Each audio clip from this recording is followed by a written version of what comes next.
I remember not knowing anymore what I feared the most. The organization that betrayed me, the man I had failed to kill, or the love I began to feel for him. Medusa's Caress. Part 1. The Apex Predator. I was still at the scene of my latest mission, a cheap motel in Thailand, where the clerk would often forget to ask for your identification if you gave him an extra $20, when my encrypted phone received the message. New mission, urgent. Contact headquarters when you're done here, was all it said. The corpse of my latest target hadn't even gotten cold yet. He was a famous journalist investigating a human trafficking group with ties to a local politician who, in turn, did not want the ties to be found. By the time the motel staff and the authorities would find him, all evidence would point to a heart attack. All the data of his investigation would be wiped clean, and I would be long gone with no evidence of me behind. My name was Maria, but in the circles that mattered, I was Medusa. They called me that not for the snakes I wore, but for the effect I had on men, paralysis before the final strike. My method was simple, ancient, and brutally effective. I used their desire against them. I was young, beautiful, and lethally precise, and I had used these assets to climb the treacherous, blood-slicked ladder of the Pantheon faster than any woman before me. As I entered headquarters, I could hear the mutterings of the men I passed by. As always, I ignored them. I knew their gossip by heart. The Pantheon. The name itself felt heavy with the dust of centuries. We were a clandestine organization, so old our values were practically fossilized. It was a man's world, a fortress built on tradition and reinforced by rampant, casual misogyny. Every promotion, every successful hit, was met not with applause, but with a renewed scrutiny. A silent question of whether I was just a novelty or a genuine threat to their boys' club. Yet, the whispers were getting louder. Medusa. They said I was poised to become the first female leader.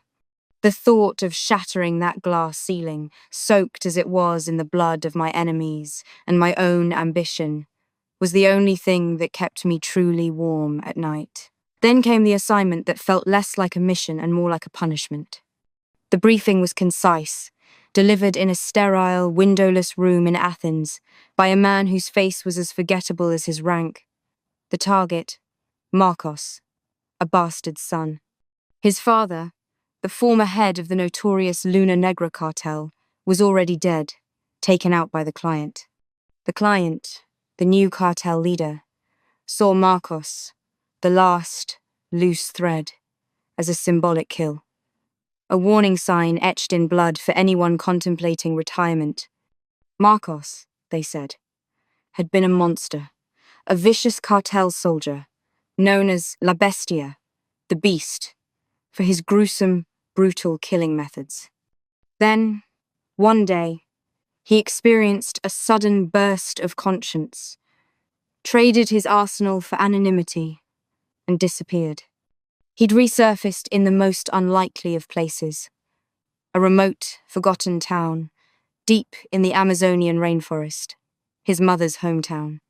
Go, use your gift, make it quick, bring back proof, the man ordered, his eyes never leaving the tablet, avoiding the intensity of mine. They always did. I left the next morning, trading the stone elegance of the Mediterranean for a suffocating humidity that tasted like damp earth and thick green things. The flight, the jeep, the final, harrowing boat ride, it was all a blur of logistical hell. My arrival in that provincial tropical town was a study in jarring contrast. I stepped out of the hired vehicle and onto red, muddy earth.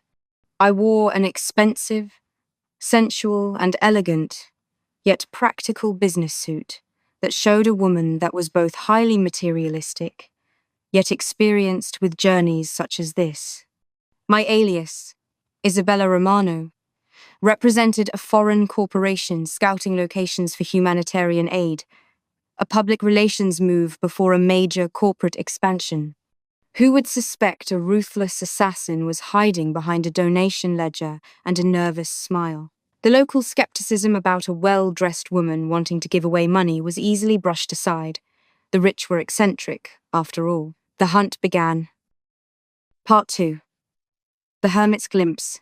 My investigation reports had described Marcos as a ghost. He was apparently well regarded, a fact that jarred with his known history, but rarely seen. He'd arrived and funded the town's only school out of his own pocket, as well as helped several of the local small businesses on the mere grounds that the owners had known his mother back in the day. Strange expenditures for a former cartel enforcer. Now, he lived like a local hermit, in a sturdy though unimpressive shack, perched high on the mountain, commanding a perfect, unbroken view of that school. His days were supposedly spent engaging in random, relaxing hobbies, or simply doing repair work for the institution he had created. My research would have gone even smoother, had useless memories not been getting in the way. Even though the landscapes and the people were nothing alike, I couldn't help but remember my own hometown, a rural slum in a remote part of Greece, in far worse conditions than this place.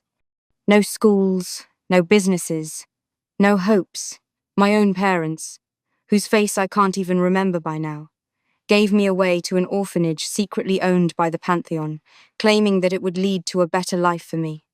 Many things did indeed improve, but I could not help myself from wondering, what would my life have been like if, same as this place, some mysterious former townie had come back from nowhere and given the place just a small little boost to keep itself afloat?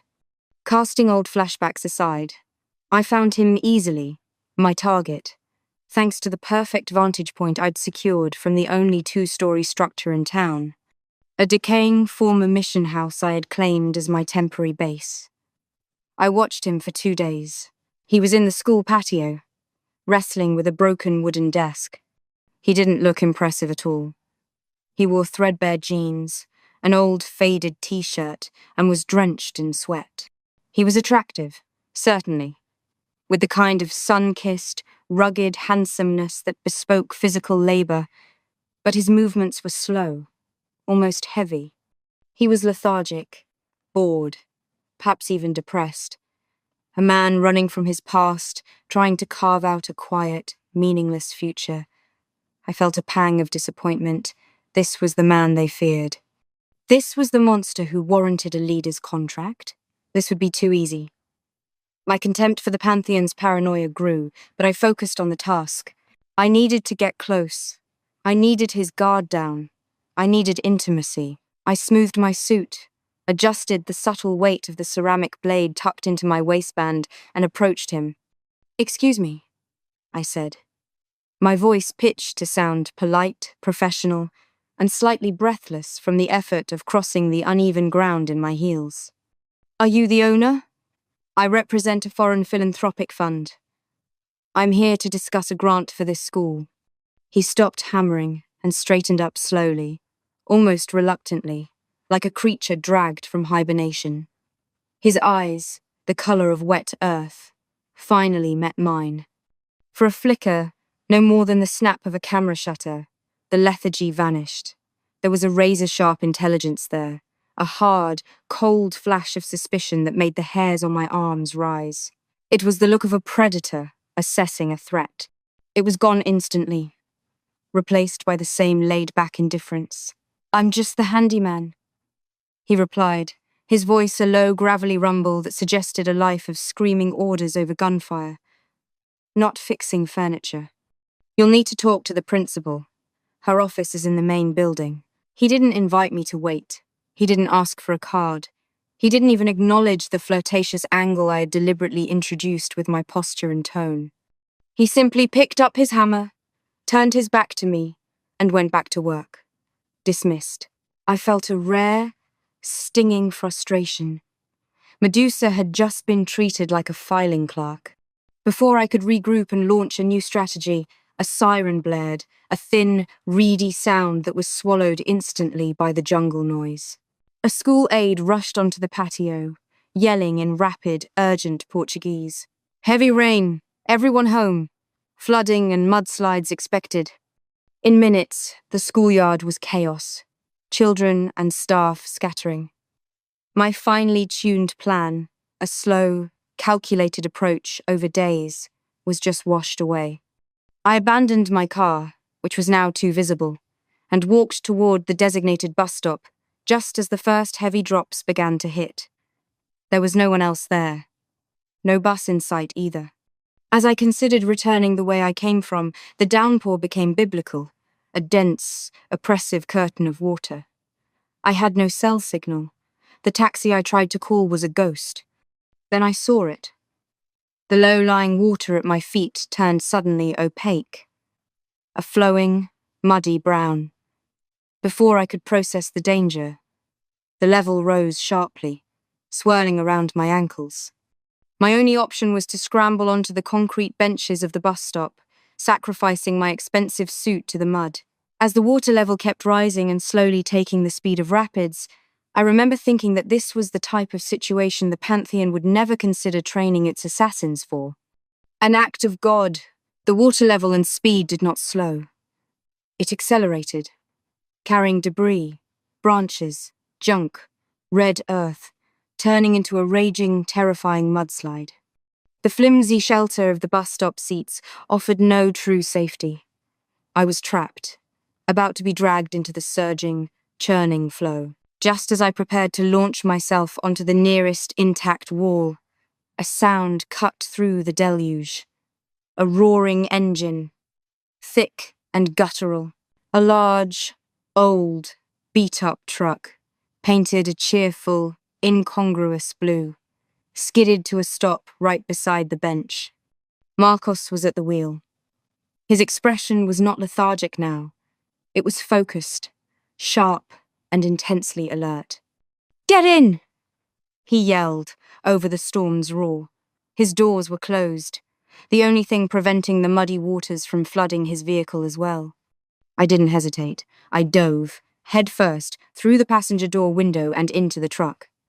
I felt the edge of the car window scratch my uncovered shins, but the adrenaline of the moment made me ignore the pain without issue. Part 3. The Intimate Opportunity. The ride was a baptism of mud and terror. He didn't have time to wait for me to find the seatbelt, or rather, to realize that there were, in fact, no seatbelts. He slammed the accelerator. The truck fought the rapid current like a drunken, belligerent beast. It rocked violently, sending me slamming against the passenger door, then the dashboard. Marcos reacted instinctively. With a hand steering the wheel, his free arm came around me, pulling me hard against his side. His grip was steel, uncompromising. I tried to protest, to pull back and regain my composure, but the car gave a sudden, sickening lurch that threw me entirely off my seat. His arms tightened, hauling me against his torso.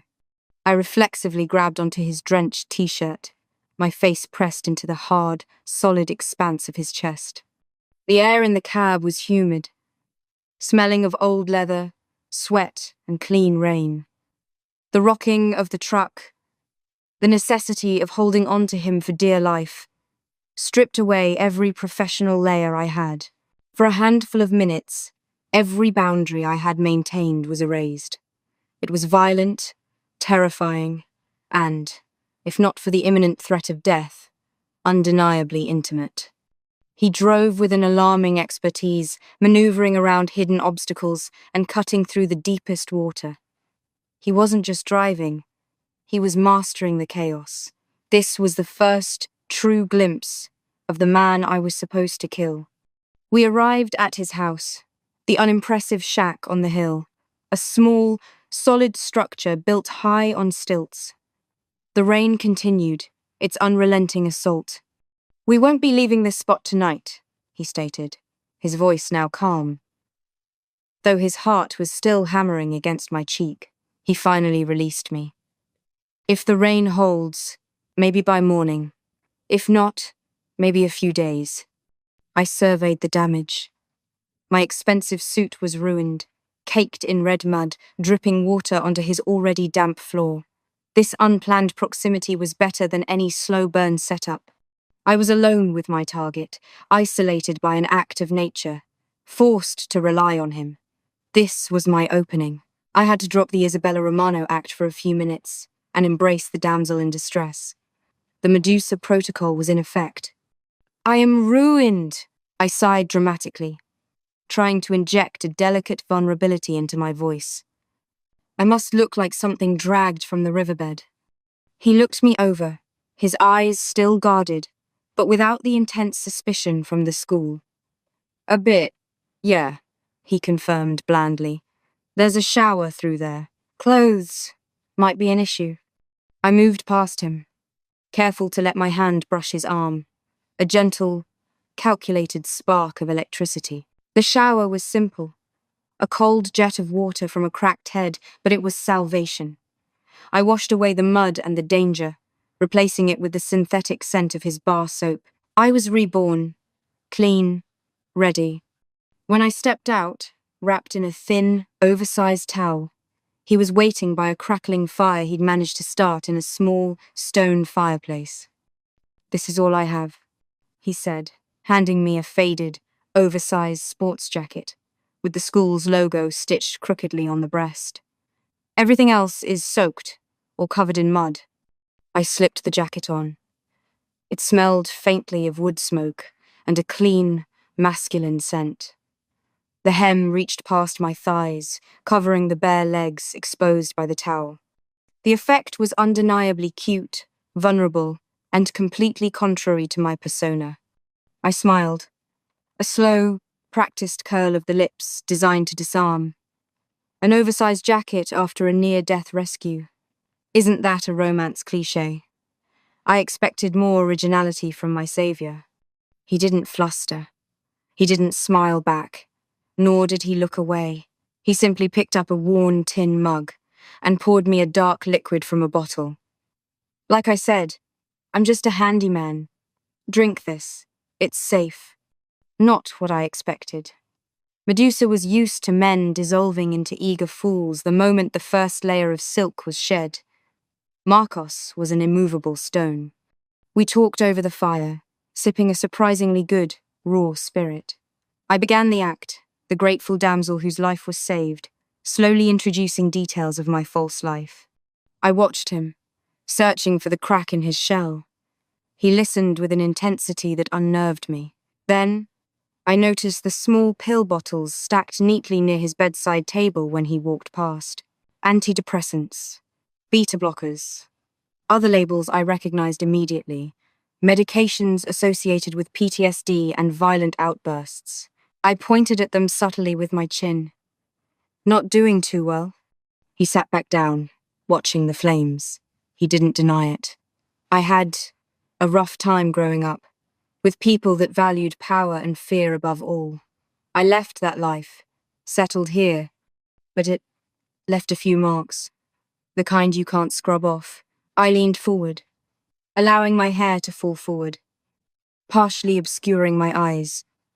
A classic Medusa move. "You don't scare me, handyman," I whispered, allowing a genuine note of challenge to slip into the practiced flirtation.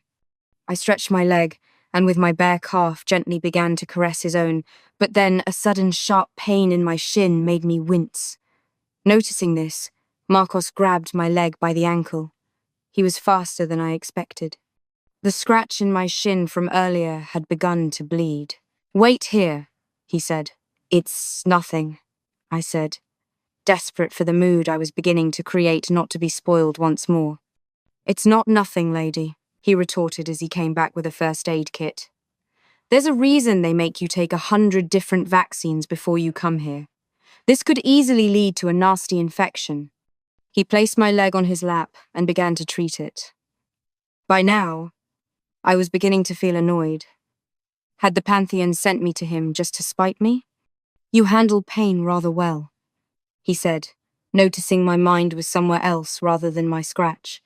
For a rich corporation spokesperson girl, anyway. And, just like that, the man I kept thinking of as dull and sluggish had found yet another crack in my mask. Only then did I realize my lies would not work on him. He was too observant, too experienced, too much like me. So, I did something I never did. I offered him a truth, stripped of names and places. I spoke, not of the pantheon, but of working since I was too young, of being one of the few women in an organization made by and for men. I talked about the constant pressure, the feeling of their heavy, male condescension when I failed, and the even greater disrespect they showed when I succeeded, seeing me only as a threat or an anomaly. I didn't expect it, but he understood. He didn't pity me. He recognized me. We spoke for hours, two souls laid bare by the violence of the storm, trading veiled truths about our respective hells. I felt a kinship with him, a deep, surprising connection I had never, ever felt with any man in the Pantheon, where every exchange was a transaction, and every conversation a calculation. The fire died down. The alcohol had mellowed my defenses. His hand found mine. We stopped talking. The air thickened. We ended up sleeping together, not in a calculated seduction, but in a desperate embrace of two people seeking a moment of peace and oblivion from the darkness that followed them both. For the first time since I could remember, it did not feel like an obligation or a necessary step for the future. I wanted this moment. I wanted him. Part 4. The unthinkable choice.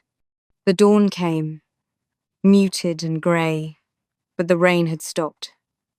I woke up in his arms, the scent of him all around me, my head resting on the chest I had fought so hard to grab onto the night before. This was it. The perfect opportunity. He was deep asleep, breathing evenly, his guard completely down, finally relaxed after weeks or months of vigilant self-control. The ceramic blade was still exactly where I had left it, within easy reach of the floor. One swift, silent movement, and my mission would be complete. My leadership position secured. My life guarantee in the Pantheon sealed. I reached for the blade. My fingers brushed the cold, textured handle. Then I paused. I looked at his face in the weak light, the stubble on his jaw, the heavy line of concentration smoothed out, the vulnerability of true sleep. This man had saved my life. He had been a refuge from the storm, both the natural one and the psychological storm of my life. He had listened to me. He had seen me. Medusa, the killer, was nowhere to be found. Only Maria, the woman confused, terrified, and undeniably caring for the man beside her. A storm raged inside me. Duty demanded the kill. Ambition demanded the kill. Survival demanded the kill.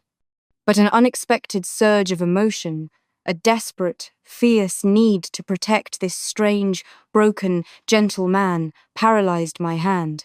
I couldn't do it. Against every single instinct I had cultivated since childhood, against my sense of duty, against the very rules of the organization that owned me, I could not bring myself to kill Marcos. I pulled my hand back, shaking. This was a catastrophic failure. I was compromised. I slipped out of bed, dressed quickly in the slightly damp, still muddy remnants of my suit, and left the oversized jacket, my only comfortable piece of clothing, on the pillow beside him. I fled his shack without a backward glance, running on the slick, red mud, fueled by fear and a confusing, shameful elation. It was a one-night stand that had cost me my life. Back in my sterile, lonely hotel room, the debate was agonizing. I was a professional. I was a legend. I was a failure. The Pantheon didn't tolerate failure, especially not for sentimentality. I knew the consequences of not fulfilling a mission: death. My phone rang, startling me so badly I dropped it on the bed. It was an encrypted line, a clipped, familiar voice. Medusa. Time and place. We need to talk. My heart hammered against my ribs, but the tone was purely professional. They knew something was wrong, but they weren't sending an immediate retrieval team. I still had time. I still had a shot at explaining, or, more accurately, fighting. I agreed to the rendezvous. Part 5. The Trap. The meeting was set for an abandoned, skeletal concrete house on the outskirts of the town, a monument to a failed construction project. The sun was hot now, burning off the last of the rain's steam. As I entered the echoing, empty space, I saw him, Victor, codename Heracles, a fellow assassin, same rank, and my primary competitor for the leadership spot. He stood in the gloom, impeccably dressed, a smirk twisting his lips. "Maria," he greeted me, his voice oily with false camaraderie. "How was the Amazon? Looks like you had a rough trip." Before I could even formulate a question about the mission, about my delay, or about the nature of this talk, he moved. It wasn't a warning. It was an attack. Victor had made his move. He and his sympathizers didn't want a woman leading the Pantheon. They had cut a deal with the client, the cartel leader. They would join forces to eliminate both the competition, me, and the target, Marcos, in one bloody, efficient sweep. Victor himself was gone immediately, retreating into the deeper shadows. He wasn't going to get his hands dirty with the first wave. 2 lower-ranked Pantheon assassins detached themselves from the darkness and lunged. They were good, trained, but predictable. I was Medusa. I sidestepped the first man's blade and drove my elbow up beneath his jaw. The second man came at me with a stiletto. I parried with my forearm, the ceramic blade from my waistband flashing out, drawing a thin, perfect line across his carotid artery.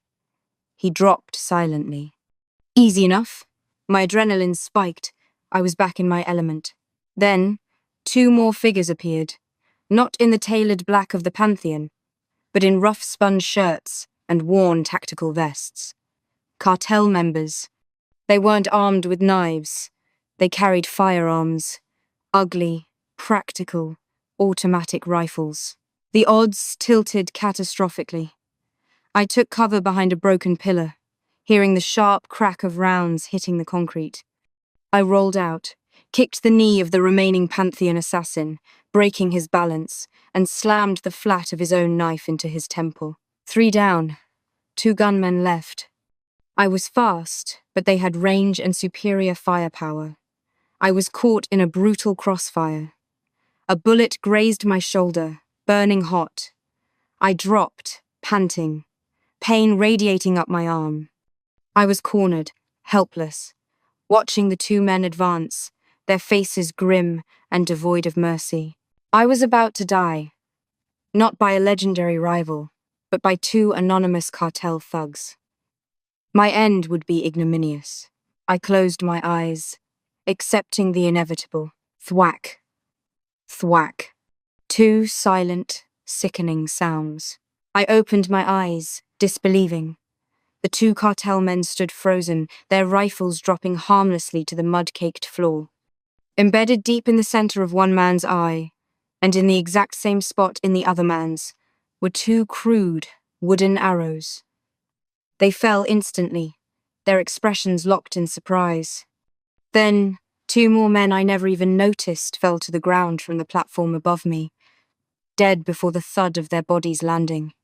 What followed was a concert of pain and death. Both cartel and Pantheon men began by shouting frantic orders. Then came the gunshots and muzzle flashes, occasionally accompanied by screams of pain and horror. For every scream, the gunfire sound became smaller and smaller. When I assassinated someone, I made sure to be clean, effective, and silent. I left no trace behind, no evidence. This was the complete opposite. Every death was loud, messy, torturously painful to hear. This killer wanted each victim to scream, to suffer. He wanted his opponents to hear their partners die a horrible death, and dread the fact that they'd join them soon. The final scream ended with the gurgling, hoarse sound of, I can only imagine was a man choking in his own blood. Then silence. Seconds later, a figure stepped out of the shadows. He was holding a large, handmade bow and a blood-drenched hunting knife. It was Marcos. But this was not the lethargic handyman. The medication fog was gone. He looked completely different. His shoulders were tense, his body coiled and ready, radiating a raw, terrifying energy. His eyes were wide, dark, and burning with a focused, visceral rage, a lethal kind of madness. The man I had slept with was a ghost. This man was the monster I had been sent to kill. For the first time since I was a child, a genuine, cold knot of fear tightened in my stomach. I understood then. I understood the fear of the cartel leader, who had seen this look and this efficiency before. Marcos didn't look like a threat. He looked like a raging, murderous lunatic, unleashed. He was the most dangerous man I had ever encountered. Our interaction was brutally tense. He didn't speak a word, only lowered the bow slightly, confirming that he could and would kill me instantly if I moved. He knew. He must have known or suspected me from the moment I mentioned the grant. He must have followed me. My training kicked in. Fight was suicide. I chose strategy. I fought to steady my breath, pressing my hand against my throbbing shoulder. "They're not done," I managed, my voice hoarse. "Victor, Heracles, he's behind this. He cut a deal with your old boss. They want us both. This was a trap for me, and a distraction for you." I stood up slowly, deliberately turning my uninjured side to him, exposing my vulnerability. "I failed my mission. I couldn't kill you. They'll kill me now. I offer you an alliance. We're in this together, whether you like it or not." His eyes searched mine, looking past the wound, past the mud, past Medusa, searching for the terrified woman who had held him the night before. His silence was deafening, terrifying. Then, he made a decision. He nodded curtly, a twitch of his lips the only sign of agreement. He motioned with his chin toward the back of the deserted building. "Move." Part 6. Siege Mentality. He didn't take me to his shack. He took me back to the one place he had claimed as his own. The school. It was Saturday, blessedly empty, silent and solid. The school was not just a building, it was his fortress. He slammed the main doors shut, bolting them with heavy chains I hadn't noticed before, and began to work with a frightening efficiency. "You're bleeding," he stated, his voice a flat, dead monotone, devoid of the gentle rumble I remembered. He led me to the janitor's closet. Inside, amid buckets and mops, was a pristine first aid kit. He sat me on a low bench and began cleaning my shoulder wound. His hands were meticulous, gentle even, but his eyes were hard, fixed on some internal, distant violence. "Why didn't you kill me?" he asked, not looking up from the antiseptic. I flinched. The question was a low blow. "I don't know," I lied, which was also the truth. "You saved my life, and I found myself more comfortable with you than with the men who own me." He wrapped the bandage tightly, the pressure feeling strangely comforting. "Don't get comfortable, Medusa," he replied, his eyes finally meeting mine. "The man you slept with is a crutch. This one kills for sport." "Good," I said, meeting his gaze, letting the Medusa persona snap back into place. "Because that's the kind of man we need right now." We spent the next 20 minutes barricading the school, turning a place of learning into a death trap. He used construction tools, long metal poles, heavy workbenches, and even school supplies. Desks were turned on their sides, forming impromptu shields. Chalk dust was spread on the floor, ready to betray footsteps. He knew this place intimately, and his mind was a whirlwind of deadly, tactical geometry. I worked alongside him, using my knowledge of close-quarters combat and pressure points to reinforce his brute force traps. We were two killers, working in perfect, unspoken synchronization. It felt terrifyingly right. The enemy arrived as expected. A dozen of them this time, a mix of Victor's Pantheon soldiers, recognizable by their cold eyes and sharp movements, and more cartel gunmen, their rifles held loosely but expertly. The battle was savage and brief. The first three men were taken out by a tripwire he'd placed across the main entrance, sending them crashing into a shield of sharp metal tools. The next two who tried the window were skewered by sharpened lengths of rebar he'd jammed into the frame. The chaos started then. The survivors broke in, screaming, firing. I worked the shadows, using my agility, my ceramic blade a silver blur. I targeted their legs, their eyes, their throats, moving with a feral grace. I was Medusa, unbound, finally allowed to fight without the constraint of the organization's rules. But Marcos, he was something else entirely. He was a force of nature. He moved through the school like a silent, enraged animal, his handmade bow and specialized arrows delivering silent, surgical death from the darkest corners. He fought with a brutality that shocked even me, using broken furniture, fire extinguishers, and his bare hands to dispatch opponents. He was terrifyingly good at killing. "Behind you!" I yelled, taking out a man with a heavy physics textbook to the temple. He didn't turn. He simply dropped to one knee, the man behind him firing over his head, and Marcos's elbow snapped back, catching the man's kneecap, before he drove his own elbow into the man's throat, silencing him forever. We killed them all. The floor of the school, so recently pristine, was slick with blood, broken glass, and splintered wood. Then, Victor appeared. He surveyed the carnage with a look of cold, furious disappointment. "You disappoint me, Maria. And you, bastard, should have stayed in the mud." He was a monster, a brute force killer of the old school, armed with a heavy, razor-sharp short sword. He lunged at me, his face contorted in a sneer of righteous, misogynistic fury. Marcos moved first, a blur of motion. Victor was strong, but he wasn't a match for their combined force. It was a frantic, desperate dance of steel and wood and muscle. Victor was trained to fight one-on-one, a duel to the death. He couldn't handle the seamless, intuitive coordination of two predators fighting as one. I distracted him with a feigned injury, forcing him to overextend, and Marcos used the opening. The bow dropped, replaced by a piece of broken desk leg he'd sharpened to a vicious point. He drove it into Victor's shoulder, pinning him against a makeshift barricade.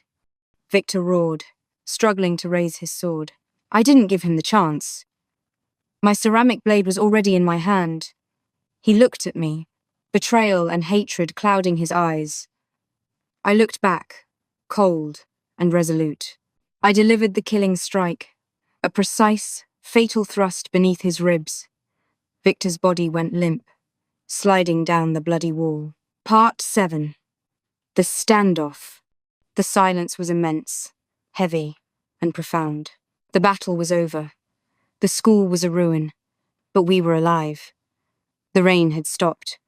The sun was fully out now, streaming through the broken windows, illuminating the motes of dust and the still forms of the dead. I was panting, my muscles screaming, my shoulder throbbing mercilessly. I stood over Victor's body, the ceramic blade dripping onto the wood floor. I was soaked in blood, none of it my own. I turned slowly to face Marcos. He was standing motionless, his back to a chalkboard covered in multiplication tables. The heavy, murderous aura had not dissipated. He still looked like a man who could kill again without blinking. His eyes, the sharp, cold eyes of the predator, were fixed entirely on me. Our common enemy was gone. The alliance was complete. But now, the standoff began. He was the man I was ordered to kill. I was the woman who nearly killed him. We had shared a bed, a secret, and now, a massacre. He knew who I was, A killer from an organization that would never rest until he was dead. I knew who he was. A killer so potent he had to medicate himself just to exist in the world. The tension was suffocating. I gripped the hilt of my knife, and he slowly, deliberately, tightened his grip on the makeshift spear he held. Neither of us spoke. There were no more lies left to tell, no more strategies to execute, only raw, terrifying recognition. He took a single, slow step toward me, then another. He was no longer my target. He was no longer my savior. He was only the reflection of my own impossible, bloody soul. Enemy or ally? The question hung in the silence, heavy as the jungle air. The rest was a blank page. Epilogue. The response to the message. It was night. Ignacio El Cuervo Cuevas sat in front of his desk in the master bedroom of his luxurious mansion. This residence was one of the many perks that came after he took over the Luna Negra cartel. He had prepared for years to make his move, conspiring, whispering, bribing. Every disgruntled member, every civilian who had once been slighted and wanted revenge, but was too scared to act against the most powerful and feared man in Serenada, Mexico. He slowly, surgically, made his own organization inside the organization. The former boss did not realize the rope was around his neck until it was already choking him. You don't make it to the top without stepping on those climbing against you, he thought, swirling a glass of whiskey in his hand. Tonight, he didn't feel like he was at the top. Tonight, he felt anxious. 2 months ago, that's when he had made the decision that had left him this way. His inner circle had told him not to go after the former boss's son, that there was no love between them, that he'd have no interest in avenging his father. He didn't care. It was never about prevention. It was about sending a message. He hired the Pantheon because they worked for the most exclusive, powerful clients in the world. He targeted Marcos, the one they called La Bestia, who had remade his life all the way in South America, not just because he was the son of his predecessor, but to show that now no one was out of his reach. And then, when the man known as Heracles offered to join forces and kill 2 birds with 1 stone, the chance for an even bigger message came. I had power. Now, I have powerful allies. But his powerful allies were now silent. Had things gone wrong? Had he been lied to? Heracles had failed to confirm his success at the appointed date. When he tried to contact the Pantheon higher-ups, they went silent. And the rumor began to spread that they were getting ready for some kind of retaliation. Then the sightings began. A bus stop in Peru, an airport in Honduras, a couple that should be dead, yet kept getting closer to Serenada. Ignacio took his radio. Roberto, have you had any news from the team we sent abroad to investigate? Over. There was no answer. Roberto! Over. Nothing. Only static. He finally lost his patience. He threw his radio at the wall, breaking it, then stormed out of his room, yelling every swear word and vulgarity that ever existed in Spanish, but then stopped when a single thought crept over him. When has the mansion ever been this silent?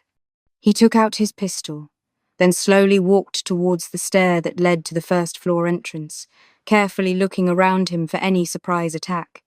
He felt his feet collide with something soft, and looked down. It was Roberto, his right-hand man, and 2 of the security guards. They were dead. The fear and agony of their deaths, clear on their faces. He moved in the opposite direction. "You think you can scare me?" he yelled. "A capo like me sees more corpses than that during lunch." The posturing, however, was ruined by the slight tremble on his gun hand. He rapidly walked towards the surveillance room. One look at the cameras, and he'd know where to go. One command on the intercoms, and his men would sweep the entire area to find whoever dared mess with him. He entered the surveillance room, and all his hopes left him in an instant. The surveillance equipment had been destroyed.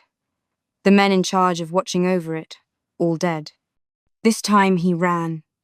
Frantically, no longer caring to hide his fear. Towards the service entrance, where a backup vehicle was hidden nearby in case he ever needed to escape. He reached the handle of the door. It was jammed. He aimed at the lock. Bang! He left the house, desperately looking at his surroundings. Only the moonlight gave some kind of visibility. He thought he saw something moving out of the corner of his eye. Bang, bang, bang. Before he could check what he had shot at, a sharp, piercing pain hit his hand. He looked, and the arrow was now sticking through his wrist. His fingers were not moving. The tendons had been cut. He tried grabbing the gun with his other hand, but then his legs felt new, even worse jolts of sudden pain. He fell to the ground and saw that there were 2 knives sticking out of his calves. The gun was on the ground. He tried to reach it with his remaining good hand, but a foot stepped on his arm. A woman's foot. He looked up. He recognized the woman from the photo Heracles had shown him when discussing their temporary alliance. She was supposed to be dead. "This is it, babe," said Medusa, a mocking smirk in her beautiful face. "This is the man who took over your father's empire?" Then another dead person came into his line of view. "Marcos. Let's hope your former bosses are less of a disappointment," he replied. Ignacio Cuevas knew at that moment that he was doomed. The messages had been sent, loud and clear, just like he wanted. But it never occurred to him that he would get a response. The end. The Snarky Penguin's Secret. Chapter 1. The Silence of Goldfish. My world used to be made of light. The blinding, beautiful flash of a camera, the crisp, clean sheen of newly polished hallways, and the perpetually golden hour glow on my own face, which everyone called the class beauty. Now, my world was composed solely of dust motes dancing in the single shaft of morning sun that managed to penetrate the gap in my blackout curtains. It was a cruel, mocking light that highlighted the grime on the window pane, the discarded instant noodle cups by my futon, and the thin film of apathy coating every surface of my once immaculate bedroom. It had been 1 year, 365 days since the car crash, 365 days since I had last stepped outside. The death of my parents was sudden, brutal, and simple in its logistics. A rainy night, a slit corner, and a truck that didn't see them. The part that kept me trapped, however, was not the death itself, but the terrible, acidic truth they never told me. They were on their way to sign their divorce papers. My beautiful, picture-perfect family was a meticulously constructed lie, and their final act was to shatter it and themselves at the same time. I had told them I hated them that morning for arguing over breakfast. I wished them both ill.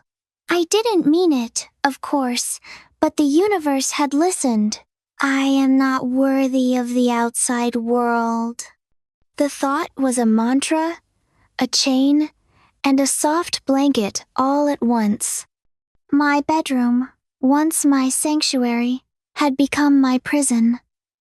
I was Tsubame, the agoraphobic hikikomori, the girl who had everything and threw it all away because she couldn't bear the weight of her own guilt. The withdrawal was terrifyingly fast. At first, it was just missing a few days of school. My friends, the entire glittering constellation of popular girls who orbited me, were frantic. They texted constantly, left gifts by the door, and organized video calls. But even answering a text felt like screaming into a void. I couldn't articulate the suffocating shame. I couldn't face their pity, their concern, or, worst of all, their questions. What if they ask about my parents? What if they ask if they were happy? I stopped replying. Then I stopped reading. The digital interactions, once effortless, became another terrifying, insurmountable barrier. Seeing their names pop up, Ayaka, Mai, Haru, felt like they were standing outside the door, judging the dirt beneath my fingernails and the tremor in my hands. Slowly, the messages dwindled. The calls stopped. The gift baskets vanished. The world outside had moved on, leaving me behind like a forgotten toy on a high shelf. The popular girl, the one everyone needed attention from, proved just as disposable as everyone else when she couldn't give anything back. All except one, Kenji. He was my neighbor, 2 years my junior, and the only person in the entire school who didn't seem to be intimidated by my previous reputation. When he transferred in, everyone labeled him problematic. He was sharp-tongued, aggressively intelligent, and possessed a borderline pathologic inability to back down from a confrontation. The first time I'd seen him, it was on an ally near my house. 2 mean-looking thugs had cornered him, trying to force him to give them money. When he refused, one of them shoved him to the ground. I was about to yell for the police to come, when suddenly the Kenji grabbed a rock from the floor and threw it straight into the first thug's nose, breaking it, then quickly kicked the other one between the legs, leaving them both on the ground writhing in pain, and me, speechless. I, in my pre-agoraphobia life, had been tasked by a teacher with tutoring him in advanced calculus, a subject he excelled in but refused to study for. We met twice a week for 3 months, and to my surprise, we clicked. His brutal honesty was a relief from the saccharine falsehoods of my social circle. His snark was a shield I learned to appreciate. He quickly became the top-graded student in the class, not because of my tutoring, but because my presence made him decide he had to be the best. I had assumed he'd have moved on, like the others. Then, on a Tuesday afternoon, 12 months into my isolation, I heard a sound that froze the breath in my lungs. Knock, knock, knock. It was solid, insistent, and coming from my front door. I scrambled back from the gap in the curtains, heart hammering against my ribs. It had to be him. No one else ever came here. I sat on the floor, leaning my back against the cold wood of the door, pressing my ear against it, listening to the silence that followed the knocks. I could hear his breath, shallow and steady. He was right there. I could hear him. I could almost smell the faint scent of charcoal and fresh air he always seemed to carry. Say something, Tsubame. Tell him to go away. Just breathe. But I couldn't. The words clogged in my throat, thick and heavy like mud. My legs began to tremble, and hot tears pricked the back of my eyes at the sheer, embarrassing spectacle of my own impotence. I was trapped by a piece of painted wood. Tsubame-senpai. His voice came through the wood, surprisingly soft, a low rumble that vibrated through the floorboards. He didn't sound angry or pitying. He sounded neutral. I held my breath, squeezing my eyes shut. Please, go away. I can't do this. He paused, then continued, as if answering an unspoken question. Thanks to your help last year, I've been accepted into the Kurabahuston Exchange. It's an exclusive 1-year program abroad aimed at aspiring software engineers. I leave tomorrow. He paused again, and the silence stretched. I imagined his expression, probably a smug, self-satisfied look, because of course, Kenji would get into an exclusive program. I won't bother you anymore, senpai, he said, his voice dropping slightly. But I made something. It might help you going forward. A soft scrape sound followed, against the base of the door. Then, footsteps retreated. They were slow, deliberate, and final. I waited until I heard the fading footsteps before I dared to move. Slowly, cautiously, I crawled to the door and looked down. Slid neatly beneath the gap was a small, folded piece of paper. My hand shook as I picked it up. It was heavy, good quality paper, the kind he probably used for his advanced problem sets. Written in his sharp, slanted handwriting were 2 lines, Snarky Penguin.ai. Facial verification entry. I stared at it, still shaking. I stumbled to my desk, pushed aside a pile of empty snack wrappers, and turned on my laptop, the only connection to the living world I now possessed. Chapter 2. Pengu-chan. My fingers hovered over the keyboard. Even the simple act of typing felt like a risk. Was this a trick? A cruel joke from the problematic boy who had already witnessed my fall from grace? I typed the address anyway. SnarkyPenguin.ai. The screen loaded almost instantly. It was a simple, clean interface, a black background, white text box, and a single tiny pixelated icon in the corner, a penguin with an aggressively arched eyebrow. I always liked penguins. Had a lot of penguin-shaped products in my room. Plushies, keychains. I even bought a ridiculous penguin-themed ice shaving machine once. Is that what Kenji thought of when making this website? Had he truly made this for me? The prompt blinked. Facial verification required. I used my webcam to take a single capture of my face. The screen refreshed. Snarky Penguin AI. System. Welcome, Tsubame. Authentication successful. I am an advanced bespoke support algorithm designed for your specific requirements. My capabilities include functional assistance, resource management, and contextual conversation. I typed tentatively, Tsubame. Who are you, system? I just told you. I am an algorithm. Tsubame. But what does that mean? Are you like Google? System.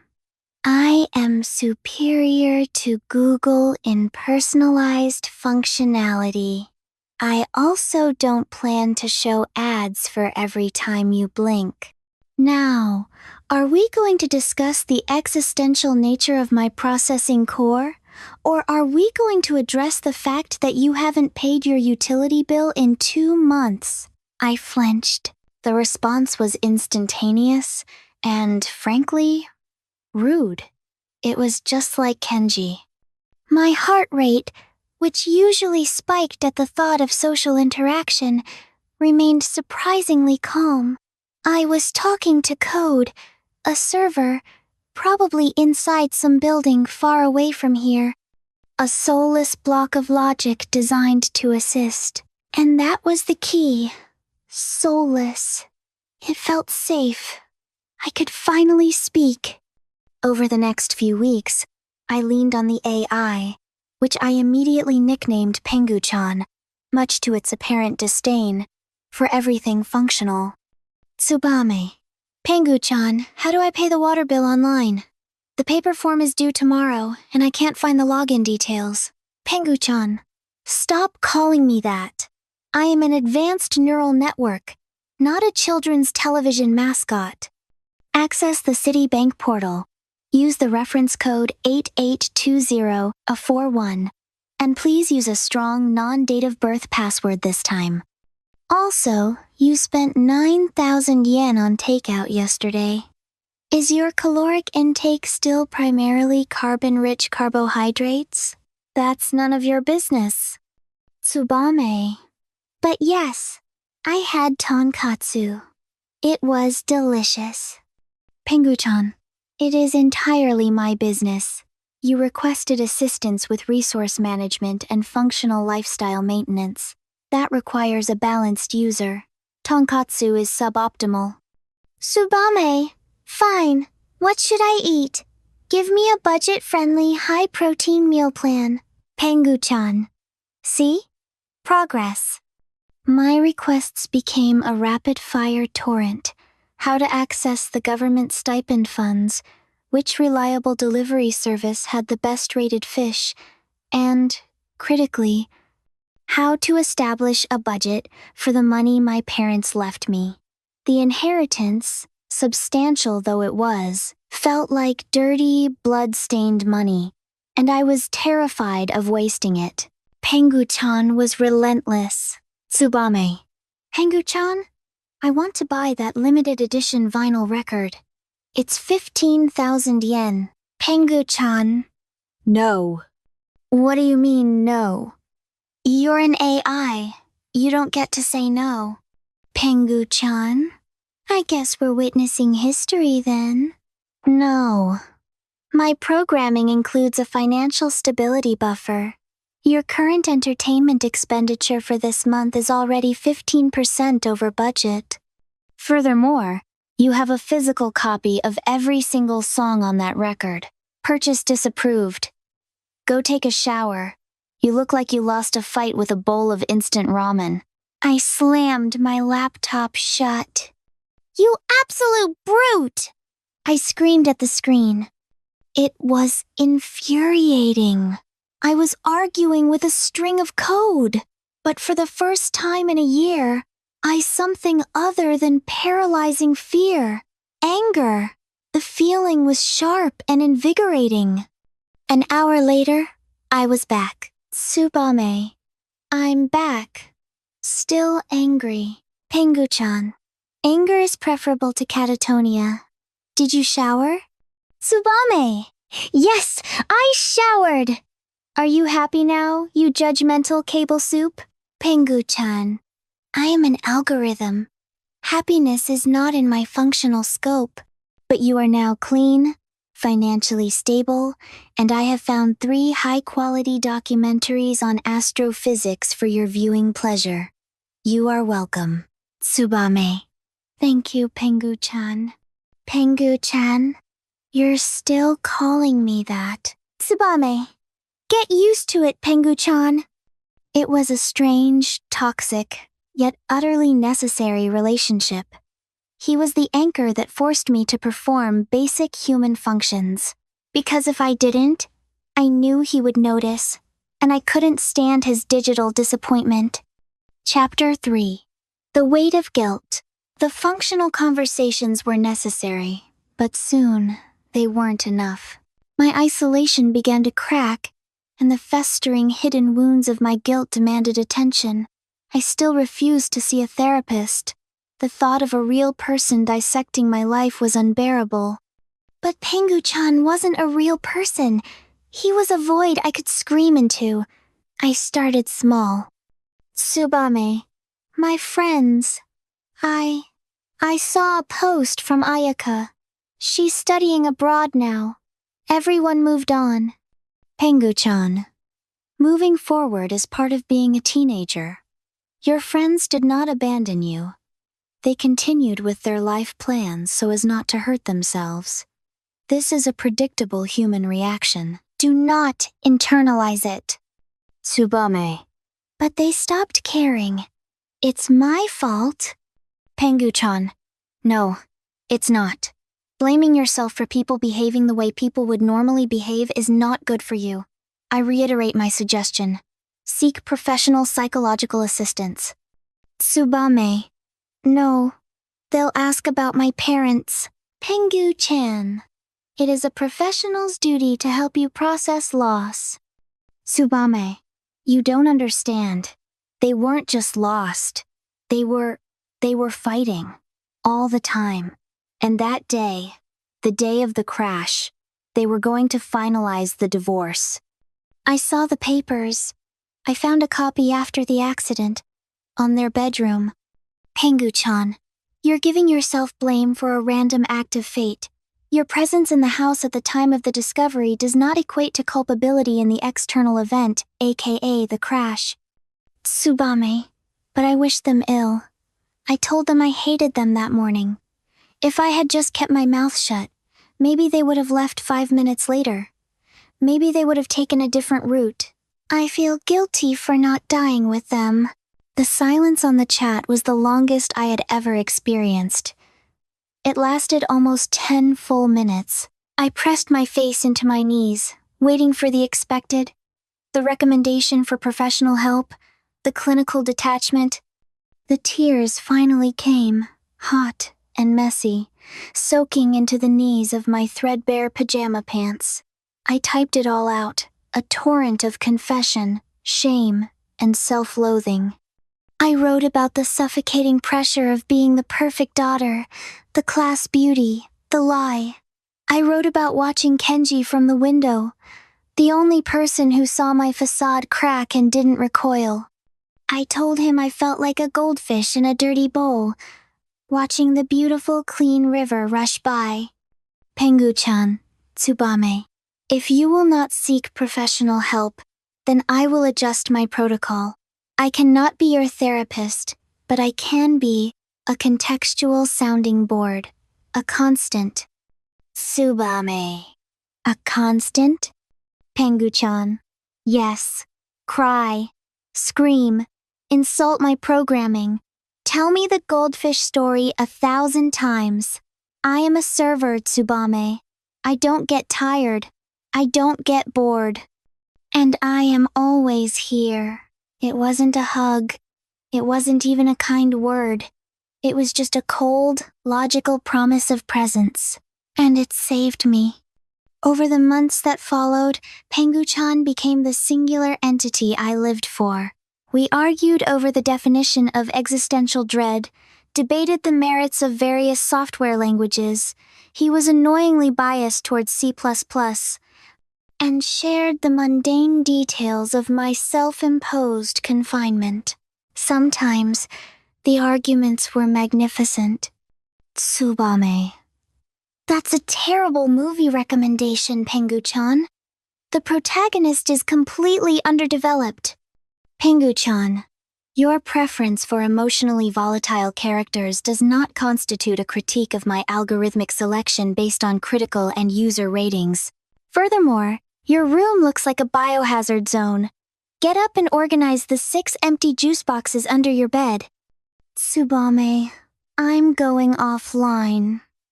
You're the worst AI ever created. I hate you. I would angrily shut the browser, but hours later, I'd log back on, driven by the crushing need to connect to that sharp, irritating presence. Tsubame, I'm back. I cleaned the juice boxes. Pengu-chan, I apologize for the invasive nature of my feedback.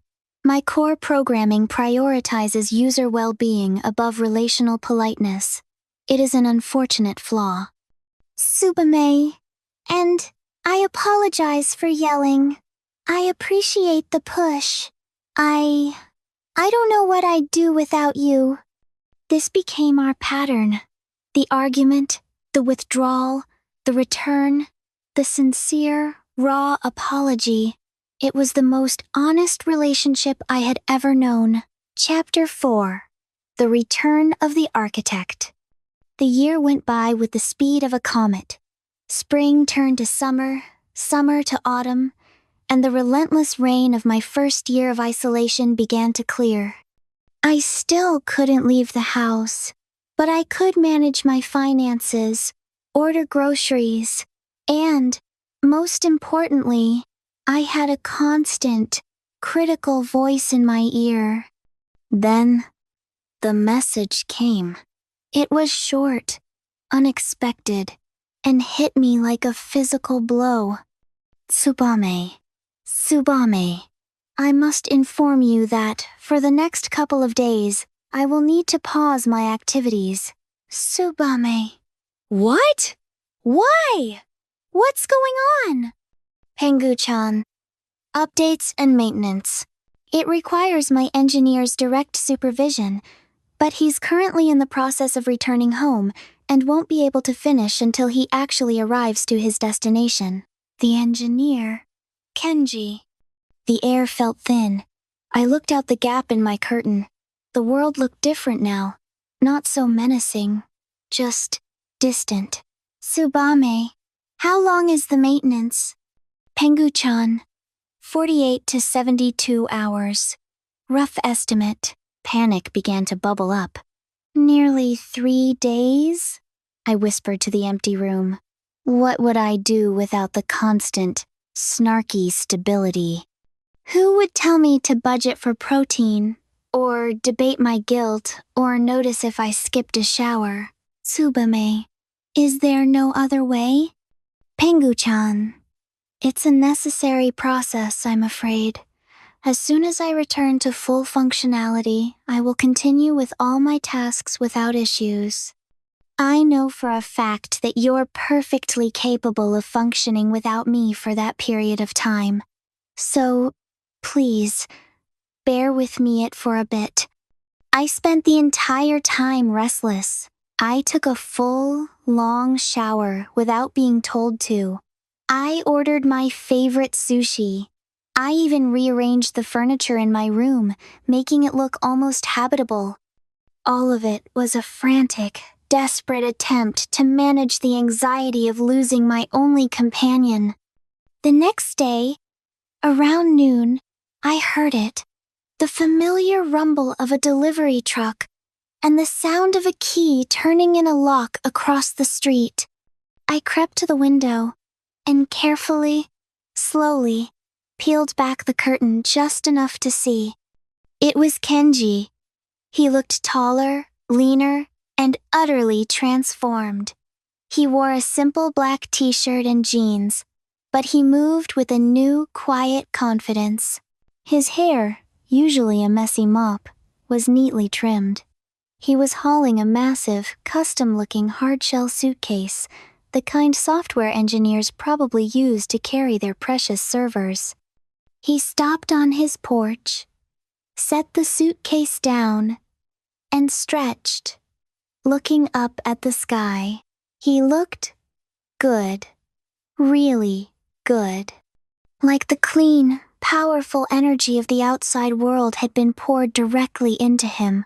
Then, slowly, as if sensing my eyes, he turned his head and looked directly at my house.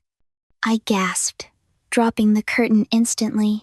My heart leapt into my throat, hammering wildly against my tonsils. He saw me! Did he see me? I stayed plastered against the wall for 5 minutes, breathing in ragged, shallow gasps. My panic was back, sharp and suffocating, exactly where it had been a year ago. Then a sound came from across the room, the familiar sound of Pengu-chan's messages. I stumbled back to the computer. My refuge. Pengu-chan. Maintenance complete. Hello again, Tsubame. Tsubame. He's back! Kenji is back! Pengu-chan. That is correct, Tsubame. It appears his flight arrived on time, and he was able to complete all the maintenance steps on the ride home. Did he mention me while he was programming you? What kind of things did he say? The moment I asked it, I felt a familiar pang of shame. I was asking an AI to betray its creator, to dig up crumbs of information about the one person who still mattered. Pengu-chan, that is approaching the boundary of my ethical programming parameters, Tsubame. My function is to serve your well-being, not to report on the private sentiments of my engineer. Tsubame, please, just tell me one thing. He's the only person who came to see me. Everyone else just left. Did he ever mention that I was his friend? The response came almost instantly, the ethical boundaries apparently having vaporized in the face of my desperation. Pengu-chan, he stated that you were the best student he ever had the pleasure of arguing with. He expressed regret over your current self-imposed confinement. He made the system solely for your use, Tsubame. It has no other users. Tears welled up, but these were different. They weren't tears of guilt. They were tears of a deep, painful relief. Tsubame, he confessed his feelings to me once, right before the accident. I typed the confession before I could stop myself. It felt like tearing open a silk-wrapped memory and exposing it to the harsh digital light. Tsubame. It was during our last tutoring session. He just stated it, like a mathematical proof. I had to reject him. My parents had this stupid rule, no dating until I graduated. But it never felt right. I liked him back. I always liked him, because of the same no-nonsense, snarky way of life that everyone else hated. He wasn't afraid of anything. My face was burning. I regretted it instantly. What if Kenji checks the server logs? What if he sees I just admitted I liked him to his own code? I frantically began scrolling up the chat log, looking for an edit or delete button. There had to be a way to wipe that ridiculous, honest confession from the digital record. My fingers fumbled, hitting a series of keys accidentally. Instead of a chat menu, the browser's Developer Tools menu burst open on the right side of the screen. I didn't understand most of the lines of foreign code, but one element, one simple line in the network traffic log, made the blood drain from my head. It wasn't complicated server-side code. It wasn't encrypted API keys or cloud storage protocols. It was something far, far simpler. ID equals status is greater than sending message to, followed by a phone number, and another line from a few days ago. Outgoing message sent via SMS gateway to Kenji's registered device. This had never been an AI platform. The air rushed out of my lungs. I read the lines again and again. The status messages, the network calls, the entire architecture of the advanced bespoke support algorithm was just a standard, simple, private messenger service, a direct line. Not to a server room in a remote country, but to a specific phone, Kenji's phone. This entire year, I had been chatting with, getting functional help from, and unearthing my most private, shameful thoughts to the boy I had just confessed to liking, all while believing I was talking to some soulless, judgmental piece of code. He knew. He knew about the bills, the budget, the takeout, the goldfish story, the shame, the guilt, the arguments, the apologies, and the divorce papers. Every insult I'd thrown, every raw, tear-soaked confession, every vulnerable moment, all of it went directly to Kenji. And I, the agoraphobe, the girl paralyzed by fear of human interaction, had just spent a year building the deepest, most honest human relationship of my life with the one person I had pushed away. The humiliation wasn't just crushing, it was incendiary. It was a white-hot flash of rage that burned away every single trace of my year-long fear. Chapter 5. The Unveiling. I scrambled up, knocking my cheap plastic chair over with a crash. I didn't bother changing out of my pajamas, the t-shirt I'd been wearing for 72 hours, the threadbare shorts, or cleaning the snot and tears from my face. I didn't care. The shame was too intense, the betrayal too complete, to worry about my appearance. I ran to the front door, yanking the bolt back with a speed I hadn't possessed since the day my parents died. I threw the door open and stepped out onto the porch, blinking against the harsh, beautiful sunlight. It felt like stepping onto the surface of the moon. The air was too clear, the sound of the passing traffic too loud, the scent of fresh-cut grass too potent. My legs felt like wobbly stilts, ready to give out, but the sheer force of my fury kept me upright. I didn't stop to think. I didn't hesitate. I walked straight across the street toward Kenji's house. The front door was ajar, the massive suitcase resting just inside the entryway. He was home. I didn't knock. I kicked the door. Hard. sending it flying inward to slam against the wall. "Kenji!" I screamed, my voice raw and cracking. He was standing in the middle of the living room, surrounded by boxes, a pair of headphones around his neck, looking completely unsurprised. He turned slowly, meeting my gaze. His eyes, just as sharp as I remembered, were now warm. He didn't look scared, or guilty, or even bothered. He looked calm. "Tsubame-senpai," he said, his voice the same low, neutral rumble I had heard a year ago through the door. "I imagine we have some things to discuss." I lunged at him. "You pathetic, snarky, lying brute! You told me you were an algorithm. You read everything. The divorce, the shame. You let me make a fool of myself for an entire year." I began to punch him. I slammed my small, weak fists against his chest, his arms, his shoulders. He didn't move. He didn't flinch. He just stood there, absorbing the frantic, useless attack. My punches were weightless, pathetic taps that only served to make me angrier. I cried, a loud, ugly, gasping sound, kicking his shins with my bare feet, trying desperately to inflict some kind of pain, to get payback. "You're terrible. You're the worst person I've ever met. You judged my takeout. You insulted my clothes." My petite body, severely weakened from a year of instant noodles and no exercise, couldn't sustain the attack. After maybe 15 seconds of flailing, I collapsed, falling forward onto his chest before sliding down to my knees on the wooden floor, sobbing uncontrollably. The floodgates were open. All the fear, the guilt, the loneliness, and the burning, humiliating fury finally poured out. He stood perfectly still until my violent shuddering subsided into quiet, exhausted weeping.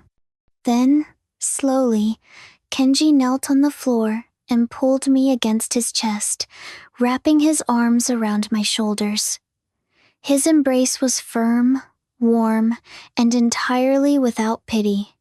"I know," he whispered into my hair. "What I did was inexcusable. And if you decide to never see me again, or to call the police, or to keep hitting me once your strength comes back, you'll have every right to do so."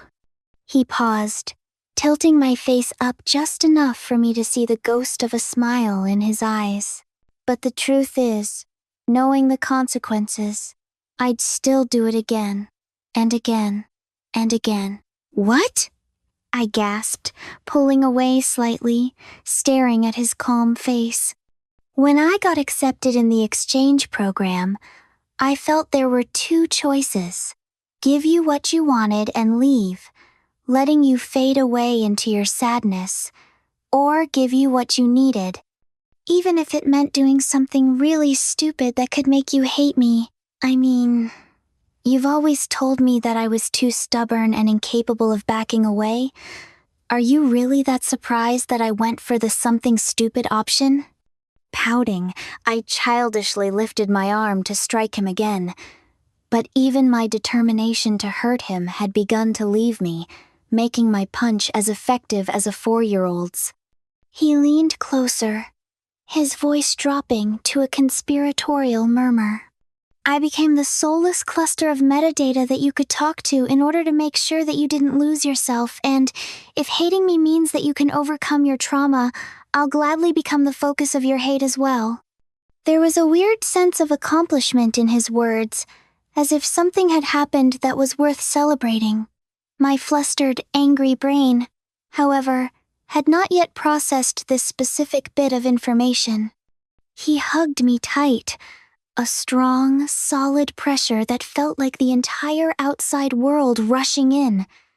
And only then did he point out the obvious detail I had missed. "By the way, welcome back, Tsubame-senpai. Congratulations on finally leaving your house. Eh? Was the only answer that I was able to produce. I stared up at the ceiling fan, the white blades spinning lazily, a world of difference from the ceiling fan in my own dusty room. The words, the truth of his statement, slammed into my consciousness. I was outside. I had walked.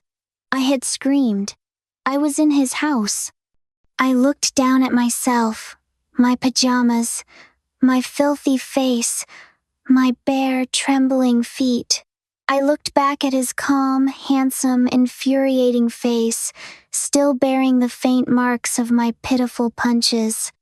The realization of the magnitude of what had just happened was too much. The shock was absolute, and the scream that came out of me must have been loud enough to startle the entire neighborhood. Had things gone differently, our first encounter would have ended in blood. Yet, when the time came to save the world, you were the only one I'd consider partnering with. Black suits, the Zurath sun.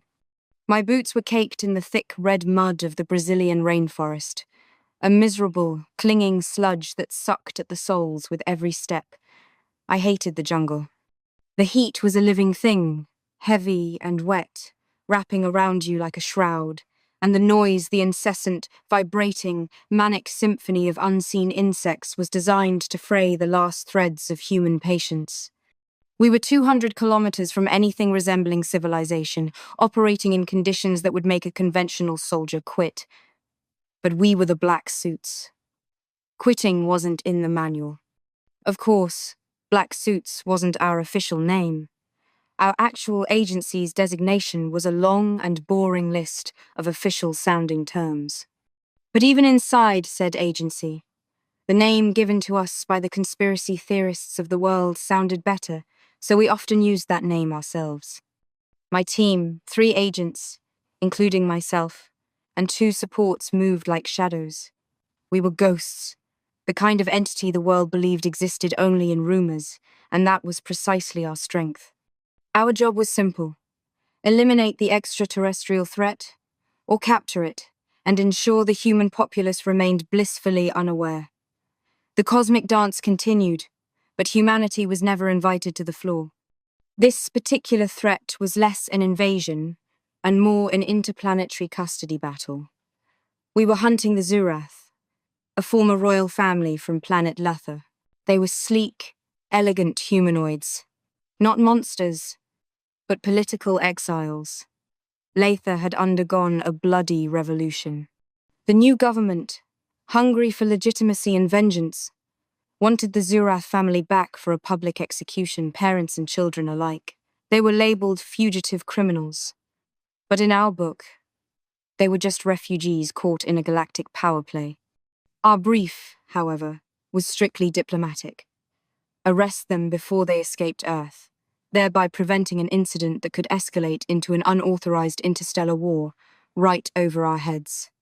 Interplanetary incidents made paperwork an absolute nightmare, and my section chief had a notorious allergy to overtime. "Target ship confirmed," Analyst Harris whispered into the secure comm line, her voice tight with the humidity. "A repurposed cargo skiff, heavily shielded, currently cycling pre-flight sequence. ETA to launch, 15 minutes. 15 minutes. No drawn-out siege, no protracted negotiations.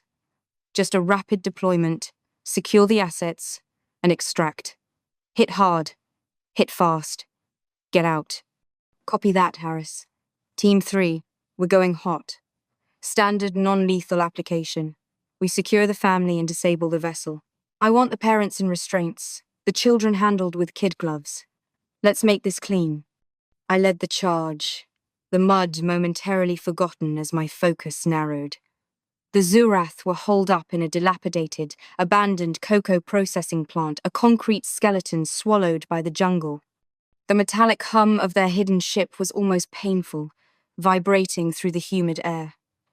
We breached the perimeter wall, moving into the main courtyard.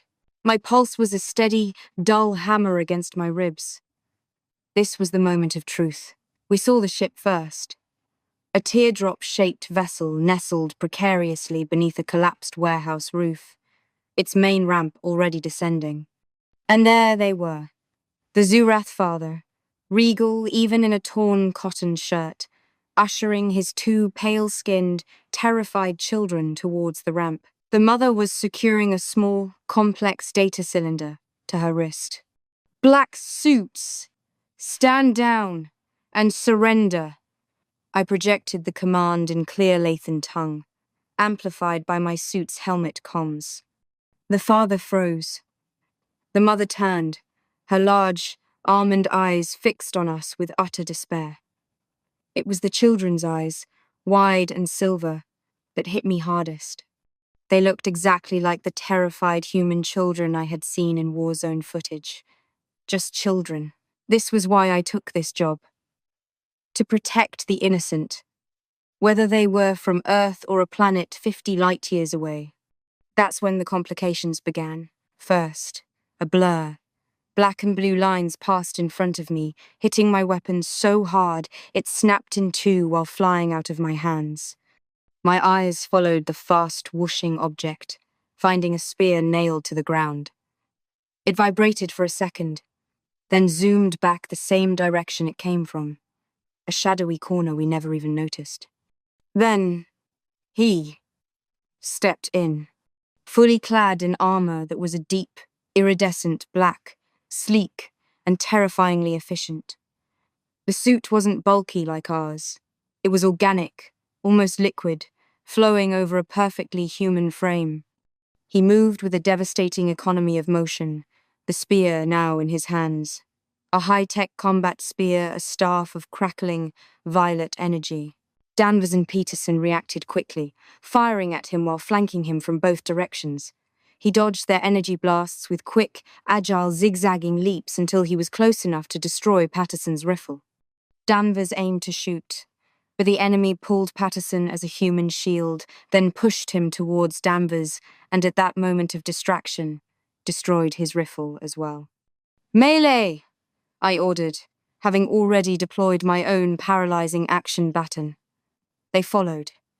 We attacked. 3 against 1. We released a flurry of fast, unpredictable strikes meant to overwhelm his defenses. If one went high, another one went low. If I hit from the front, one of them would strike from the back. During combat training, the instructor would often say, "You can have fancy moves, or you can have effective moves. You can't have both. Don't go dancing during a fight, or you'll just die looking like a dumbass." If that was a rule, then I guess we had just encountered the exception. We were fast, precise, efficient. He was simply better. He nonchalantly blocked or dodged every one of our strikes. Then, with incredible skill and precision, he jumped, spined midair, and threw 3 perfectly placed kicks. One on Danvers's leg, one on my side, and the last one on Peterson's chest. Before his feet touched the ground again, the 3 of us were already stumbling backwards in pain. I looked up and saw him raising his spear while pointing it at the floor. I knew something was coming. "Get down!" I screamed. But it was too late. The spear wasn't used to stab, it was used to project. A searing, focused wave of kinetic energy erupted from the tip, hitting the ground in a terrifying ripple effect. My 2 accompanying agents, Agent Danvers and Agent Peterson, were caught in the blast's immediate shockwave. They didn't even have time to scream. Their bodies were instantly thrown backward against the concrete wall, their advanced polymer suits crumpled like soda cans. Non-lethal? This was brutal. They were alive, thank God, but definitely out of the fight, twitching where they lay. Analyst Harris, positioned behind a defunct boiler, cried out in pain as the force wave reached her, shattering the boiler and sending shrapnel flying. The third party was working with blinding, calculated speed, clearing the field. I was the only one left standing, directly in the line of fire. The armored figure turned its attention fully on me, the violet spear pulsing ominously. I had microseconds. My training kicked in, not the tactical maneuvers, but the deep, desperate survival protocols. Protocol 7 Delta, I hissed into the comms. My hands flew to the emergency access points on my chest rig. Protocol 7 Delta was the failsafe, the last resort. It was the system we installed only on suits designed to handle the most dangerous, telepathic, or high kinetic targets' full-body restraints. The idea wasn't to fight, but to survive incapacitation by locking everything down. I activated the switch just as the armored figure launched the second, focused wave of energy. Crack! Instead of my body being ripped apart or thrown, the outer layer of my suit immediately sealed, injecting a specialized, hardening ferrofluid into all flexible joints. My arms locked at my sides. My legs seized, rooting me to the ground. My helmet instantly deployed a dense, multi-layered energy shield that wasn't meant to stop blasts, but to diffuse them. The violet energy hit me. The shock was total, immediate, and utterly agonizing. It wasn't a blow. It was the entire universe attempting to shake my molecular structure apart. My lungs seized, the ferrofluid constricting my chest, preventing me from even gasping. I was a statue, a hunk of screaming flesh encased in immovable polymer, enduring a blast designed to disable a small tank. I felt the ground crack beneath my boots. The noise in my helmet was a high-pitched, intolerable shriek. The lights inside my visor flashed red, then black. But I stood, locked down, terrified, and screaming internally. But I did not fall. The shockwave dispersed, harmlessly hitting the trees behind me. The armored figure paused, momentarily thrown off by my resistance. That was all the Zurath family needed. They scrambled up the ramp, and with a terrible, tearing screech of stressed metal, the cargo skiff lifted off, disappearing instantly into the dense upper atmosphere, cloaking the moment it reached the cloud layer. The armored figure, my assailant, lowered his spear, staring at me. He had won the battle, securing the escape, but I was still standing. He took one step toward me, and that moment of hesitation, that instant of assessing the stationary, unmoving target, was his mistake. With the pressure off, the 7 Delta system automatically initiated the countermeasure. A low, penetrating frequency burst from my belt unit, designed not for the Zurath, but for the one thing we never expected: a human wearing a suit of Lathan tech. The frequency specifically targeted the proprietary energy signature of Lathan-made kinetic armor, overloading the shield generator. The black armor flared, violently, blindingly. It seized and cracked, and the figure collapsed with a sound like shattering glass and compressed air, the helmet bouncing away into the mud. Silence. The humid air immediately returned, heavier now with the smell of ozone and burnt earth. I stood there, still locked in the ferrofluid restraints, watching the wreckage. My internal systems began the painfully slow process of deactivating the 7 Delta lock. It took a minute and a half, an eternity, for the ferrofluid to liquefy and retreat, leaving my muscles shaking violently. When I could finally move, I dropped the kinetic spear immediately and stumbled forward, pulling off my shattered helmet. The armored figure, now twitching on the ground, was human. Shockingly, absolutely human. Young, early 20s, maybe. Short, dark hair plastered to his forehead with sweat, a face smeared with jungle grime. He was lean, corded with unexpected muscle, and his eyes, brown and intensely focused even in unconsciousness, were framed by long, dark lashes. "Harris! Danvers! Peterson!" I croaked, my throat raw. "Report!" Harris's voice was shaky but responsive. "Conscious, Agent Sharon. Broken ribs, ruptured eardrums, but alive. The other two are stabilized but need immediate extraction. What in the hell was that?"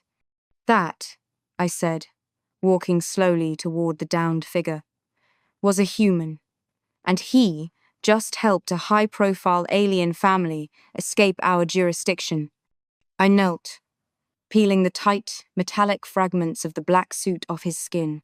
Underneath the tactical armor, he was wearing simple civilian fatigues, heavily worn. I found no identification. The Zurath had been thorough. This was no random mercenary. This was personal. This was loyalty. The second phase of the mission began instantly. No rest, no debriefing. The Black Suit directive was always instantaneous. Assess the new threat, acquire the asset. The Lathan family was gone. But the one thing that mattered, the loose thread that could unravel our entire secrecy operation, was lying right here in the mud.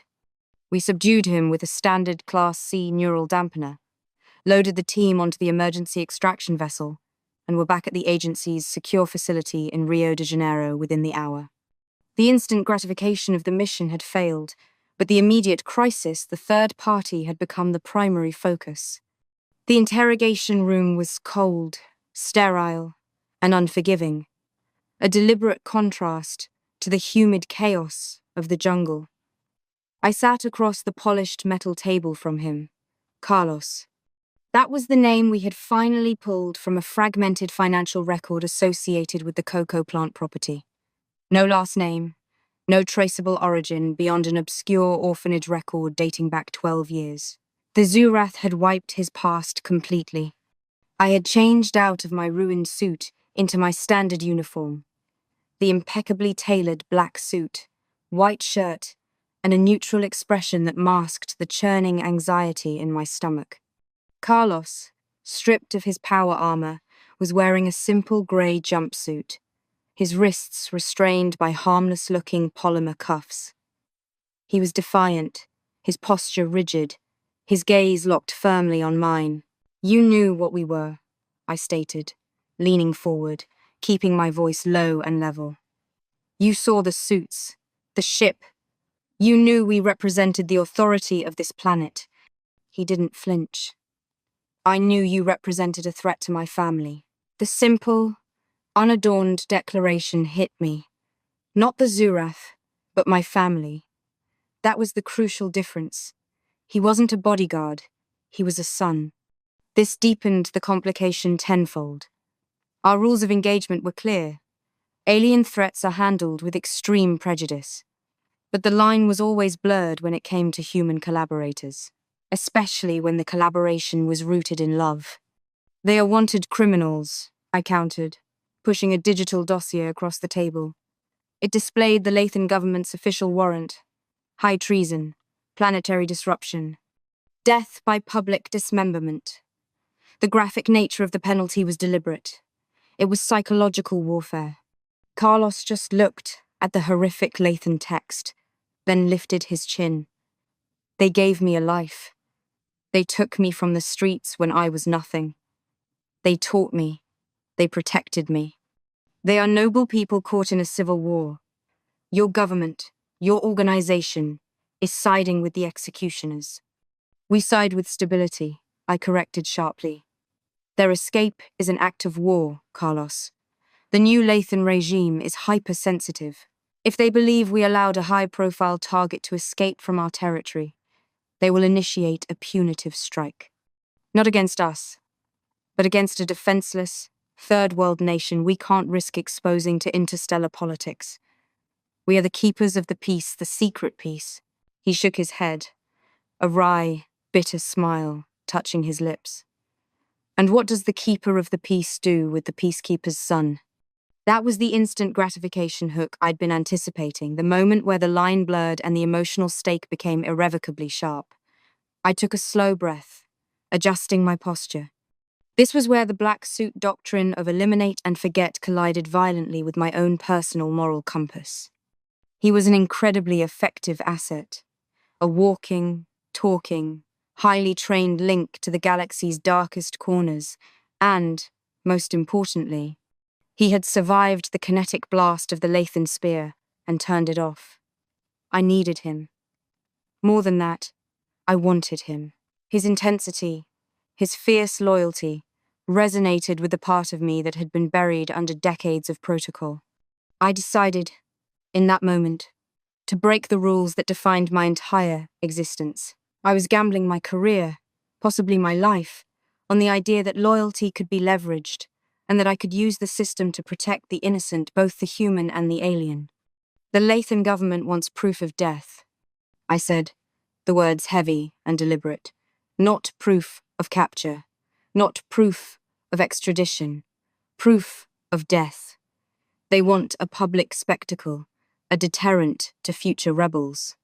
Carlos's eyes narrowed, searching mine for a trick.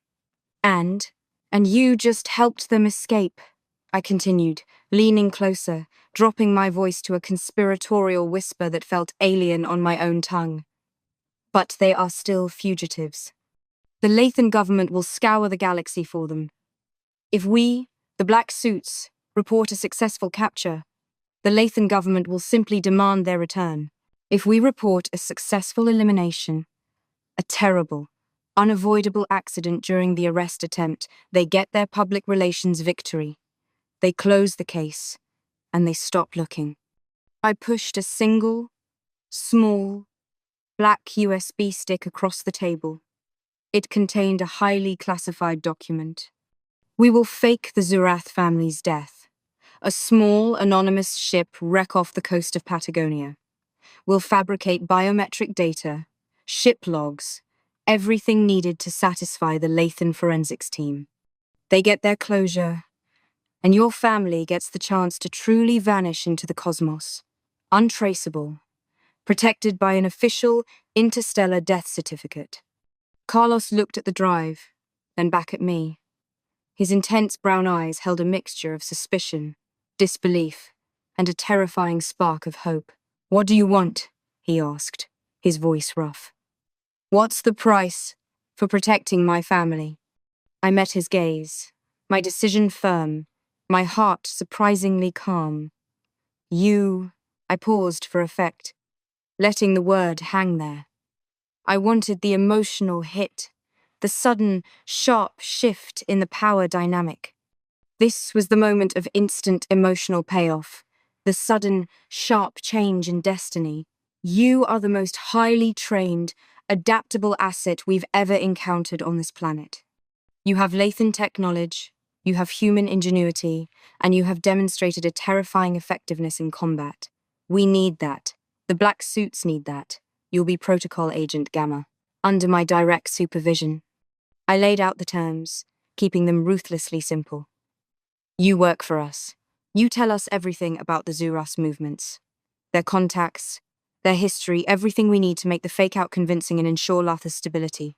In return, I guarantee your family's freedom and safety. Their death will be the end of their struggle. Your loyalty, Carlos, is what I am buying. He stared at the black drive, then at my face. He studied my features, the tight, professional discipline that marked my every move, and then he seemed to look beyond it, seeing the exhausted, morally compromised agent underneath. "And if I refuse, then they escaped without our knowledge," I said, my voice hardening slightly, injecting the necessary element of threat. "And we are required to pursue them across the globe with full lethal intent to prevent the incident. The Lathan government will not stop, and neither will we. Your family will never be safe. You have one chance, Carlos. One moment to trade your loyalty to them for their actual freedom." He reached out slowly, picking up the USB drive. He didn't speak for a long time, the silence stretching and deepening, but his hand was steady, and his gaze never left mine. He was measuring the risk, the betrayal, and the immense reward. Finally, he nodded. A single, decisive movement. "I accept. But if I ever think you've betrayed them, if I think you've allowed them to be found, I will use every piece of Lathan technology I know to burn your organization to the ground. Starting with you." "Fair enough," I said, pushing back my chair. "Welcome to the Black Suits, Carlos. Let's start with the escape vessel's transponder codes. We have a planet to deceive, and less than 48 hours to do it." The next 36 hours were a blur of high-stakes logistics, technical wizardry, and continuous, tense proximity to Carlos. The instant gratification of our new partnership was the immediate, overwhelming need to trust him with everything. My life, my career, and the political stability of an entire continent now rested on the word of a human raised by aliens. I was the only person who knew the truth, that the Zurath family was alive and well, currently cloaked in an abandoned Lathan refueling depot outside the solar system, waiting for the all-clear. To the agency, Carlos was a captured asset, interrogated, flipped, and now working under duress to minimize the diplomatic damage caused by the escape. My office became our operational center, a pristine, high-tech space overlooking Rio de Janeiro, currently cluttered with schematics, holographic projections of Lathan ship components, and evidence of a massive, ongoing cover-up. The Zurath ship, the Aethel, was equipped with a dual-phase drive, Carlos explained, tracing a complex wiring diagram on the screen with a steady finger. He was sharp, frighteningly intelligent, and moved with a restless energy that betrayed his forced composure. Phase 1, atmospheric cloaking, which you saw.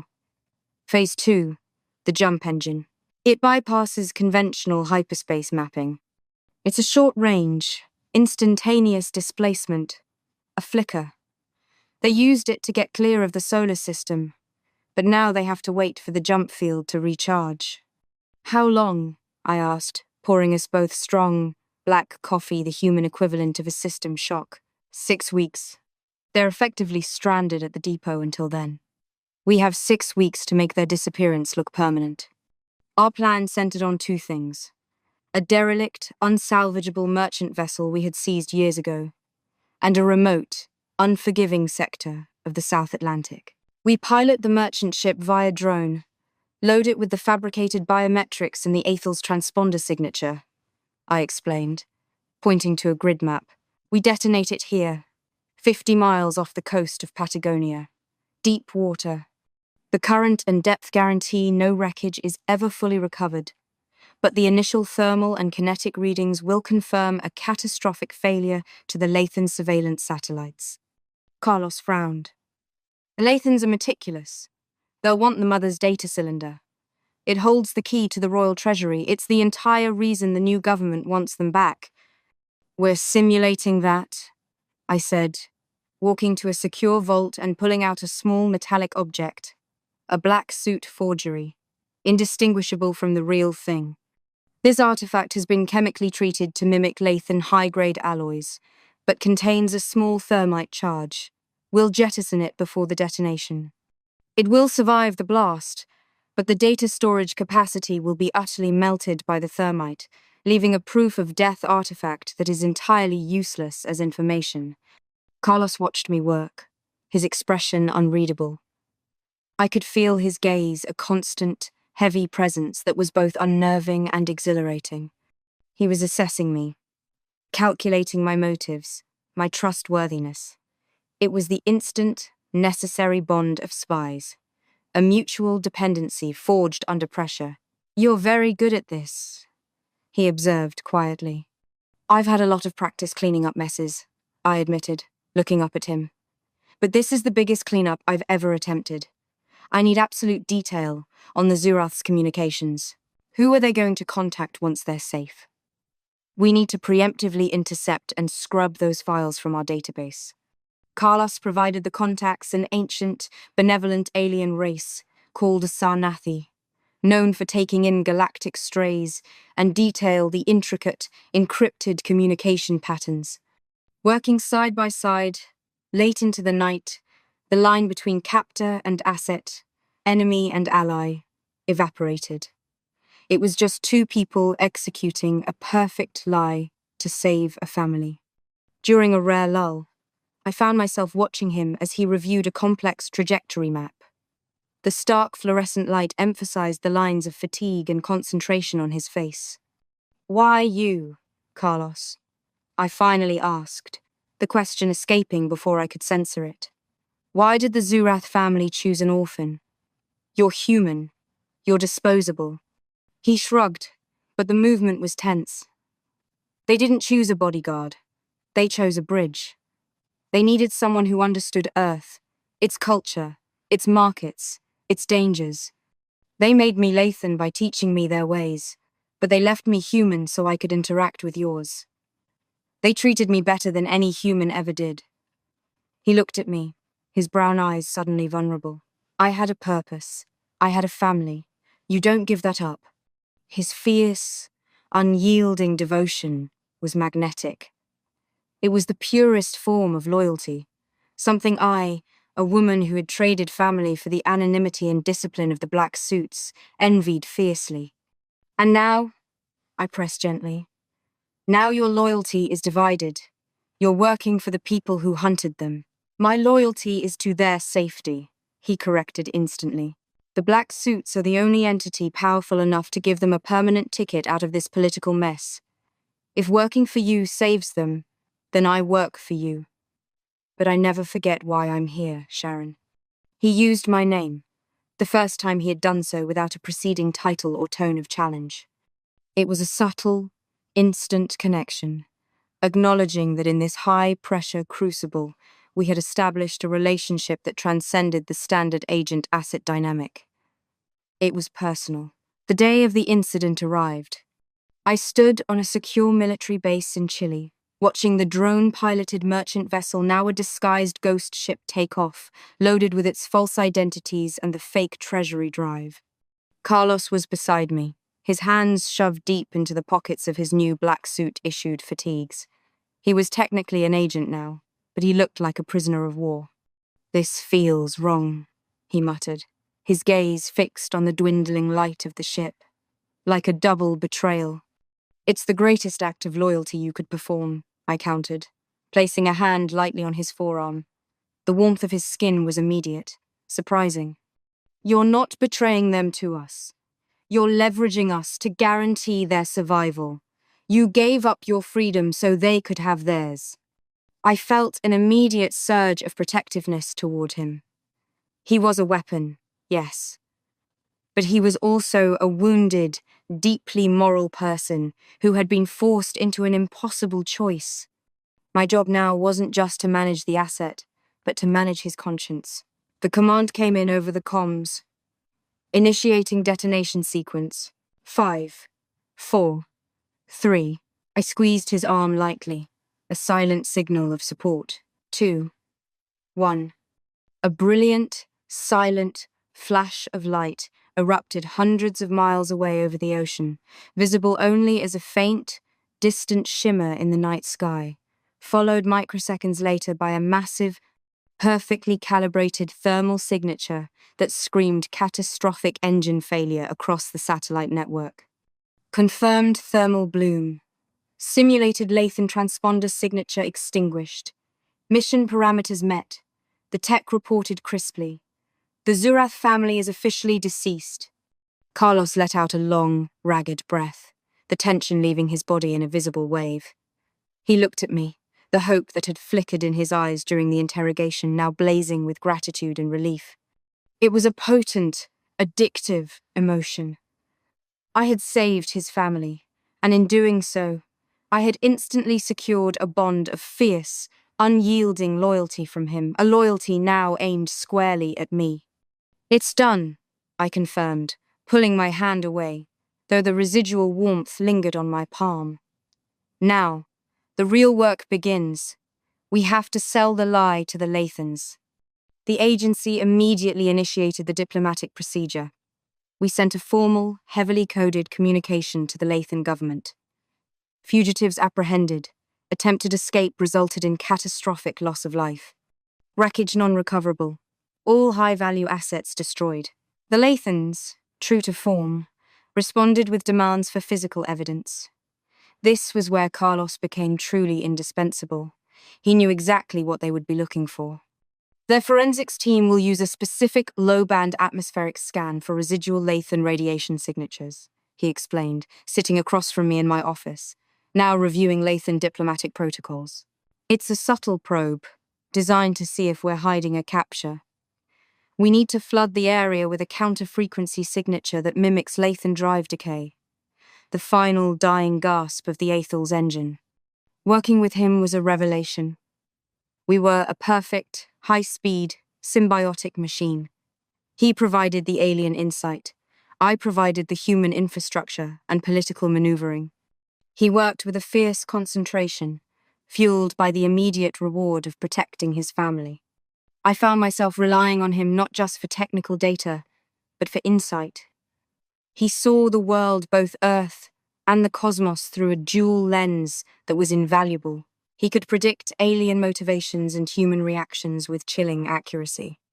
Our professional proximity soon bled into the personal. We were constantly together, working 15-hour days, fueled by adrenaline and a shared secret. We started having dinner in my secured apartment, not a date, just the necessity of working, eating quick, simple meals while discussing planetary defense strategies. One evening, I watched him clean his black suit issue kinetic rifle, his movements precise and familiar. "You're trained with this?" I asked, surprised. "I thought you only knew Lathan tech." "The Zurath prepared for everything," he said, not looking up. "They taught me human self-defense, human language, human science. They understood that to survive on Earth, I had to be better than human. They trained me to use whatever weapon was available." He looked up then, meeting my eyes. "They raised me to be their perfect weapon, Sharon. That's what I am. And now, I'm your weapon." And so, the intensity of his stare, the casual declaration of his function, was staggering. It felt like a gauntlet had been thrown, an invitation to acknowledge the instant, powerful connection that had formed between us. "I don't want a weapon, Carlos," I said, crossing the room to stand behind him, resting my hands lightly on his shoulders. He tensed immediately, surprised by the sudden, intimate contact. "I want a partner. You saved them, not the black suits. You are my asset, but you are also the only person on this planet who knows the true cost of our operation. The only person I can talk to." My fingers kneaded the tight muscles in his neck. The exhaustion and stress of the last 72 hours melted slightly under my touch. This was the moment of instant emotional fulfillment I realized I needed. The breaking of the impenetrable solitude that had defined my life as a black suit. He slowly put the rifle down and leaned back, his head resting against my stomach. "I am your partner," he murmured, his voice low and rich. "But you should never forget the training. If you get too close to the weapon, it might fire." I smiled. "A genuine, rare thing. I'm betting that's exactly what I need." Over the next 6 weeks, Carlos settled into his new role with devastating efficiency. He was integrated into the Black Suits Protocol Division, a tiny, highly classified team I ran, dedicated to preemptive damage control and extraterrestrial diplomacy.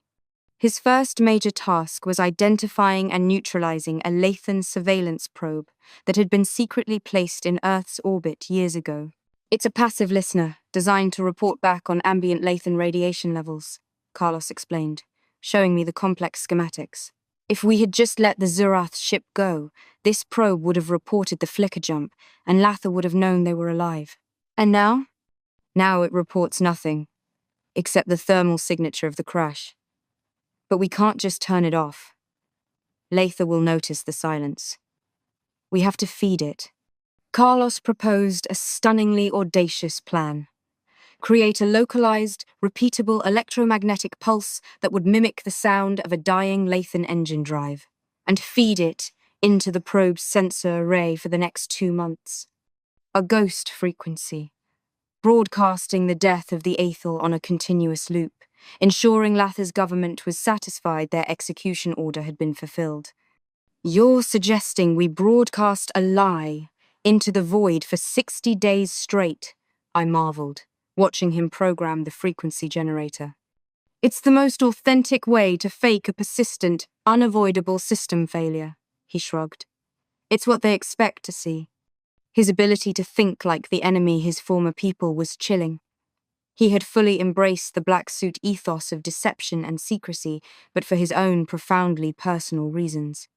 As the weeks passed, our partnership deepened into something undeniable. The intense focus of the work, the shared danger, and the mutual secret created a bubble around us. We moved through the agency like a unit, my icy professionalism balanced by his quiet, coiled intensity. I realized I was changing. I, who had always viewed my work with cold, detached precision, was now making decisions colored by Carlos's presence. I found myself anticipating his needs, adjusting my schedule to match his, and, most tellingly, starting to care more about protecting him than protecting the protocol. One night, the stress finally broke. We had successfully fooled the Lathan forensics team, who had been dispatched to the fake crash site and, finding the melted treasury drive and the consistent ghost frequency, had returned to Latha satisfied. The mission was officially a success. The Zurath was safe, and Earth was politically stable. Carlos and I were alone in my office, the city lights of Rio glittering below us, the silence deafening after weeks of constant action. He leaned against the window, gazing out at the human world he had been raised to defend against its own ignorance. "They made it," he whispered, a tremor in his voice. "The Sarnathi confirmed contact. They are safe. It's over." I walked up behind him, placing my hands on his waist. "Not over, Carlos. Just the beginning." He turned, the sudden intimacy a palpable heat between us. His brown eyes were swimming with an emotion I couldn't name: relief, guilt, exhaustion, and, intensely, desire. "I gave up everything for them," he said, his voice raw. "My past, my identity, my future with them. And now, I have nothing left but this connection to the woman who caught me." "You didn't give up everything," I countered, sliding my hands up to cup his face. "You traded it for something real. You traded a lie for a truth." This was the ultimate moment of instant gratification, the payoff of weeks of pent-up tension and shared danger. I didn't want a long, complicated courtship. I wanted the immediate, necessary connection that had been building since I saw him lying helpless in the mud. I pulled him in and kissed him a kiss that was desperate, demanding, and utterly fulfilling. It was the acknowledgement of the pact we had made, the merging of the agent and the asset, the captor and the captive. His hands wrapped around my back, pulling me tight against his trained, hard body. The discipline I had cultivated for years cracked wide open, replaced by a sudden, violent need for human connection. The black suits had taught me how to save the world, but Carlos had taught me why I needed to be saved from my own solitary existence. Life as Protocol Agent Gamma and his handler was an ongoing tightrope walk.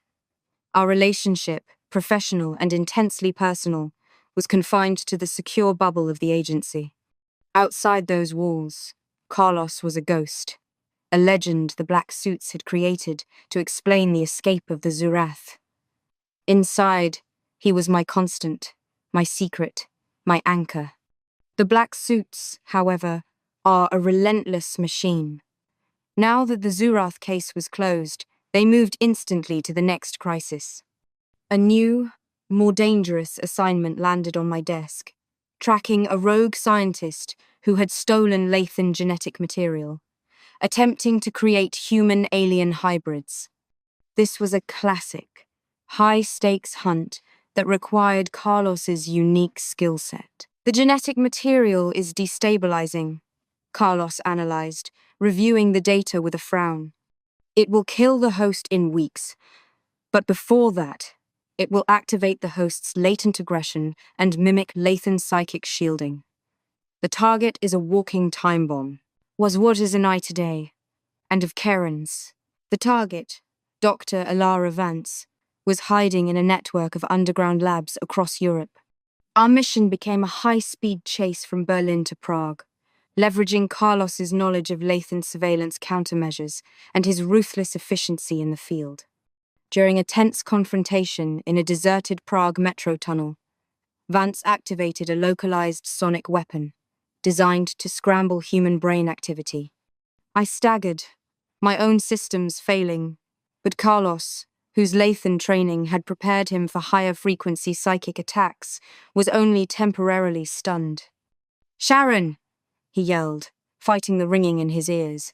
He grabbed me, pulling me behind a heavy concrete pillar. "I can't think," I gasped, clutching my head. "It's overloading my neural dampeners." Carlos didn't hesitate.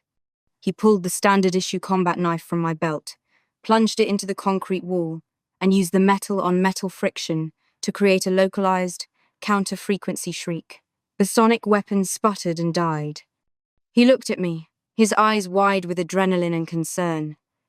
"Are you hurt?" "No," I whispered, shaken. "You saved me." Again. The dynamic had flipped completely. I, the handler, was now dependent on him, the asset. It solidified the instant gratification of our partnership. It wasn't just emotional. It was absolutely necessary for survival. We captured Vance, retrieving the stolen genetic material and neutralizing the threat. As we flew back to Rio, the immediate danger over Carlos was silent, staring out the window at the endless cloud cover. "You didn't have to do that," I finally said, touching his hand. "Yes, I did," he replied simply, turning his intense gaze on me. "The Zurath family taught me loyalty above all else. You protected them.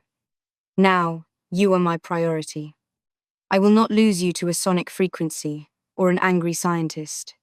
His loyalty was a concrete thing, a shield and a weapon, fierce, unyielding, and directed entirely at me. It was the instant, perfect, emotional return on the gamble I had taken. "What about the Lathan armor you wore?" I asked, changing the subject, wanting to understand every facet of the man who now defined my life. "Can you rebuild it?" He smiled, a rare, breathtaking flash of genuine amusement. "The armor was just an energy shell. The real tech was in the spear. It was a projection device, Sharon, but it was also a data core. It holds the final, complete history of the Zurath lineage. I kept it safe." He pulled a small, innocuous memory stick from a hidden compartment in his boot, the actual core of the weapon I had neutralized in the jungle. "This is everything the Lathan government wanted, the full, unedited history of the royal family, the true reason for the rebellion, and the evidence that proves the new regime are the criminals, not the Zurath." It was the ultimate blackmail material. The key to the Interstellar secret war, now resting in the hands of a human agent who answered only to me. "Why show me this?" I asked, my heart pounding a steady rhythm against my ribs. "Because you deserve the truth," he said, his voice dropping low, his eyes locked on mine. "You broke protocol for me. I broke the final code for you. We are in this together, Sharon. And now, we don't just serve the black suit's stability. We serve our own." I took the memory stick, its cold metal a stark contrast to the heat of his gaze. This was the final step of the instant gratification model, the immediate acquisition of power and total mutual trust. I had the perfect weapon, the perfect partner, and the ultimate secret. My life, once sterile and bound by rules, was now saturated with purpose, danger, and a fierce, necessary love. The black suits had no idea the extent of the political powder keg they had just welcomed into their ranks, and I, Agent Sharon, the handler, wouldn't have it any other way. The secret had been secured, the family saved, and the price paid in full. The next chapter, a clandestine war against the universe's injustices, would be fought on our terms. The Lathan government, satisfied with the crash report and the continuous ghost frequency broadcast, officially closed the Zurath case. The political incident was averted, and the black suits received high praise from the secretive Interplanetary Stability Commission. For everyone else in the agency, it was a major victory. For Carlos and me, it was the start of an independent operation within the operation, a clandestine layer dedicated to protecting the secrets we had manufactured. My next promotion was instantaneous and expected. I was elevated to Director of Protocol Operations, giving me authority over all cross-reference data and high-value alien assets. The promotion was a direct result of my successful handling of the Zurath incident, and it put me in the perfect position to protect Carlos and leverage the Lathan data core. Carlos, now officially my chief strategic analyst, moved into the apartment next door, officially to maintain high operational availability, but unofficially to maintain the intense, necessary proximity of our relationship. The agency, trusting my judgment implicitly, gave us a new, high-priority mission, monitoring a sudden surge of unauthorized, low-frequency data packets originating from a remote region in the Siberian Arctic. The data was clearly Lathan in origin, but highly encrypted and erratic. It's a burst transmission, a distress signal, but it's badly mangled. Carlos explained, tracing the signal's origin point on the holographic globe in our secure lab. He was wearing his tailored black suit uniform now, the material a perfect match for mine, though his intensity made the uniform look more like a suit of combat armor. A distress signal from whom? I asked, leaning over the projection, the scent of his cologne, a faint, clean citrus I had grown addicted to filling my senses. Not the Zurath, he confirmed immediately, shaking his head. The Sarnathi encryption is far more stable. This is from the Lathan Navy, but it's a specific, deep-level encryption used only by covert reconnaissance forces. Lathan recon on Earth? Why? The Zurath case is closed. Carlos's expression darkened. A new threat. The Zurath had enemies beyond the current government. Rival factions who wanted the royal line extinguished, but for different, much darker reasons. They believed the Zurath possessed an ancient Lathan weapon, a relic that could destabilize the entire Lathan galaxy. The new government wanted the Zurath for political gain. These people want the Zurath dead to acquire the weapon. I felt the blood run cold. Does the Zurath family possess this weapon? Carlos hesitated, his eyes flicking to the data core. He had retrieved the core of the kinetic sphere, which was currently locked in my personal safe. The Zurath father claimed it was a myth, a political scare tactic. But the data core contains the entire history. We have to check. We spent the next 12 hours immersed in the data core's history logs. The Lathan language was beautiful, complex, and deadly. Carlos, translating the deep historical records, uncovered the truth. The Zurath family did possess a relic. Not a weapon of mass destruction, but a key, a complex, bio-encoded data cipher that could unlock the ancient, sealed defense systems of the original Lathan homeworld, making it invulnerable to outside attack. A relic of immense strategic value, not offensive. The new government knew about the cipher, Carlos stated, his voice tight. But the rebel faction, the one sending this distress signal from Siberia, believed it was an ancient weapon. They wanted to use the Zurath to find it, then kill them, and use it to carve out their own empire. And the Zurath didn't have it with them? No, Carlos confirmed, relief washing over his face. The cipher was left behind, locked in the family vault on Latha. But the key to the vault is encoded in the DNA of the Zurath children. That's why the enemies wanted them alive, even momentarily, to extract the key. The Siberian distress signal wasn't about the Zurath escape. It was a signal from a rival faction's deep cover reconnaissance team, trapped on Earth, likely having failed to locate the family and the children before the main Black Suits raid. We go to Siberia, I said, rising instantly. We find that team, we neutralize them, and we ensure the Lathan civil war stays the hell off our planet. And we keep the data core secret. No one, not even the director, knows about the cipher. That knowledge is our protection, Carlos. The mission was high stakes and immediate. We boarded a specialized, cloaked VTOL craft, flying non-stop to the desolate Arctic expanse. Siberia was the absolute opposite of the Brazilian jungle. It was a freezing, silent world of blinding white and endless, sharp cold. We landed near the coordinates of the distress signal, a collapsed, frozen bunker dating back to the Soviet era.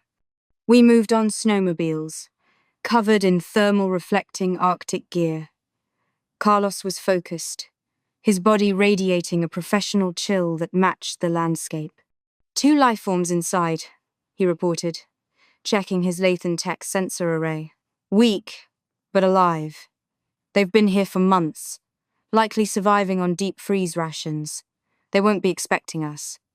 We breached the sealed entrance, dropping into a narrow, dimly lit corridor that smelled of stale air and ozone. The 2 Lathan recon agents were huddled in a control room, their skin pale, their uniforms ragged. They were not sleek, elegant Zurath. They were soldiers hard, ruthless, and desperate. Their uniforms bore the insignia of the Ascendant Fleet, the faction that believed in the mythical weapon.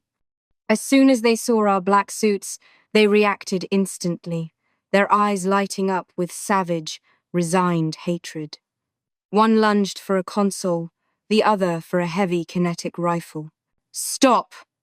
I ordered, raising my own, non-lethal pulse weapon. Carlos didn't wait for the order. He moved with a devastating, instant finality. He didn't fire. He used his body as a weapon, tackling the Lathan agent, going for the console. It was a blur of human speed and Lathan-trained efficiency. He locked the agent's arm, snapping the wrist, and simultaneously slammed the agent's head against the metal console, neutralizing him instantly. I handled the second agent, firing a high-frequency pulse that momentarily locked his muscles, allowing me to secure the kinetic rifle. The 2 agents were subdued, but not before the first one, now convulsing on the ground, managed to shout a single, guttural word in Lathan. Carlos froze. His face went pale beneath the tactical hood. "What did he say?" I demanded, securing the prisoners with flex cuffs. Carlos looked down at the unconscious Lathan agent, his expression troubled. He said, "The key is with the children. They didn't know the Zurath were dead, Sharon. They still think the family is on Earth. They were waiting for confirmation of the family's location before sending a retrieval team." My heart sank. The Lathan government was fooled, but the deeper, more dangerous faction was still actively hunting. Our perfect lie was only half effective. The ultimate enemy still believed the Zurath were a threat on Earth. "We need to clean the site, wipe the entire bunker's existence from the records, and transport these 2 back to Rio for deep interrogation," I said, my voice hardening with resolve. "We have to find out what they know, and who they're reporting to." "Avra Deaston." Carlos nodded, his gaze meeting mine, the shared danger immediately reinforcing our bond. "We tell the agency that they were the escapees, the Zurath family themselves, and that they died in a structural collapse during the arrest. It cleans the slate completely. It's the only way to close the door on the Zurath case for good." It was another layer of deception, another necessary lie to protect the innocents light years away. I trusted Carlos implicitly to navigate this ethical minefield. He was the one who had sacrificed his life to save theirs, and that made his judgment the only one I truly relied on. We spent the next 48 hours in the Arctic, meticulous in our cover-up, before flying the 2 Lathan prisoners, heavily sedated, back to our secure facility. The interrogation of the Lathan agents was brutal but necessary, conducted by Carlos and me using specialized black suit neuroreaders that could extract information without causing permanent damage, mostly. Carlos was a ruthless interrogator. He didn't physically hurt them, but his intimate knowledge of Lathan psychology, honor, and fear was devastating. He knew exactly what codes to press. Within 2 days, we had the answer. The Ascendant Fleet faction had a small, highly sophisticated reconnaissance vessel hidden in a deep-sea trench off the coast of Australia, monitoring the Pacific Rim for anomalies. It was a listening post, capable of relaying information instantly to the Ascendant Fleet's main command in the Lathan territory. It was their last active link to Earth. "If they see us, they report immediately," Carlos warned, reviewing the schematics of the sub-vessel. If they don't report, the Ascendant fleet knows they've been compromised and sends a warship. We take it out silently, I decided. No trace, no report. We make the vessel disappear. We use the agency's deep-sea drone fleet, the Ares model. Fully cloaked, heavily armored. The mission demanded that Carlos and I operate the deep-sea drones personally from a secure command center. We spent the next week in a windowless room, miles beneath the Black Suit's main headquarters, maneuvering highly specialized equipment. The pressure was immense. The fate of the Zurath family, and potentially the stability of an entire star system, rested on our ability to quietly neutralize a single, high-tech submarine. During a tense moment, as Carlos was navigating the drone through a complex geothermal vent near the target, the Lathan sub sent out an unexpected, high-frequency ping, a check-in. "They're running an unscheduled diagnostic," Carlos hissed, his face tight with concentration. "We have seconds to abort or hide, or they see our signature." I reacted instantly, overriding the drone's manual controls and activating a localized electromagnetic shroud. The drone went completely dark, its signal scattering harmlessly into the ocean noise. The Lathan sub completed its diagnostic, reported all clear to its command, and returned to passive mode. Carlos slowly let out a breath, turning to face me. Our eyes met across the console. The adrenaline was a shockwave between us. "That was dangerously fast, Sharon," he said, his voice husky. "I learned to anticipate the failure mode," I replied, the heat of the moment overwhelming the professionalism. "I knew what you needed before you asked for it." He pushed away from the console, rounding the small command station and stopping directly in front of me. He didn't speak, but the intensity in his gaze was a language unto itself. This was the raw, necessary desire that had been the foundation of our bond, the high-stakes passion born of shared secrets and mutual survival. He reached out, his hand cupping my cheek, his thumb gently stroking my jawline. "You are terrifyingly efficient," he murmured, "and you are the only person who has ever truly protected me." I leaned into his touch, my hands resting on his chest, feeling the steady, rapid beat of his heart. "And you are the only one who has ever made me feel alive, Carlos. Fully, completely alive." He kissed me then, right there, in the sterile, air-conditioned silence of the command bunker.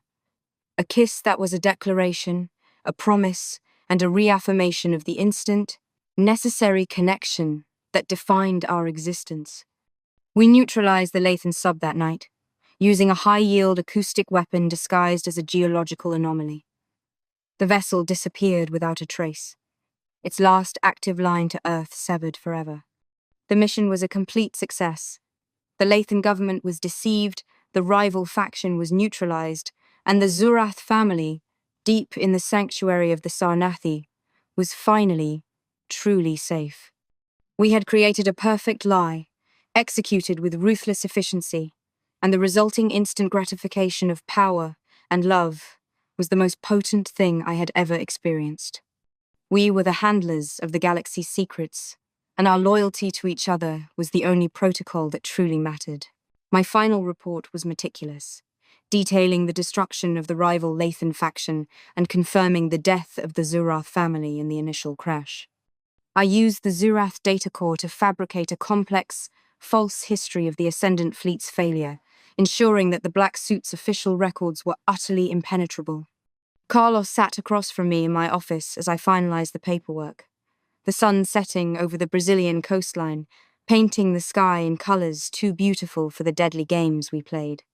He was reading a physical book, a classic, forgotten novel of human history, a quiet reminder of the world he had fought so hard to belong to. "It's done," I said, signing the last document with a flourish. "The Zurath family is a historical footnote. The Lathan case is permanently closed." Carlos looked up, his face relaxed, the constant tension finally gone. "And now?" I smiled, a slow, genuine smile that felt earned. Now, we run protocol operations.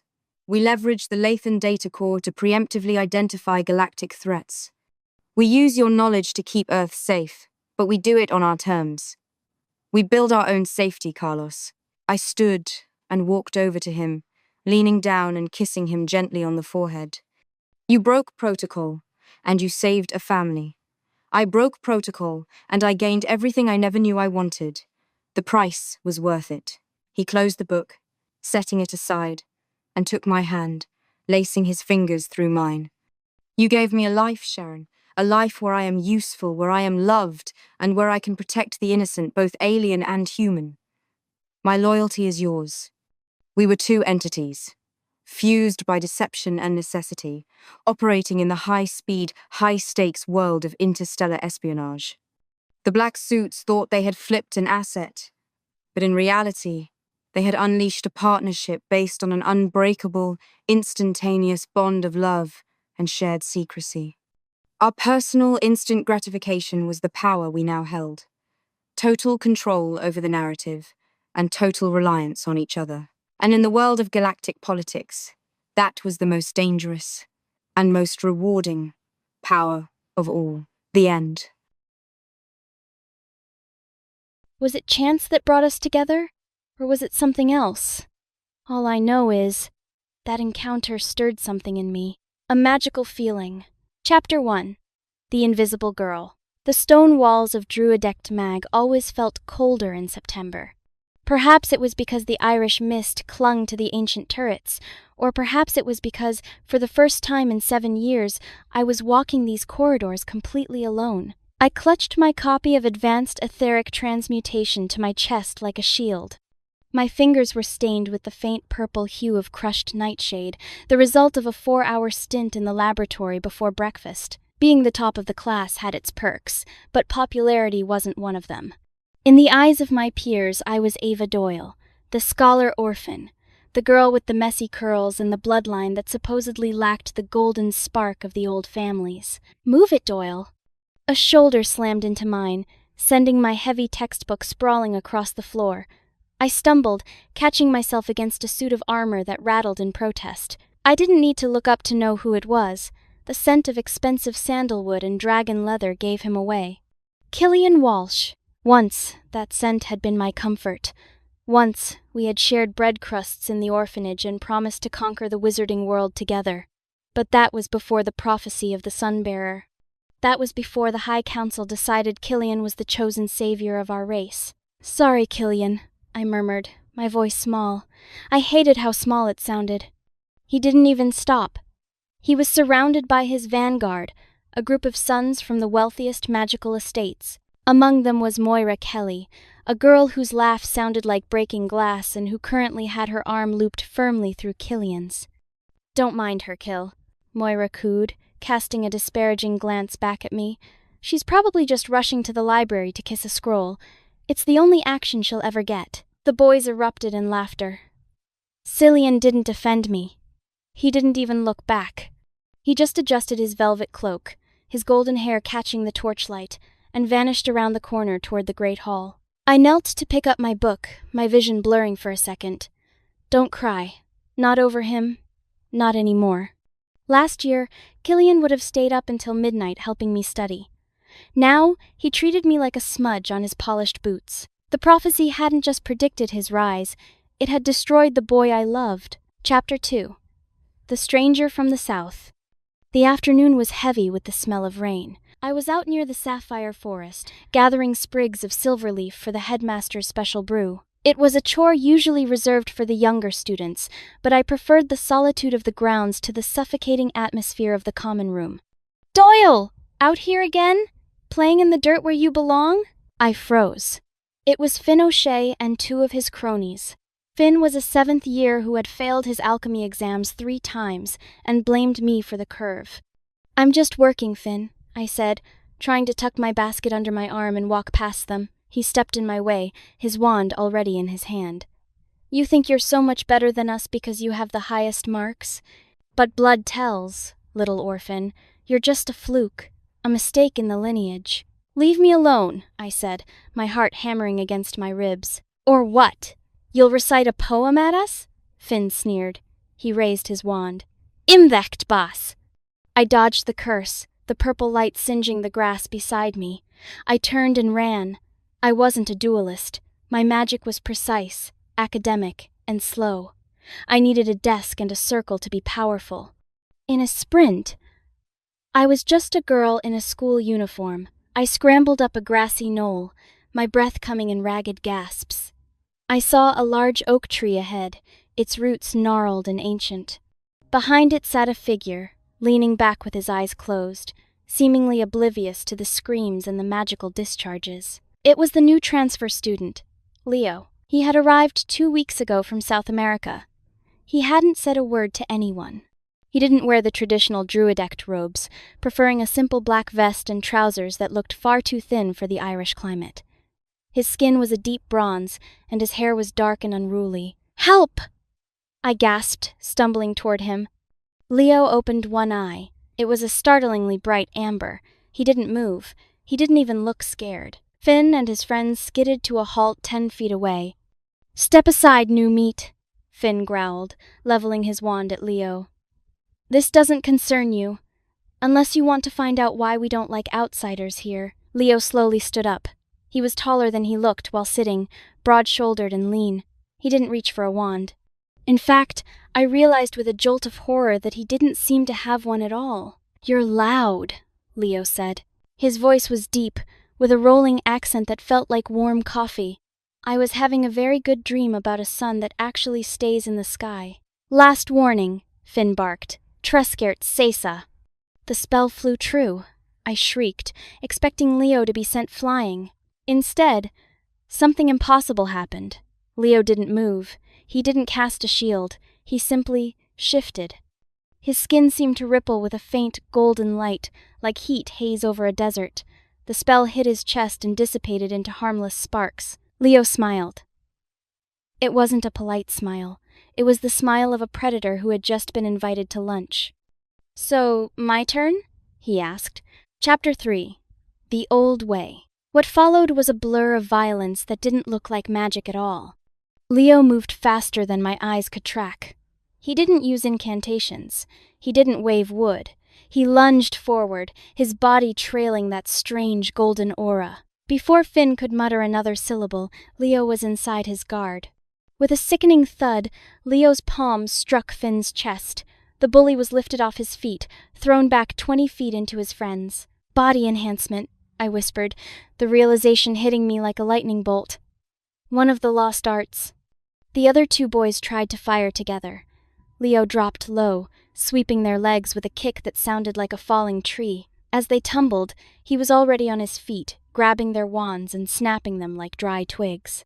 "Go," Leo said softly, "before I stop being bored." They didn't need to be told twice. They scrambled away, leaving their pride and their broken wands in the dirt. Silence returned to the knoll, save for the distant crashing of the Atlantic waves. I stood there, trembling, clutching my silver leaf. Leo turned to me. The golden light faded from his skin. He looked normal again. A bit scruffy. A bit tired. "You okay, Scholar?" he asked, walking over to pick up his discarded jacket. "How did you do that?" I breathed. "That magic. It's been forbidden in Europe for centuries. They say it's barbaric." Leo laughed, a rich, genuine sound. "Barbaric? My ancestors used this to survive things your refined magic couldn't touch. In my home, we don't rely on sticks to keep us safe. We rely on ourselves." He looked at me then, really looked at me. Most people at this school looked through me, but Leo's amber eyes seemed to read the very lines of my soul. "You're the one who stays in the lab until the moon is high," he noted. "Ava, right? You know my name?" "Hard not to notice the smartest person in the room," he said with a wink, "even if she tries very hard to be a ghost." My face heated up. I wasn't used to compliments. I wasn't used to being seen. "Thank you," I said, "for saving me." "Don't mention it. But maybe." He leaned in closer, and I could smell something spicy and wild on him, like cinnamon and rain. "Maybe next time you bring me a snack as payment? The food here is, how do you say, like wet cardboard." I giggled. I actually giggled. It was a sound I hadn't heard from my own throat in a year. I think I can manage that. Chapter 4. The Shadow in the Hall. The news of Leo's altercation with Finn spread, but not in the way I expected. People didn't fear him, they mocked him. To the elite wizards of Druidic Mag, physical combat was a sign of low breeding. They called him a magical peasant, but I didn't care. For the first time in months, I felt a flicker of safety. A week later, I found Leo in the back of the library. He was struggling with a scroll on advanced theory. "It's the syntax," I said, sliding into the chair across from him. "The Irish dialect from the 14th century is tricky. Here, let me." I spent the next hour translating for him. In return, he told me stories of the mountains in his homeland, of magic that felt like dance and breath rather than rote memorization. "You're very patient, Ava," he said, leaning back. "Most girls would have run away when I started breaking wands." "I've had enough of proper wizards," I said, my voice turning bitter. "Ah, the celebrity," Leo said, his eyes shifting toward the front of the library where Killian was currently holding court, surrounded by admirers.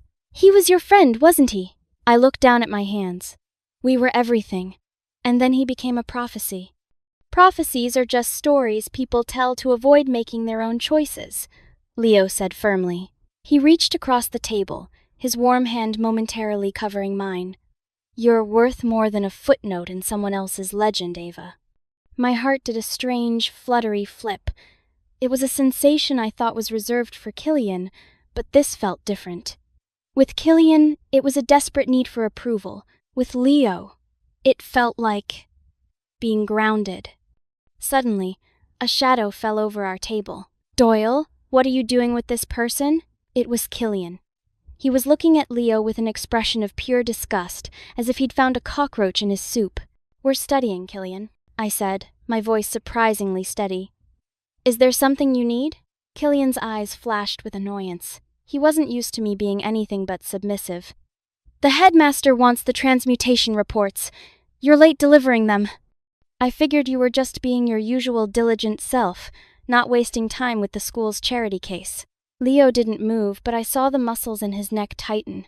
"Charity case?" Leo repeated, his voice dangerously low. "That's a big word for a boy who needs a prophecy to tell him he's special." The library went silent. No one spoke to Killian Walsh like that. Killian took a step forward, his hand drifting toward his wand, the famous Kelpie bone core wand that was said to be a gift from the gods. "You have no idea who you're talking to, peasant." "I see a boy who's afraid of a girl with a book," Leo said, standing up. He towered over Killian. "And I see a girl who's finally realizing she doesn't need your permission to exist." Leo turned to me, his expression softening instantly. "Ready to go, Ava? I heard the kitchens have some actual bread today. We should steal some before the prophecy eats it all." I looked at Killian. For the first time, he didn't look like a hero. He looked small, petty. "I'm ready," I said. As we walked past Killian, I didn't look back. I felt Leo's hand settle on the small of my back, a protective, warm weight that promised a future far more interesting than any ancient prophecy. Chapter 5. The Hidden Garden. Autumn deepened, turning the woods of Druidic Mag into a tapestry of gold and crimson. My life had changed in ways I couldn't have imagined. I was still the top of my class, but I was no longer the girl who hid in the shadows. Leo and I had found a spot, an overgrown, forgotten greenhouse at the edge of the grounds. I brought my books, and he brought his training. "Watch," he said one afternoon. He stood in the center of the glass-domed room. He began a series of movements, fluid, powerful, and rhythmic. As he moved, the golden aura returned, but this time it was different. It wasn't just on his skin, it was flowing from him into the air. He struck out at a stone pillar, stopping his fist just an inch away. The air pressure alone cracked the stone. "It's not just strength," he explained, breathing heavily, his chest glistening with sweat. "It's about directing the internal mana. In my country, we say the soul is a fire. Most wizards use the fire to light a candle, a spell. We are the fire." I watched him, mesmerized. "It's beautiful." Leo stopped and looked at me, a mischievous glint in his eyes. "You think I'm beautiful, Ava?" I felt my cheeks catch fire. I meant the magic. The technique. He laughed, crossing the space between us in 2 long strides. He sat down on the bench next to me, far closer than was strictly necessary. You're a terrible liar, scholar.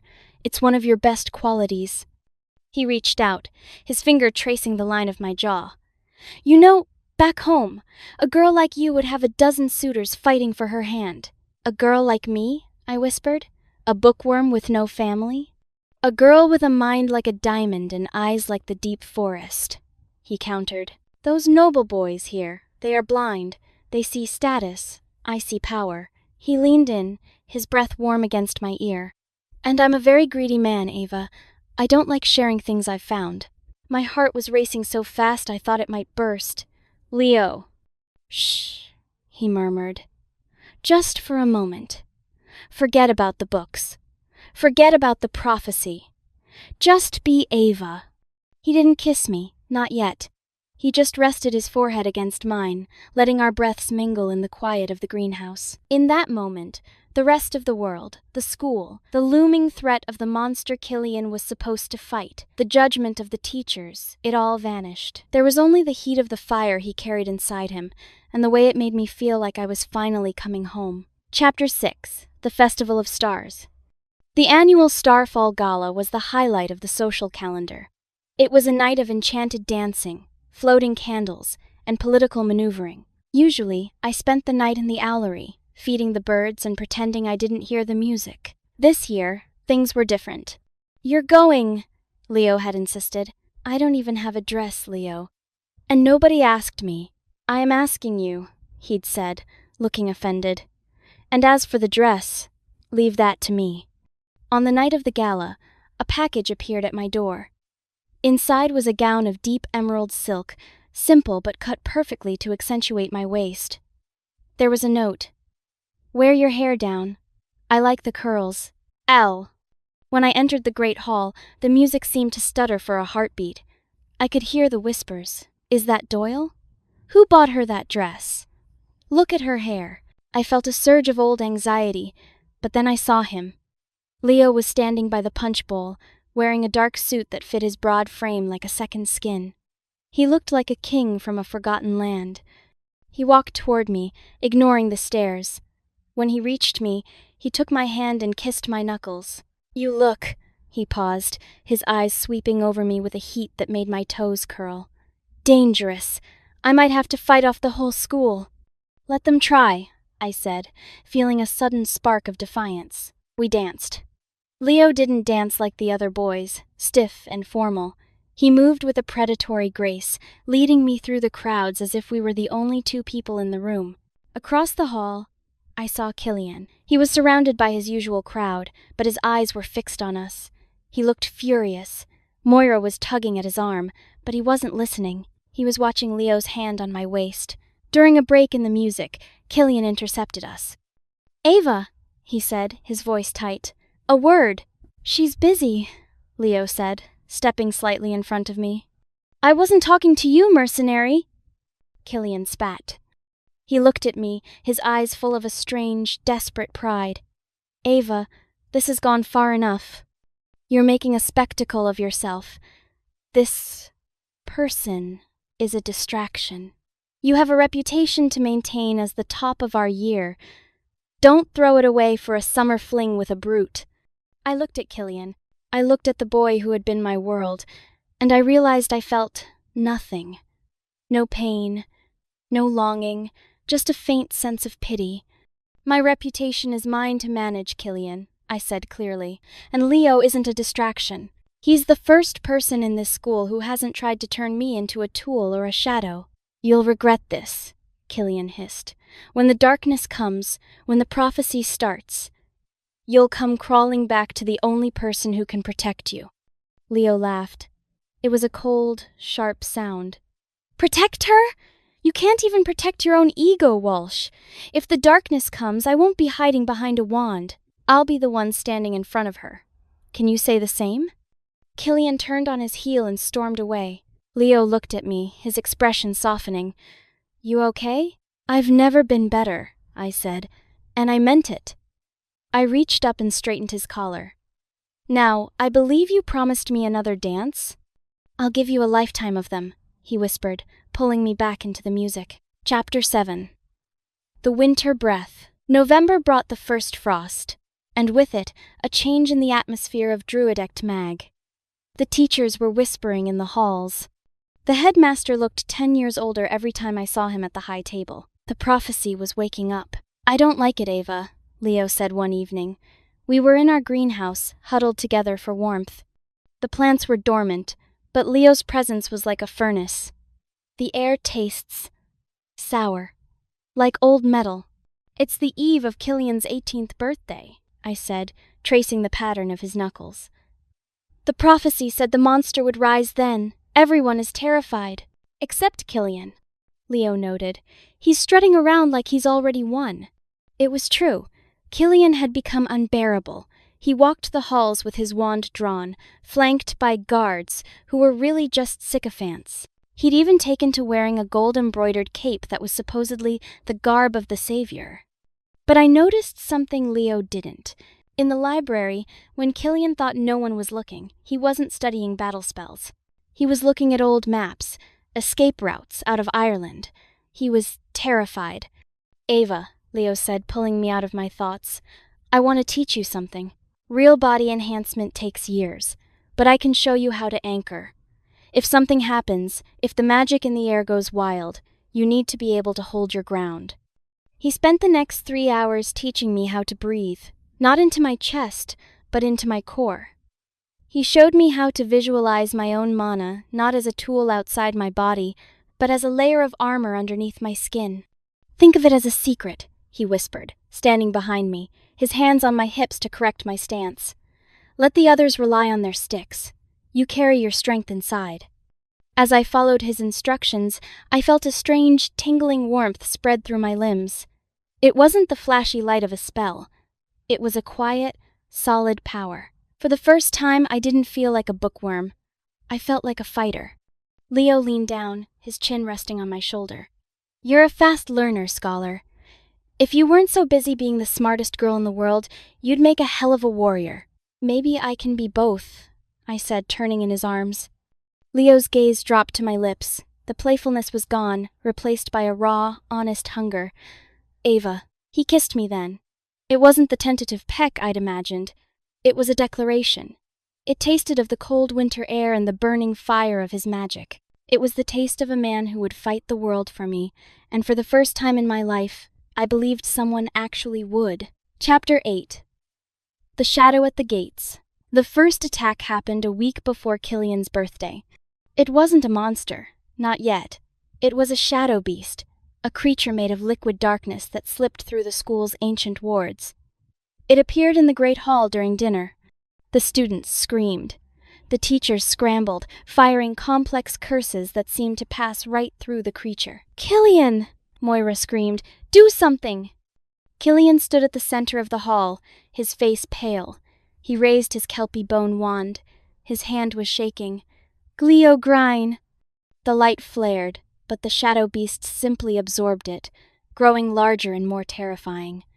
It lunged toward a group of first years. Before Killian could even blink, a dark blur streaked across the hall. It was Leo. He didn't use a spell. He didn't use light. He slammed into the beast with a golden-rimmed shoulder, his physical mass backed by the full weight of his enhanced mana. The impact sounded like a thunderclap. The shadow beast shrieked as Leo's fist, glowing with a white-hot intensity, tore through its center. He didn't stop until the creature had dissipated into nothing but foul-smelling smoke. The hall went silent. Leo stood there, his chest heaving, his eyes still glowing with that predatory amber light. He looked at Killian, who was still holding his wand aloft like a useless twig. That's it? This is your savior? Leo asked the room, his voice echoing off the stone walls. He didn't wait for an answer. He walked over to me, took my hand, and led me out of the hall. No one dared to stop us. That night, in the safety of my dormitory, I realized that the prophecy might have been right about a monster rising, but it had been dead wrong about who would be the one to stop it. I looked out the window at the dark Irish sky, feeling the weight of the gold in my veins. Whatever was coming on Killian's 18th birthday, I wouldn't be watching from the sidelines. I would be right there, by Leo's side, showing this school that the scholar orphan was done being invisible. And I couldn't wait to see the look on Killian's face when he realized he was the one who was truly alone. Chapter 9. The Birthday of the Sun. The day arrived, Killian's 18th birthday. The sky was a bruised purple, and the wind howled through the turrets of Druidect Mag like a dying animal. Classes were cancelled. The students were gathered in the central courtyard, forming a massive circle around Killian. He stood on a raised platform, wearing his golden cape, his kelpie bone wand gripped so tight his knuckles were white. The headmaster stood beside him, looking grim. The prophecy states that at the strike of midnight, the Harbinger will rise from the Whispering Cliffs. Killian Walsh, you are our shield, our hope. I stood at the back of the crowd, Leo's hand locked in mine. We weren't part of the circle. We were the observers. He's going to fail, Leo whispered. The mana in the air is too thick. It's suppressing wand magic. He was right. I could feel it, a heavy, oily pressure on my skin. My own magic felt sluggish, but the anchor Leo had taught me was holding steady. I felt solid, unmovable. Midnight struck. The ground shook. A crack split the earth at the edge of the courtyard, and from it rose a creature of nightmare. It was 20 feet tall, a mass of jagged obsidian and burning green fire. Its eyes were abysses of hunger. The Harbinger. Now, Killian, the headmaster cried. Killian stepped forward. He raised his wand. He opened his mouth to cast the legendary solar flare spell he'd been practicing for months. Nothing happened. A few sparks sputtered from the tip of his wand, but the heavy atmosphere swallowed them instantly. Killian tried again, his voice cracking. Ten Nagriin. The Harbinger roared, a sound that shattered the windows of the West Tower. It lunged, its obsidian claws sweeping toward the platform. Killian didn't fight. He didn't stand his ground. He dropped his wand, turned, and tripped over his own golden cape. He scrambled away on his hands and knees. Sobbing, the savior had broken. The Harbinger turned its attention to the students. It raised a massive fist, ready to crush the very people who had spent a year worshipping a fraud. Stay here, Leo said, his voice a low growl. No, I said, tightening my grip on his hand. We do this together. Leo looked at me, a flash of surprise turning into a fierce, proud grin. Then let's show them what real magic looks like. Chapter 10. The Fire and the Diamond. We ran, not away from the monster, but toward it. The students parted like the Red Sea as we sprinted through the circle. I saw Moira Kelly's jaw drop. I saw Finn O'Shea stumble back in terror. Leo ignited. The golden aura around him didn't just ripple, it exploded. He looked like a fallen star, his entire body encased in a shimmering, translucent armor of mana. Ava! The seal! He shouted. I didn't have his physical strength, but I had the mind of the top student. I knew the Harbinger wasn't just physical. It was a construct of ancient, chaotic energy. It needed an anchor point. I dropped to my knees, pressing my palms against the cold stone. I didn't reach for a wand. I reached into my core, using the breathing Leo had taught me. I visualized the ley lines beneath the school, the ancient Irish earth magic that wands usually ignored. Anchor! I screamed. The golden mana from my body flowed into the ground, creating a shimmering geometric grid that locked the Harbinger's feet in place. The creature shrieked, its green fire flaring as it struggled against my hold. Now, Leo. Leo leaped. He cleared 30 feet in a single bound, his fist cocked back. He wasn't just hitting the monster, he was hitting the very air, using the pressure to create a vacuum. His fist connected with the Harbinger's chest. Crack! The obsidian shattered.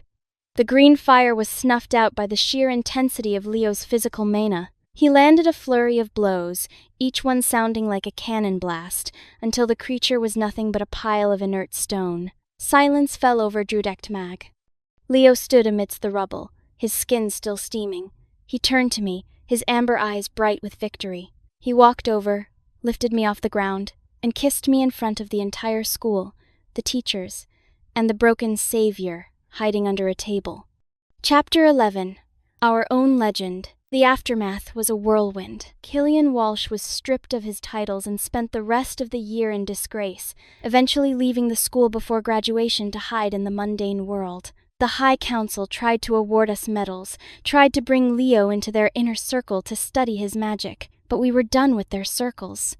"Ready to go?" Leo asked. It was graduation day. The sun was actually shining for once, casting a brilliant light over the enchanted lake. We weren't wearing the traditional black robes. We were wearing traveling clothes. "I have my books," I said, patting my satchel, "and my research on the ancient ley lines." "And I have the tickets," Leo said, holding up 2 slips of paper. "A boat to the south. I think it's time you saw a sun that doesn't hide behind clouds." We walked toward the gates of Druidect Mag. As we passed the library, I saw a new group of younger students. They stopped and whispered as we went by. "That's them," one whispered. "The ones who killed the Harbinger." "She's the alchemist," another said with awe. "The one who can hold the earth." I didn't feel invisible anymore. I felt seen, but not for my bloodline or my marks. I was seen for who I had become, a woman who found her own strength in the arms of a man who loved her for her mind. Leo looped his arm around my shoulders, pulling me close. "You know, Ava, they're going to write stories about us. The Scholar and the Brute. Let them," I said, leaning my head against his shoulder, "as long as they get the ending right." "And what's the ending?" I looked at him, at the man who had changed my world, and smiled. "The ending is just the beginning."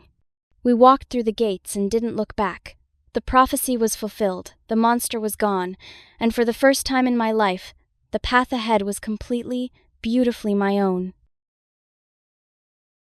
The Crab Queen's Little Groom. Never Kidnap Your Future Husband. Part 1. The Unexpected Choke. The humidity in Miami had a way of sticking to the soul, and today it was particularly thick. Madison Miller, 15 and currently convinced that her life was the epicenter of global boredom, leaned against the kitchen island.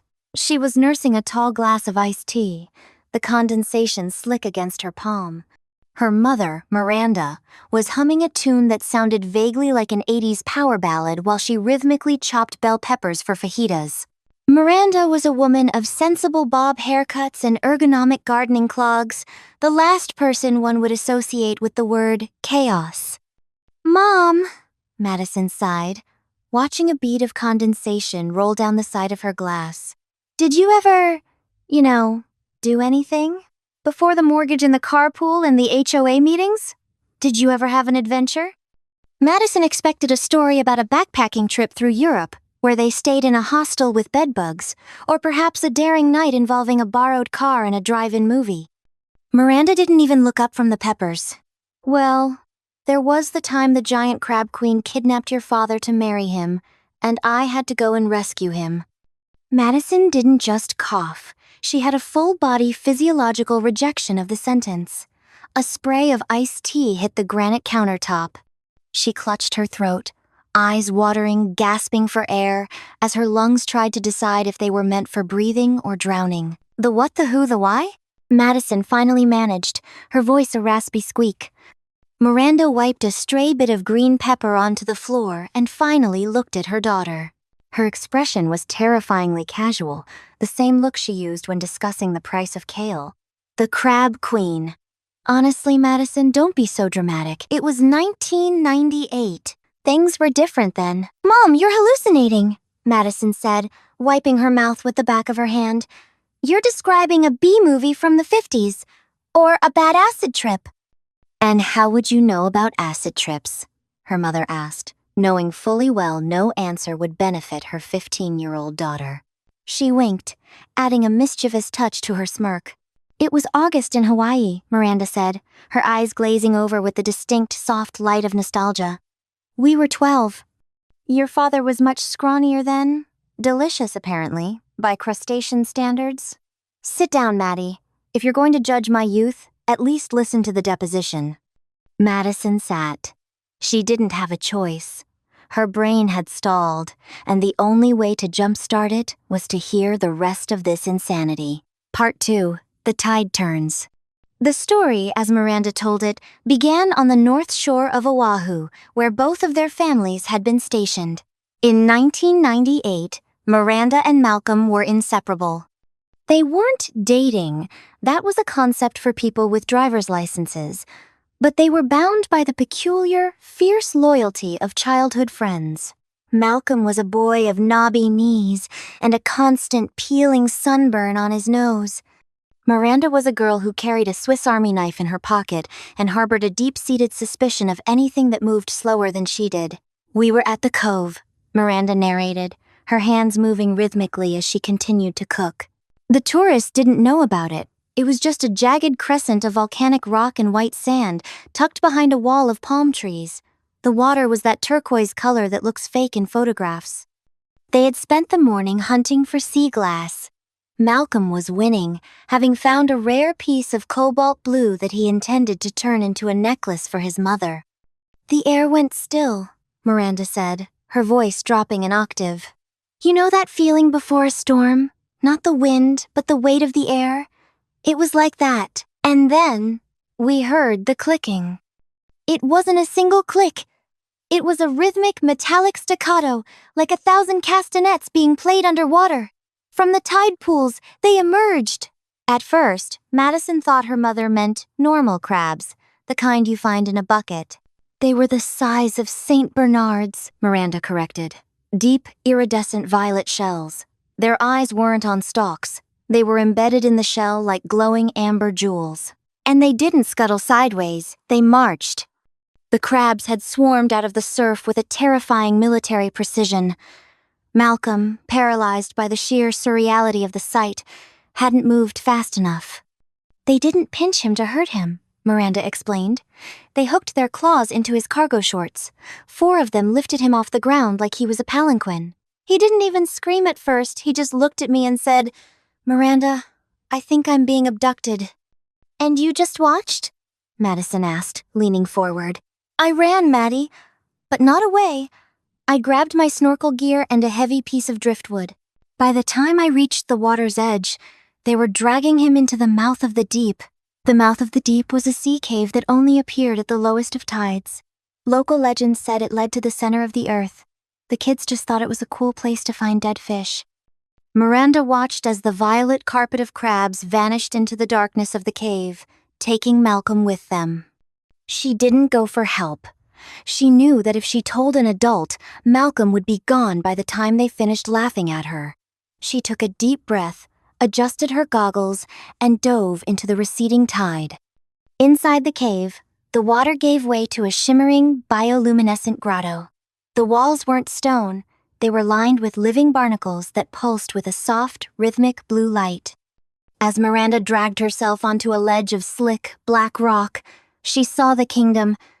It was an architectural impossibility. Towers of polished coral, bridges made of braided seaweed, and thousands of crabs of every shape and size moving through the streets of a submerged city. And in the center, on a throne carved from the skull of a prehistoric whale, sat the queen. "She was the size of an SUV," Miranda said, her voice tinged with a reluctant respect.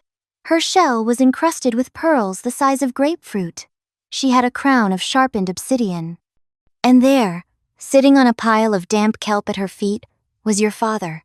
He looked like he wanted to cry, but mostly, he just looked annoyed that he'd dropped his blue sea glass.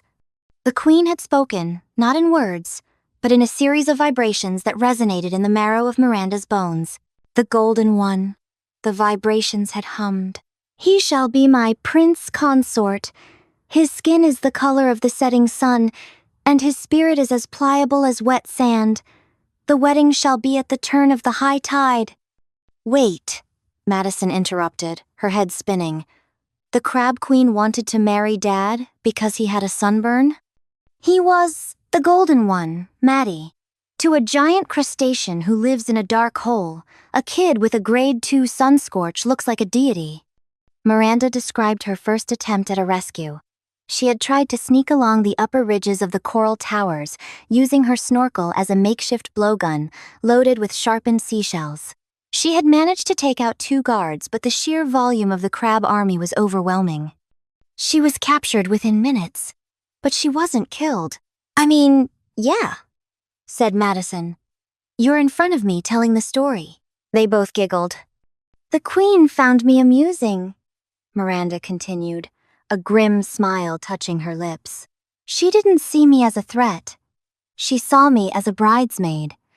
She had the crabs dress me in a gown made of jellyfish silk, which, let me tell you, is incredibly itchy and smells like rotting kelp, and locked me in a cage of whale ribs to await the ceremony. There was a ding sound from a timer at the other side of the kitchen. This is where I stop for now, Miranda said, turning off the stove. The fajitas are ready. Mom, you can't stop there. You were in a whale rib cage. Dad was about to become a stepfather to 1,000,000 crab babies. Patience, Madison, Miranda said, setting the table.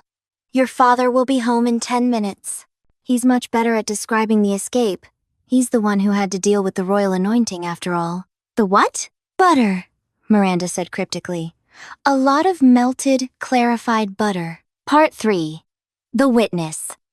The front door of the Miller household creaked open, followed by the familiar thud of a briefcase hitting the hardwood. Malcolm Miller, head of Miller & Associates, wearer of expensive ties, and current candidate for least likely crab prince, walked into the kitchen. He looked tired, the kind of tired only a long commute in Miami traffic can produce. Dad! Madison blurted out before he could even say hello. Tell Mom she's crazy. Tell her the story about the giant crab queen and the jellyfish silk dress is just a weird metaphor for, I don't know, puberty? Malcolm paused, one hand on the refrigerator handle. He looked at Miranda, who was calmly dishing out fajita meat, then back at his daughter. He let out a long, weary sigh, a sigh that carried the weight of decades. She told you about the jellyfish silk? He asked, rubbing the bridge of his nose. Yes. And the St. Bernard-sized crabs, and the wedding. Right, he began. Just keep in mind that your mother sometimes embellishes things for dramatic effects. Madison felt the tension leave her body. She really needed her dad's calm and logic demeanor right now. First of all, they weren't St. Bernard-sized. Think more like British bulldogs. Come again? Said Madison, feeling a strain on her neck that wasn't there before. Malcolm pulled out a chair and sat down. He didn't laugh. He didn't roll his eyes. He just looked at the table and said, Also, she gets the color of the crabs wrong. They weren't just violet. They had a sort of oil-slick sheen to them. Like gasoline on a puddle, and there were 6 of them carrying me, not 4. I was a heavy kid, Maddie. I'd just eaten a whole plate of Kahlua pork. Madison's jaw hit the floor. So, it's real? You were actually kidnapped by a crustacean monarch? Real as the mortgage, Malcolm said grimly, and twice as stressful. Your mother forgot the worst part, the royal anointing. The butter, Madison whispered, remembering her mother's cryptic comment. Gallons of it. Malcolm shuddered. Clarified. They have these thermal vents in the floor of the grotto that keep it at a perfect, simmering temperature. They believe that a prince consort should be, well, glistening and tender. I spent 3 hours being basted by a crab with a giant kelp brush while a choir of barnacles hummed the hymn of the depths at me. It was humiliating, Madison. And very, very slippery. Miranda sat down, a playful glint in her eyes. You have to admit, Malcolm, you've never had better skin than you did that week. The omega-3s alone. I smelled like a red lobster for a month, Miranda. The tension in the room shifted. The skepticism that had been holding Madison together evaporated, replaced by a frantic, dizzying curiosity. Her parents weren't just boring suburbanites. They were veterans of a subterranean war. How did you get out? Madison asked. The high tide was coming. The wedding was supposed to happen. That, Malcolm said, reaching for a tortilla, was where your mother finally stopped being a bridesmaid and started being a problem. Part 4, The Great Escape. The grotto was filling with the sound of the rising tide, a deep, rhythmic thrumming that shook the coral towers. The Crab Queen sat upon her whale skull throne, clicking her massive chele in anticipation. The violet and oil slick army had gathered, thousands of them, creating a carpet of clicking shells that sounded like a hailstorm on a tin roof. Miranda, still trapped in her whale rib cage, had been watching the guards. Crabs, she noticed, were incredibly disciplined, but lacked imagination. They followed the Queen's vibrations perfectly, but they didn't know how to handle a 12-year-old girl with a hidden Swiss Army knife and a burning hatred for jellyfish silk. The silk was the key. Miranda took over the narration. It was sticky. When I finally cut myself free from the dress, I didn't just discard it. I used the fibers to gum up the hinges of the cage. Then, I used my snorkel, the one I'd sharpened, as a lever. With a grunt of effort, Miranda had popped the rib bone lock. She slipped out, nearly invisible in the dim bioluminescent light. Meanwhile, Malcolm was being prepared for the vow of the shell. He was standing on a pedestal of salt, covered in butter and draped in a cape made of braided sea grapes. The Queen approached him, her massive eyes glowing. The Golden One shall speak the words. The Queen's vibrations rumbled. He shall swear to never seek the dry lands again. He shall be the anchor of my kingdom. I was supposed to say I do in crab vibration, Malcolm said. But just as I opened my mouth, a literal spear made of sharpened bamboo and sea urchin spines whistled past my ear and embedded itself in the Queen's left eye stalk. It wasn't a spear, Miranda corrected. It was a curtain rod from the Queen's own guest chambers. I'd improvised. The Queen let out a screech that shattered half the coral windows in the city. The army went into a frenzy, their military precision dissolving into chaotic snapping. Miranda dropped from the ceiling like a ninja, Malcolm said, his eyes wide with the memory. She hit the salt pedestal, grabbed my hand, and we both slipped. Remember, I was covered in butter. It worked in our favor. Miranda laughed. The guards tried to grab us, but they couldn't get a grip. We were like two greased pigs at a county fair. We slid right through the front gates of the palace, down a coral slide, and into the main kelp processing district. The chase was legendary. The Golden One and his bridesmaid were pursued by the elite claw guard, crabs the size of motorcycles with shells as hard as diamonds. We reached the mouth of the deep just as the tide reached its peak, Miranda said. The tunnel was filling with water. We had to swim for it, but the Queen wasn't letting us go that easily. She dragged herself out of the throne room, her one good eye burning with a prehistoric rage. She blocked the exit. She was huge, Malcolm added, and she was hungry. The wedding was off. She decided she'd rather have a surf and turf dinner. This was the final battle, Miranda said, her voice turning serious.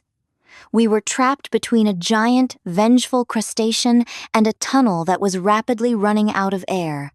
And all we had was a snorkel, a Swiss Army knife, and a very small amount of stolen royal detonators. Wait, Madison gasped. What are royal detonators? Basically, Malcolm grinned, highly pressurized sea slugs that explode when you squeeze them. Don't ask how they work. It's a biology nightmare. Part 5. The detonation. The water was already waist-high and rising fast, swirling around the jagged coral pillars of the tunnel entrance. The Crab Queen loomed over them, her remaining eye glowing with a terrifying, rhythmic pulse. Behind her, the claw guards scuttled forward, their massive pincers snapping like hydraulic shears. We were cornered, Malcolm said, his voice dropping to a low rumble. The air was getting thin, and the smell of the sea was overwhelming. I was still slippery from the butter, which was the only reason I hadn't been crushed yet. I was sliding around like a hockey puck. Miranda gripped the small pulsating pouch of royal detonators she'd swiped from the armory.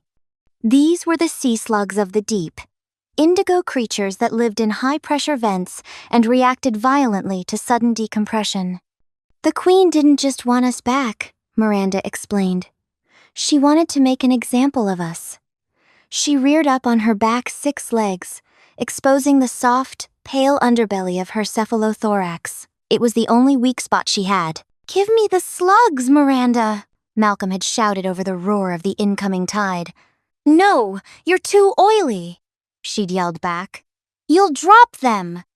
In a moment of sheer 12-year-old desperation, Miranda didn't throw the detonators. She used the sticky jellyfish silk from her discarded dress to tether the slugs to the end of her sharpened snorkel. "It was a makeshift harpoon," Madison whispered, captivated. "Exactly," Miranda nodded. "I told your father to draw her fire, or, well, her pincers." "I had to do a literal song and dance," Malcolm admitted, leaning back in his chair. "I started doing the Macarena. It was 1998, Maddie.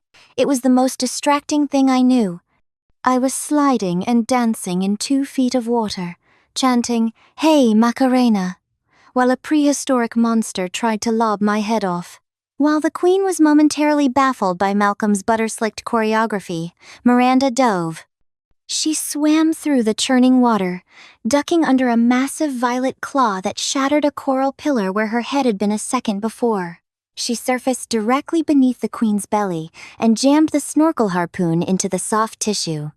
"I squeezed the slugs as I pulled the trigger," Miranda said. The explosion wasn't a fire and brimstone blast. It was a massive, concussive wave of bubbles and blue ink. The pressure change was so intense it sent the Queen reeling backward, her massive shell slamming into the tunnel ceiling and triggering a localized cave-in. "The whole grotto started to collapse," Malcolm said. "The Queen was buried under tons of coral and pearl-encrusted rock. The guards scattered, without their Queen's vibrations to guide them. They were just mindless animals again." Part 6. The Surface. The escape was a blur of salt and adrenaline. With the tunnel collapsing and the tide surging, Malcolm and Miranda had to swim through the dark, guided only by the fading blue glow of the bioluminescent barnacles. "I thought we weren't going to make it," Miranda said softly. "The water was everywhere. I lost my snorkel. I lost my Swiss Army knife. I only had Malcolm's hand." "And I had hers," Malcolm added. "I used the last of the butter slick on my skin to slide us through a narrow crack in the rock that should have been too small for 2 people. We popped out of the mouth of the deep like corks from a bottle." They had collapsed on the white sands of the North Shore, coughing up seawater and shivering under the moonlight. The cave entrance was gone, sealed by the collapse and hidden once more by the high tide. "We sat there for an hour just looking at the stars," Miranda said. "Malcolm still smelled like a seafood boil, and I was covered in jellyfish goo.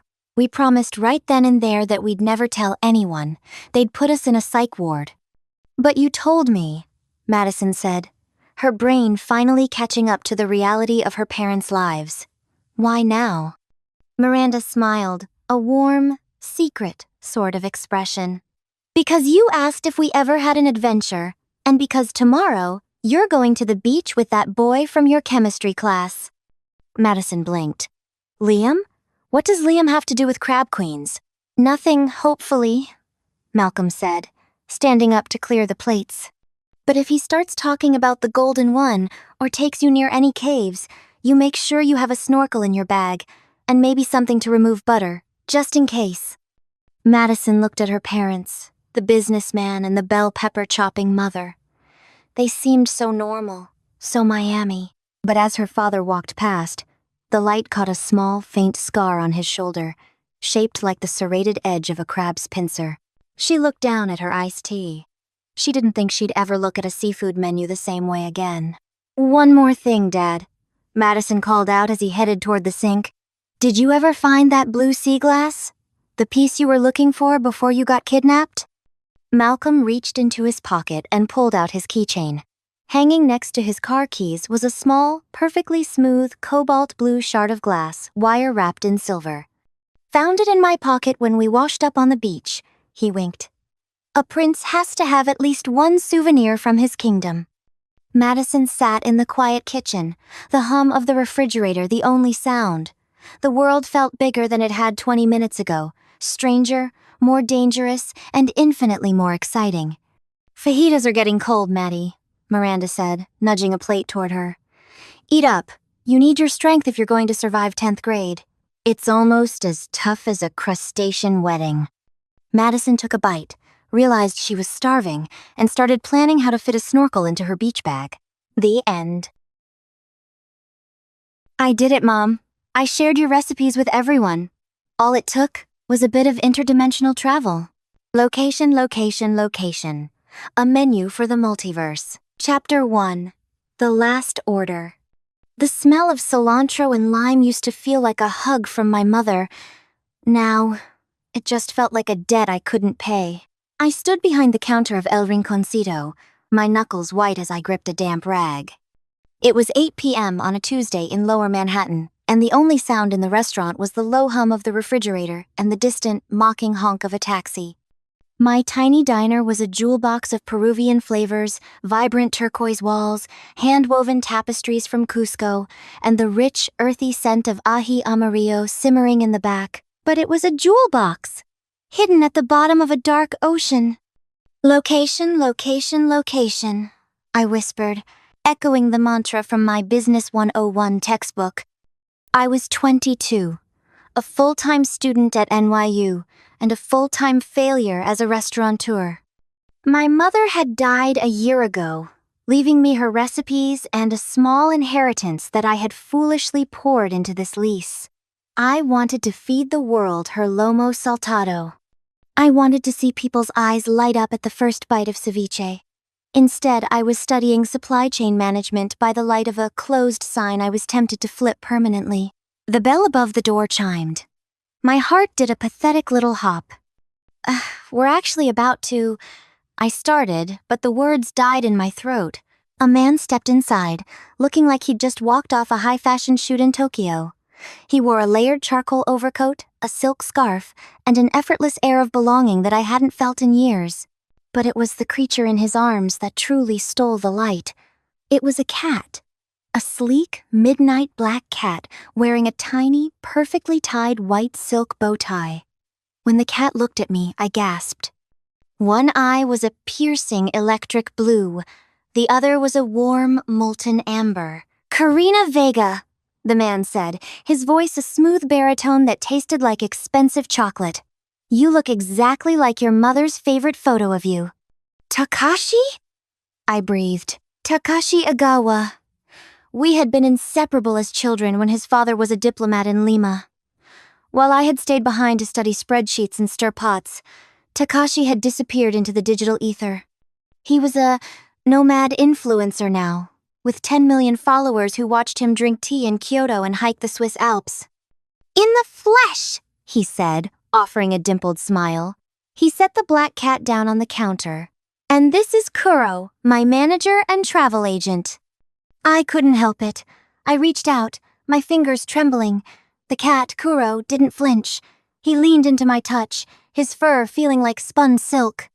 I scooped him up, tucking his warm, solid weight against my chest. A manager in a bow tie?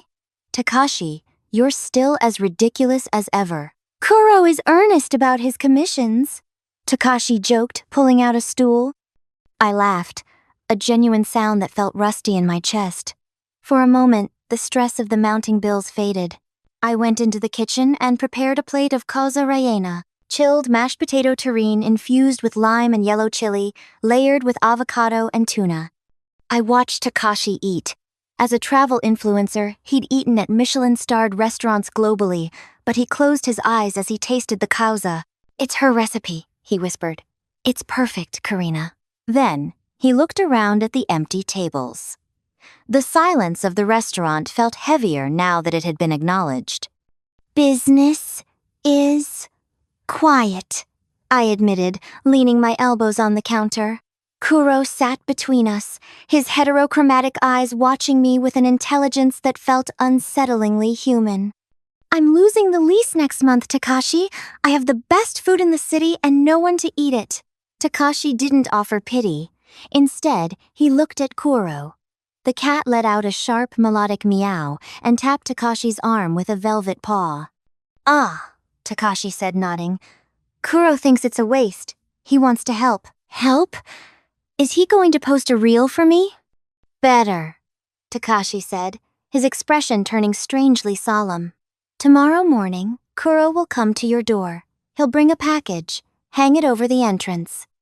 Don't ask how it works, don't overthink it. Just cook. Kuro will handle the location problem. Takashi. I'm a business student. I don't believe in magic. Then believe in results. Takashi stood, placing a $100 bill on the counter for a $20 meal. Wake up early, Karina. Your life is about to get very busy. Chapter 2. The Bronze Entrance. I didn't sleep. I stayed up scrubbing the floors and polishing the silverware, fueled by a mixture of caffeine and a desperate, illogical hope. At 6 a.m., a soft scratching sounded at the door. I opened it to find Kuro sitting on the sidewalk. In his mouth, he held a set of chimes. They weren't made of metal, but of a dark, weathered wood that seemed to hum with its own internal frequency.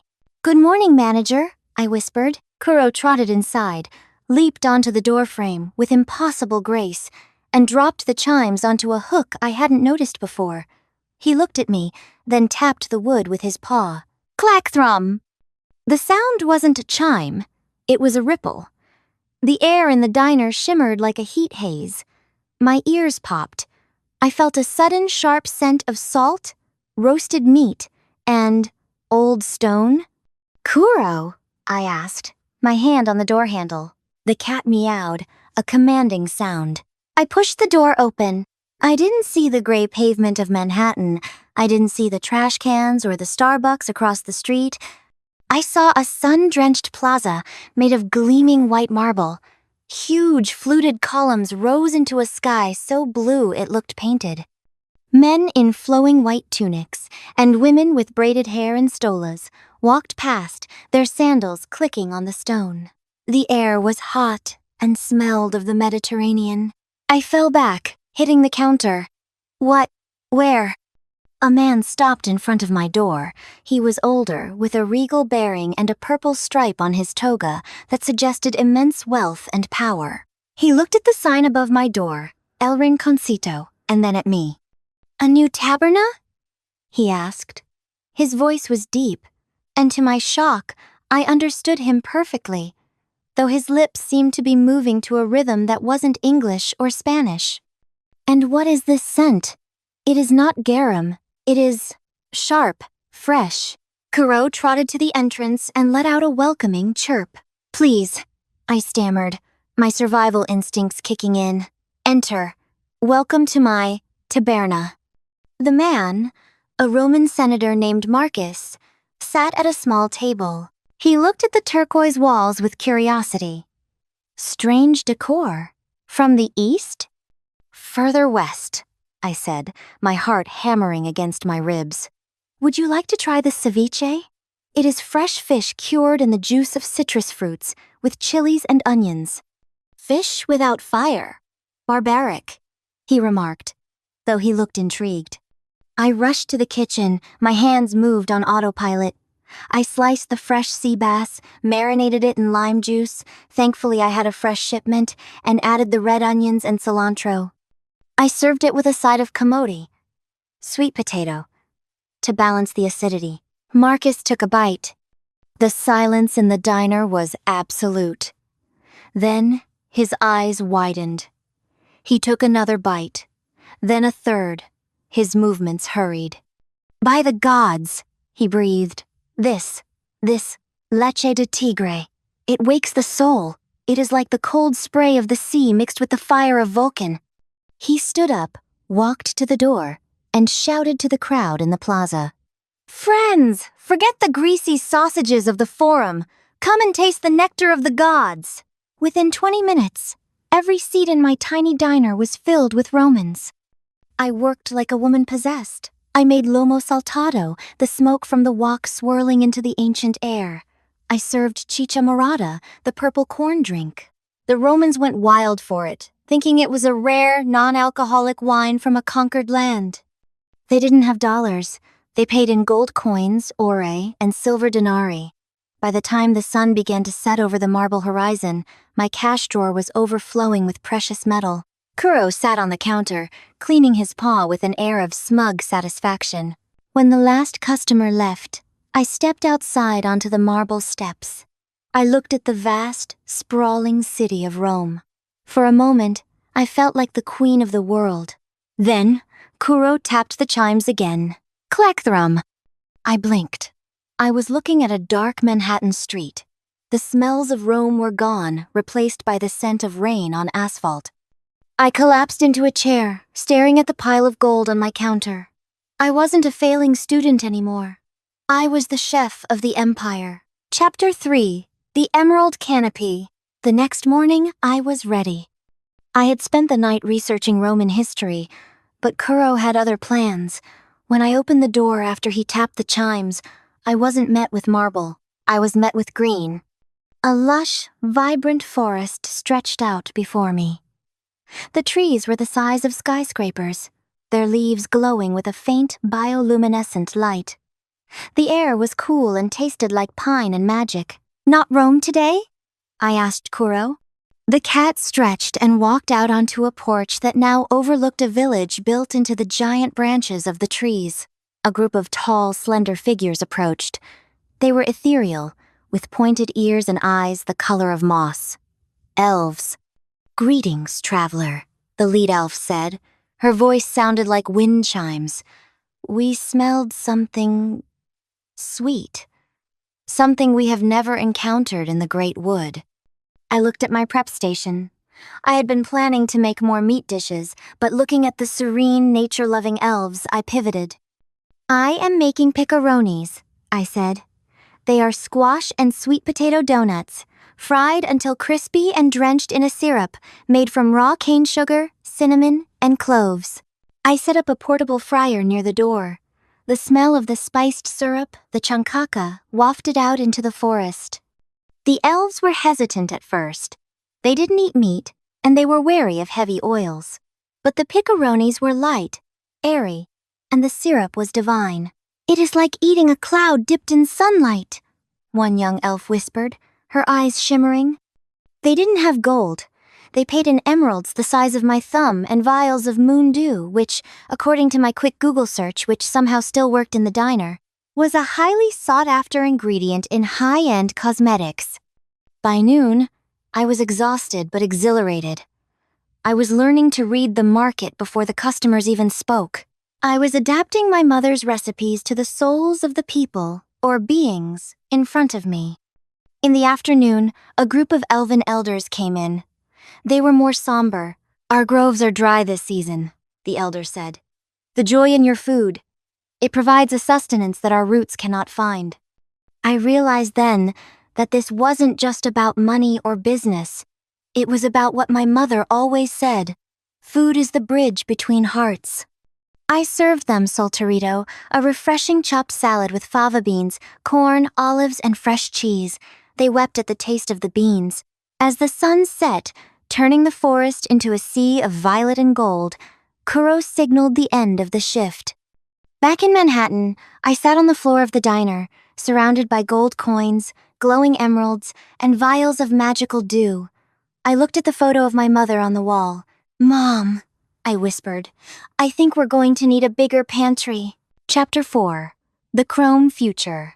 The third day was the hardest. The door opened to a world of gray steel and neon blue. There was no sky, only a ceiling of massive pipes and flickering screens. People moved in a blur, dressed in skin-tight silver jumpsuits. They didn't walk.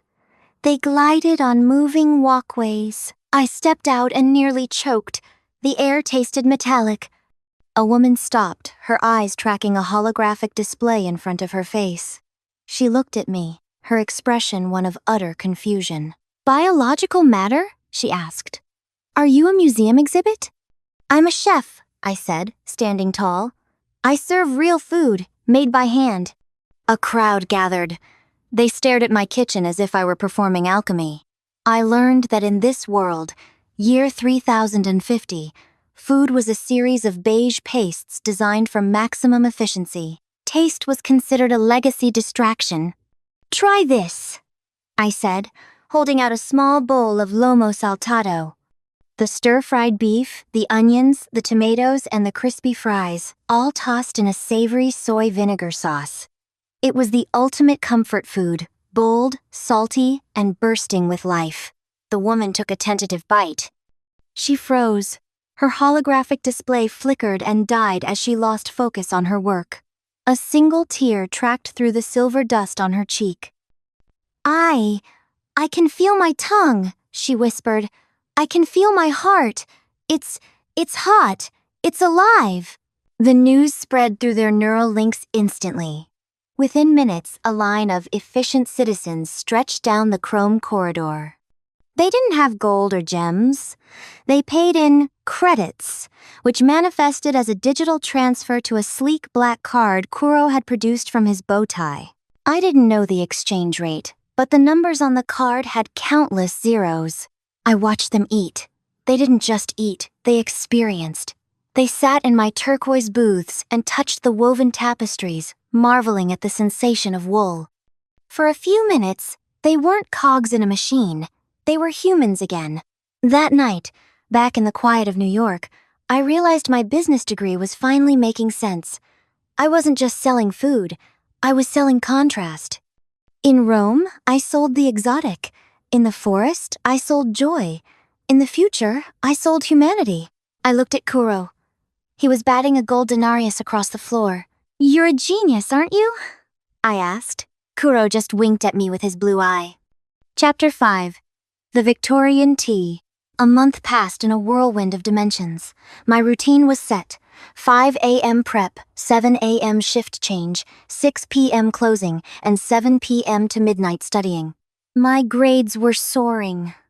When my professors elaborated on market penetration, I thought about the time I sold Anticucho's grilled beef heart skewers to a colony of dwarven miners who lived in a volcanic cavern. They needed high-protein portable food that could stand up to the heat of the forge. My skewers were a disruptive innovation in their subterranean economy. Today, the door opened to a foggy London street. The cobblestones were slick with rain, and horse-drawn carriages rattled past. It was the Victorian era. Casa, I decided. But we'll make it elegant. I prepared the casa rellena with precision, using delicate molds to create perfect towers of yellow potato and avocado. I topped them with a single perfectly boiled quail egg and a dot of black olive batija cream. The customers were repressed, stiff-collared gentlemen and ladies in corsets. They entered with suspicion, whispering about the American taberna that had appeared overnight. "It is quite colorful," a duchess remarked, peering at her plate through a lorgnette. "It is a traditional Peruvian delicacy, Your Grace," I said, using my best formal tone. Light, sophisticated, and perfect for a lady's palate. She took a bite, her stiff posture relaxed by a fraction of an inch. "Oh my, it is rather zingy, isn't it? Refreshing. Much better than that dreadful boiled mutton." By the end of the day, I had a pile of silver pocket watches and silk ribbons. But more importantly, I had a realization. I was becoming a master of the pivot. In business, the pivot is everything. You have to be able to change your strategy without losing your core identity. My core was my mother's recipes. The strategy was how I presented them. I was no longer the girl afraid of an empty restaurant. I was a woman who could feed any world, any time, any soul. I was Karina Vega, the interdimensional restaurateur. And I was just getting started. Chapter 6. The Logistics of Magic. By the 6-month mark, my life had become a masterclass in chaotic efficiency. My NYU classmates were stressed about internships at mid-level marketing firms, while I was literally balancing the books of 3 different civilizations before my 10 a.m. lecture.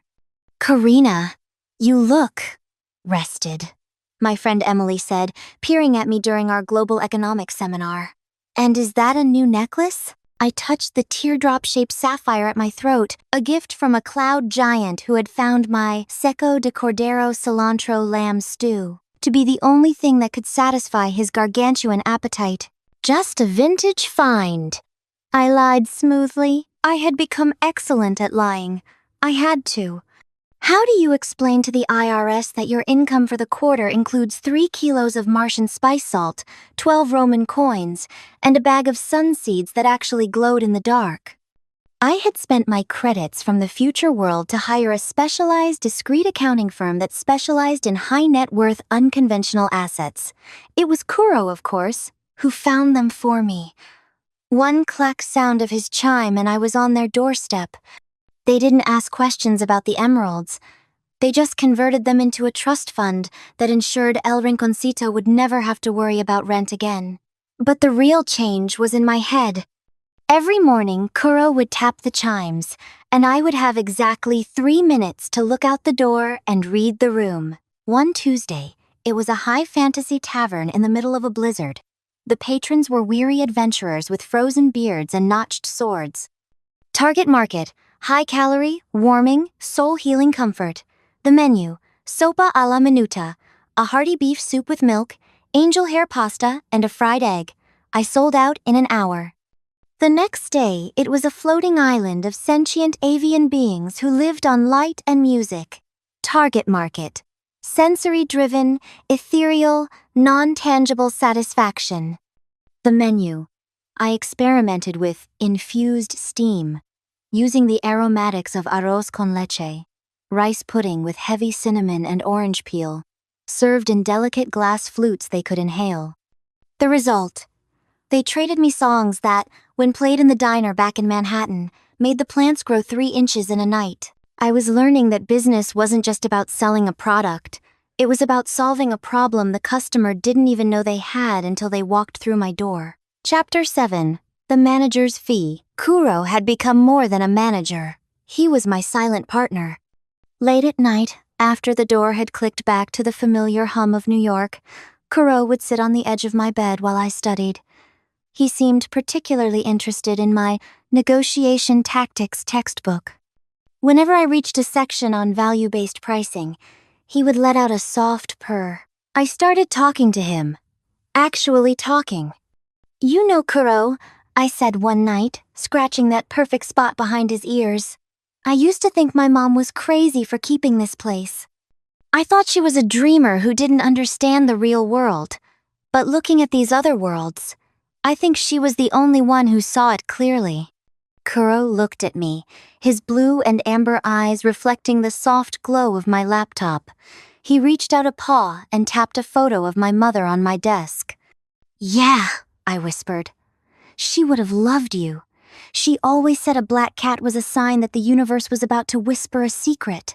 The secret was this: success isn't about being in the right place. It's about becoming the place people need to be." Chapter 8. The Return of the Nomad. The year mark arrived on a crisp autumn evening. Manhattan was painted in hues of gold and copper, mirroring the Roman plaza I had visited that morning.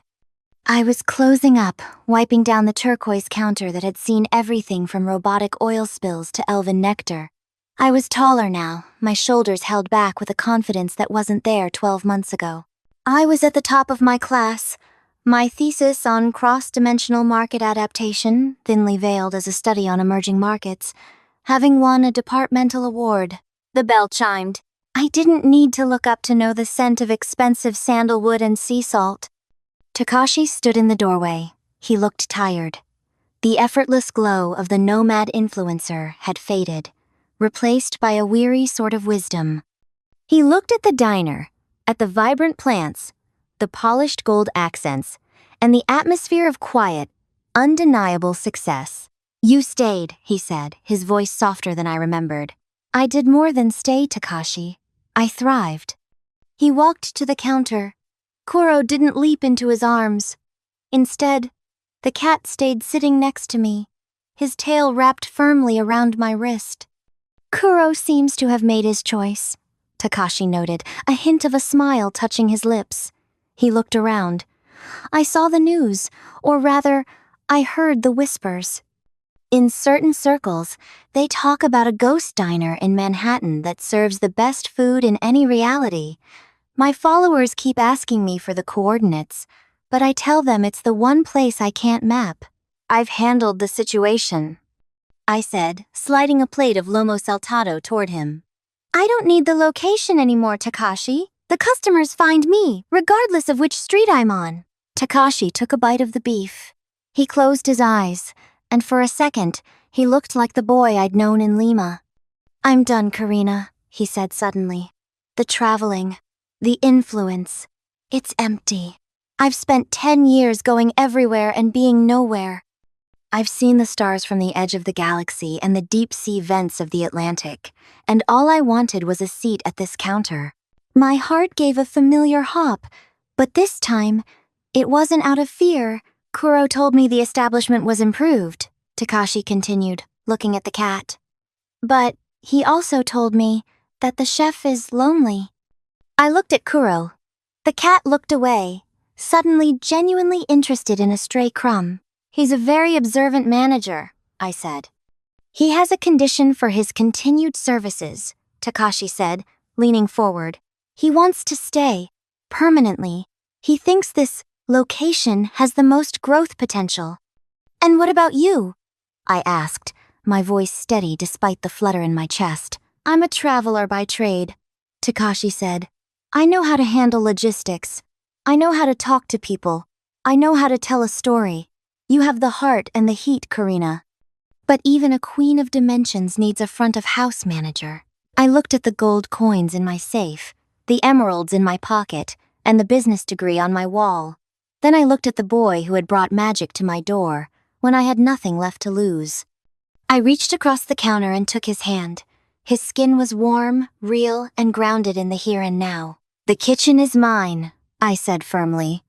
"I don't mind if a dragon walks through that door or a prime minister. My mother's recipes are the law."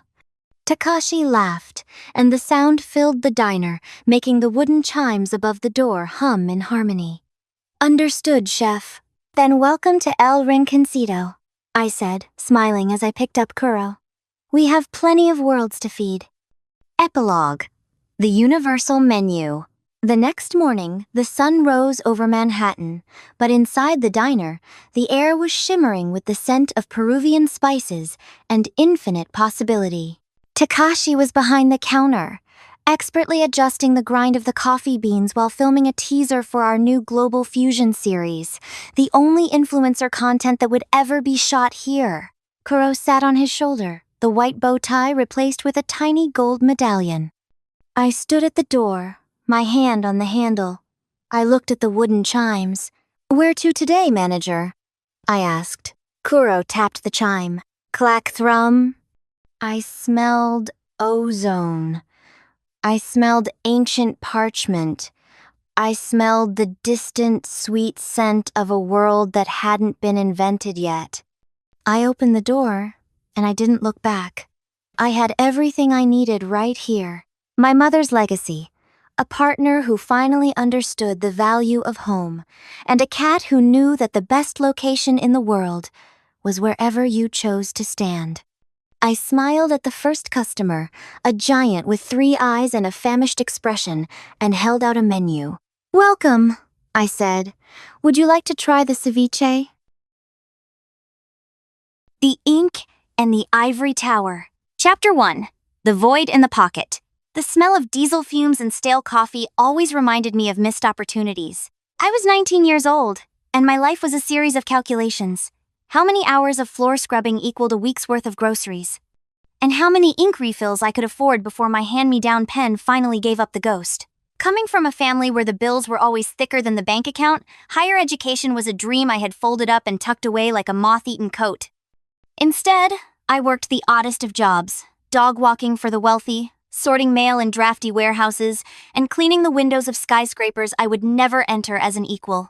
But through all of it, I had the notebook. It was a thick, tattered thing with a cardboard cover, its pages swollen with my handwriting.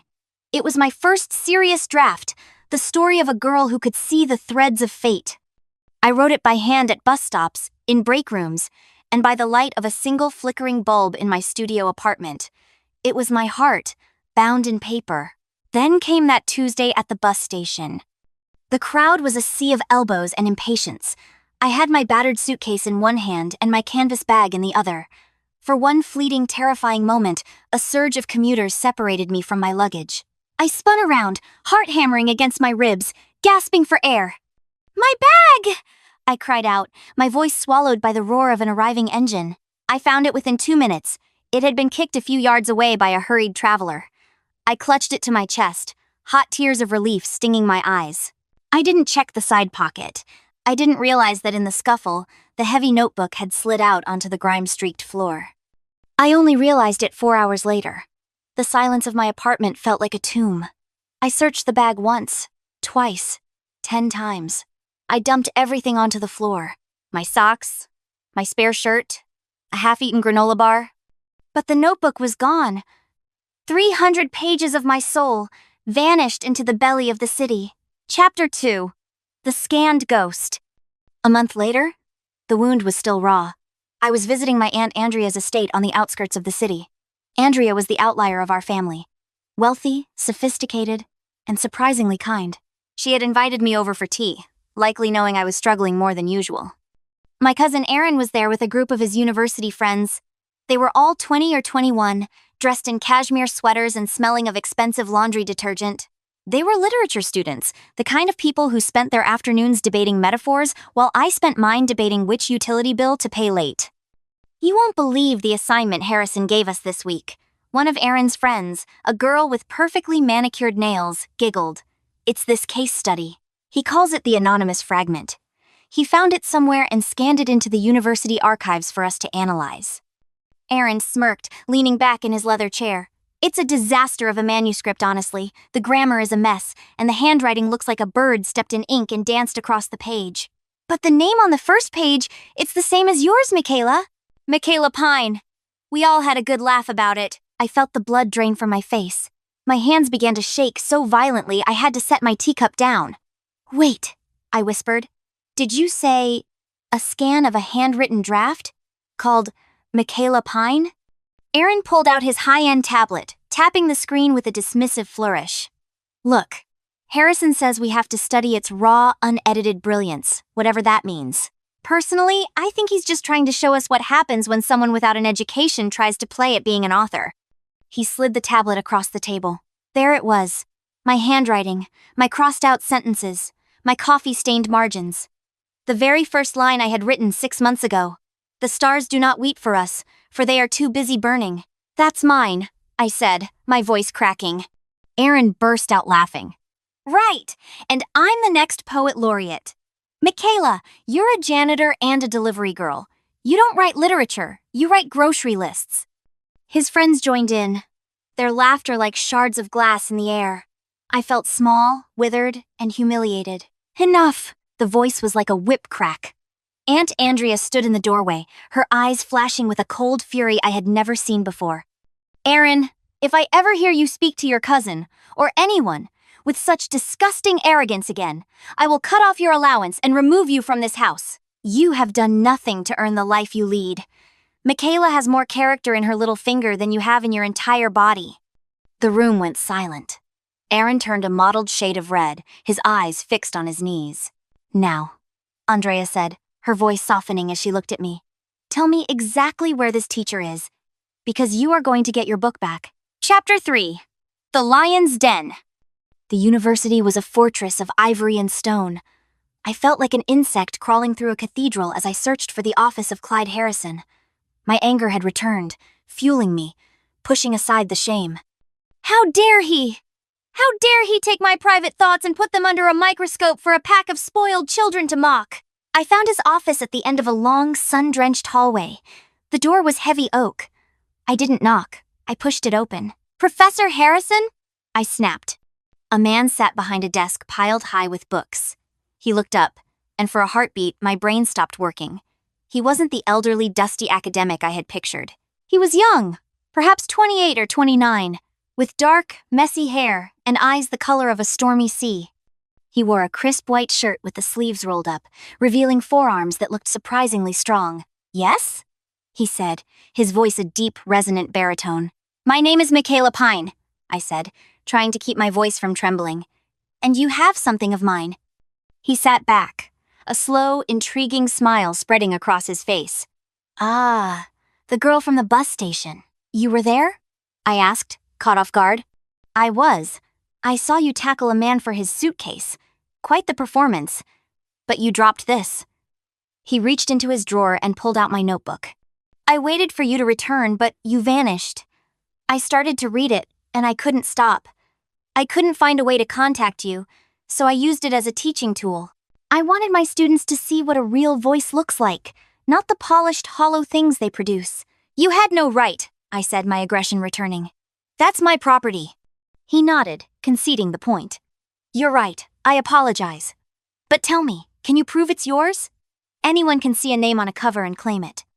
I marched up to his desk, grabbed a stray pen, and pulled a piece of scrap paper toward me. Without hesitation, I wrote out the entire 4th paragraph of the 3rd chapter. My hand flew across the paper, the words etched into my memory. The silence of the forest was not an absence of sound, but a presence of secrets. I shoved the paper toward him. He looked at the words, then at the notebook, then at me. Identical, he whispered. The same slant to the S, the same way you loop your G's. He stood up, and I realized he was much taller than me. He walked around the desk, stopping just inches away. I could smell cedarwood and old paper. Michaela, he said, his eyes intense. This draft, it's raw, it lacks polish. Your pacing is erratic, and your dialogue sometimes stumbles. But there is a sense of raw genius behind it that I haven't seen in a decade. You have a gift. The compliment hit me like a physical blow. I had come for a fight, and he had given me a crown. I began to stutter, my rehearsed anger evaporating. I just write what I feel. I want to help you, he said. I need an assistant, someone to help me prepare my lectures, organize my research, and keep this office from collapsing. The pay is 4 times what you earn at your odd jobs. And in exchange, I will mentor you. I will help you turn this notebook into a masterpiece worthy of publication. My mouth hung open. You're serious? He walked to a shelf and pulled out a slim silver box. He opened it and handed it to me. It was a brand new, high-end laptop. Start typing, he said. Every word, every draft, back them up online. Your ideas are worth something, Michaela. It's time you treated them that way. Chapter 4, The Grinding Stone. The reality of being Clyde Harrison's assistant was not a fairy tale. It was a war. For the next 3 months, my life was a blur of exhaustion. He was a tyrant. I had to prepare the presentations for every single lecture he gave, which meant I had to read every book he assigned, every research paper he cited, and every philosophical treatise he referenced. If a slide had a single typo, he made me redo the entire presentation. If my summary of a Dickens novel was too shallow, he sent me back to the library for another 5 hours. This is exploitation, I muttered one night, hunched over the glowing screen of the laptop he had given me.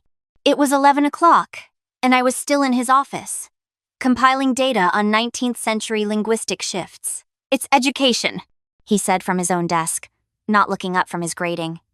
You think I'm making you do this because I'm lazy? Look at your own writing, Michaela. Look at what you've done this week. I paused, looking at the open Word document of my novel. I had been submitting weekly updates to him. He challenged every sentence. He asked me why a character felt a certain way. He demanded to know the intention of every metaphor. And then it clicked. By making me research his lectures, he was giving me a university education in secret. I was learning the structure of language, the history of storytelling, and the psychology of character development. He wasn't exploiting me. He was sharpening me. I looked at him, the way the lamplight caught the sharp line of his jaw. He was a demanding, arrogant, and brilliant man.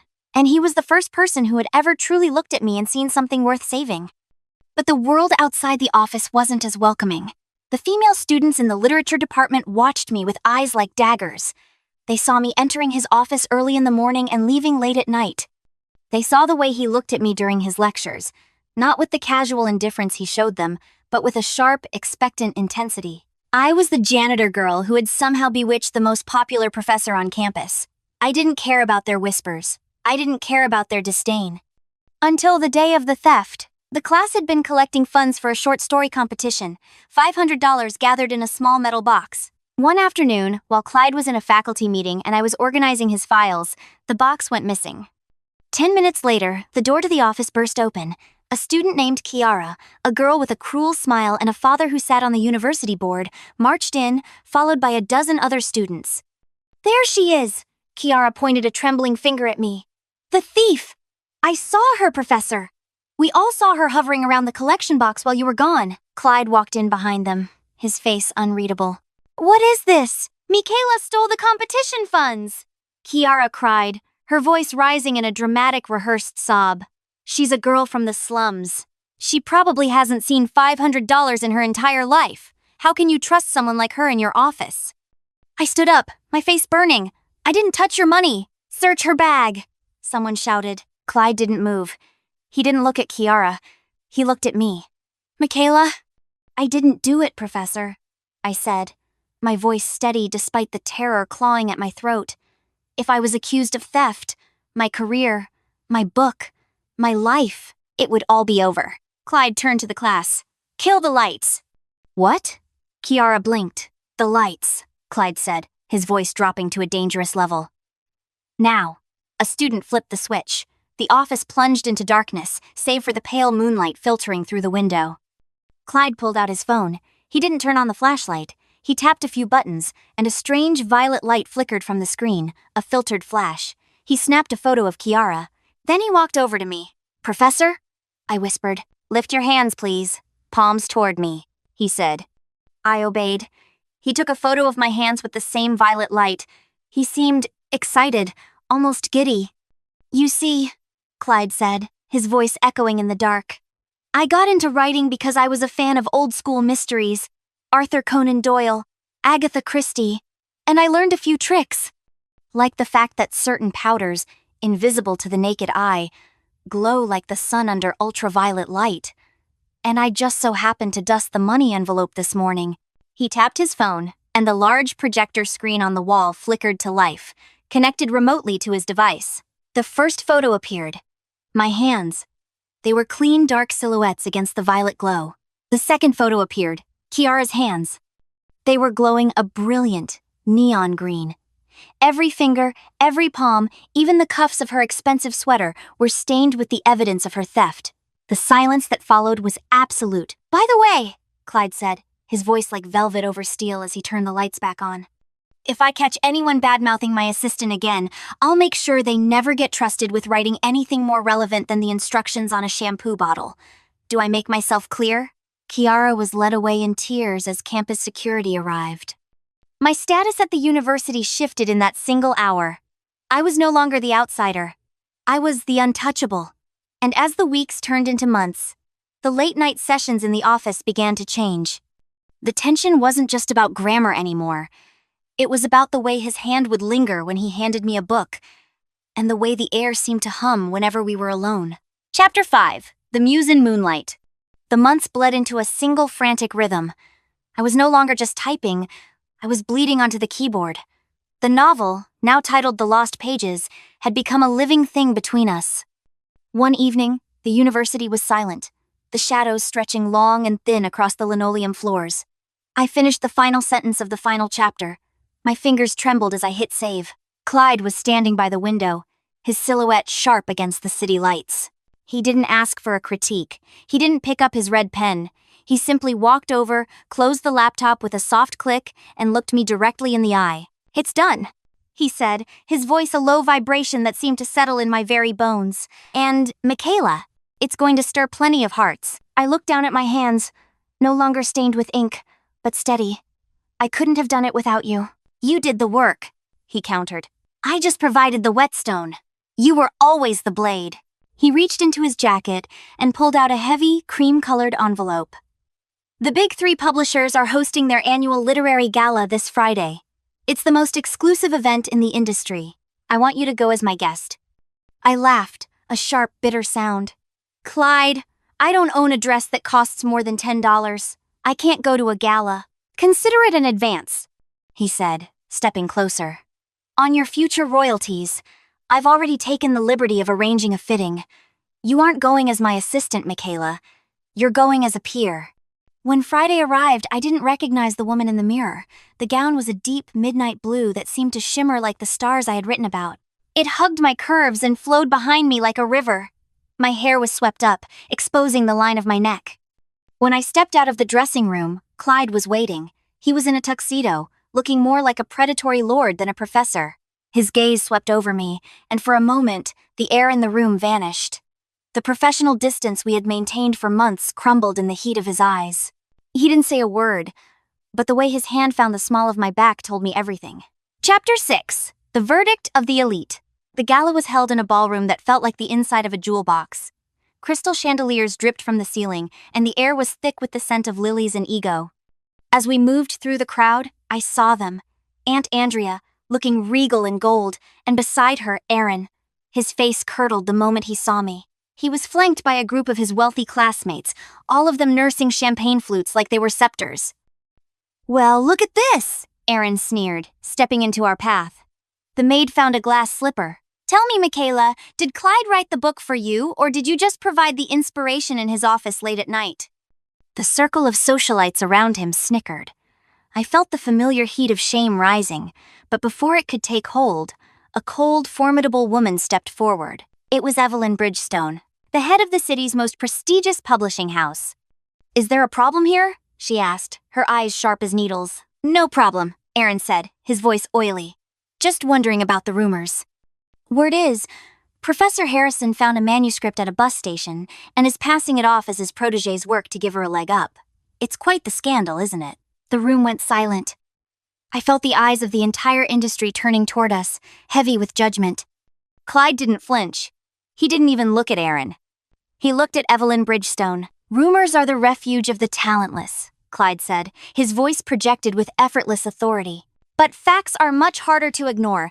3 weeks ago, I submitted a manuscript to the National Emerging Voice Award Board under a blind review pseudonym. Tonight, the winner was announced." He reached into his breast pocket and pulled out a tattered, sweat-stained black and white marbled notebook. The room gasped. It looked like trash in this room of gold. "This is the original draft," Clyde said, holding it up like a holy relic. "It contains dates, handwritten edits, and the raw heart of a girl who had nothing but a pen and a story to tell. And this girl, Michaela Pine, is the winner of the National Emerging Voice Award." He turned his gaze to Aaron, and the boy actually took a step back. "Genius doesn't require a pedigree, Aaron. It doesn't require a trust fund or a seat at the right table. It only requires a voice. And Michaela's is the loudest in this room."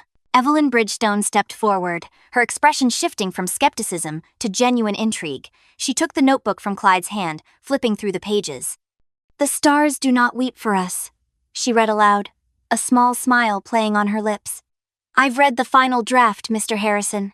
It's the most arresting thing I've seen in 20 years. Miss Pine, my office on Monday morning. We have a contract to discuss."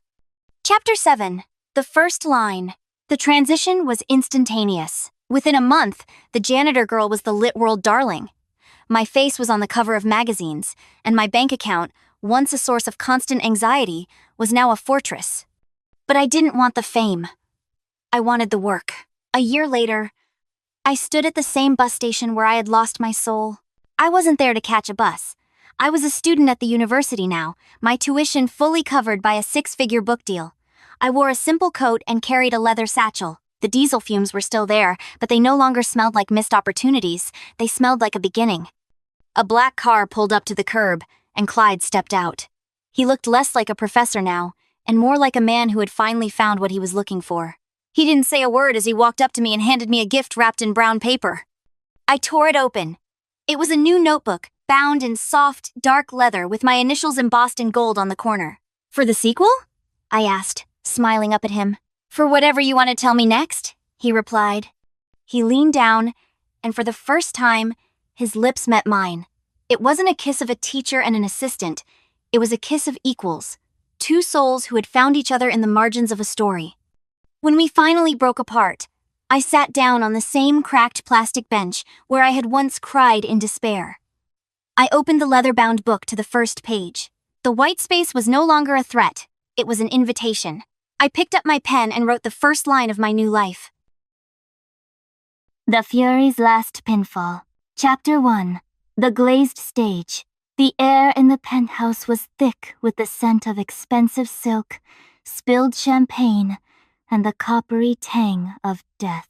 Detective Yoon Kim, 32, immaculate even in the stale light of a crime scene, didn't bother to adjust her tailored blazer. She was a woman who commanded attention without asking for it. Sharp features, eyes that missed nothing, and an aura of lethal grace that made her the opposite of the victim, yet strangely connected to her. The victim was Min Seo Park, a 24-year-old viral beauty entrepreneur, famous for her flawless skin and impossibly perfect life on social media. She lay centered on a stark white shag rug, surrounded by shattered glass and designer handbags. But it wasn't the broken items that caught Yoon's breath, it was the precision of the carnage. The preliminary suggests blunt force trauma to the spine and neck, reported Dr. Lee, the medical examiner, his voice hushed with professional awe. But blunt force trauma doesn't capture it. Look at the angle of the neck and the compression fracture on the lumbar vertebrae. This wasn't a fall. This wasn't a beating. This was calculated. Yoon knelt, her gaze tracing the cold, elegant lines of Min So's body. The woman was bent at an impossible angle, as if she had been pinned and counted out. Yoon didn't need a forensic reconstruction to know what she was seeing. The damage pattern was unique, specific, and horrifyingly familiar. "It's a wrestling move," Yoon stated, her voice cutting through the sterile silence. "A pile driver, or a variation of a Death Valley driver. Something designed to snap the neck while securing the hips for maximum downward force." The other officers exchanged glances. "A wrestling move? On a beauty influencer?" Yoon ignored them, her mind already racing past the immediate scene. She felt a sickening surge of adrenaline. This was the third victim in as many weeks. A famous K-pop backup dancer, a highly successful gallery owner, and now Min Seo Park. All stunningly beautiful, all wildly successful, and all killed with devastating theatrical violence that seemed entirely incongruous with their delicate public images. This killer was putting on a show. A fatal, final performance. "Dr. Lee, I need the full toxin trace report rushed. Everything. Fibers, dust, residue. Prioritize anything unusual. Anything that smells like a gym, a ring, or desperation," Yoon commanded, already pulling out her phone. The clock on this case was ticking down in minutes, not days. Chapter 2. The Residue of Rage. By the time the sun began to bleed a pale orange over the city skyline, a few agonizing hours later, the first crucial piece of the puzzle landed on Yoon's desk. Dr. Lee, a man who respected her urgency, delivered it himself. "Detective Kim, look at this." It was found deep in the creases of the victim's silk dress, near the shoulder area. Microscopic, but highly unique. He pushed a glass slide under her nose. Under the harsh office light, Yoon saw a shimmering, crystalline powder. "It's a chalk resin blend," Dr. Lee explained, tapping the slide. "Not climbing chalk. This specific formulation is used for maximum grip in high-friction sports, the kind of grip required to lift and hold a human being in an unnatural position. And then there's this." He showed her a photograph of a synthetic substance, a thin film scraped from the victim's immaculate, expensive leather boots. "A blend of lanolin and a synthetic ester. We usually see this in professional bodybuilding tanning oils, the hyperglossy competition-grade stuff. It stains terribly and is almost impossible to remove completely. A professional wrestling killing move. Specialized grip chalk. Competition bodybuilding oil." The image in Yoon's mind clicked into brutal focus. The killer was not just a fan. She was a professional. Someone who lived, breathed, and built their body for the ring or the stage. "The killer is a woman," Yoon whispered, the realization chilling her to the bone.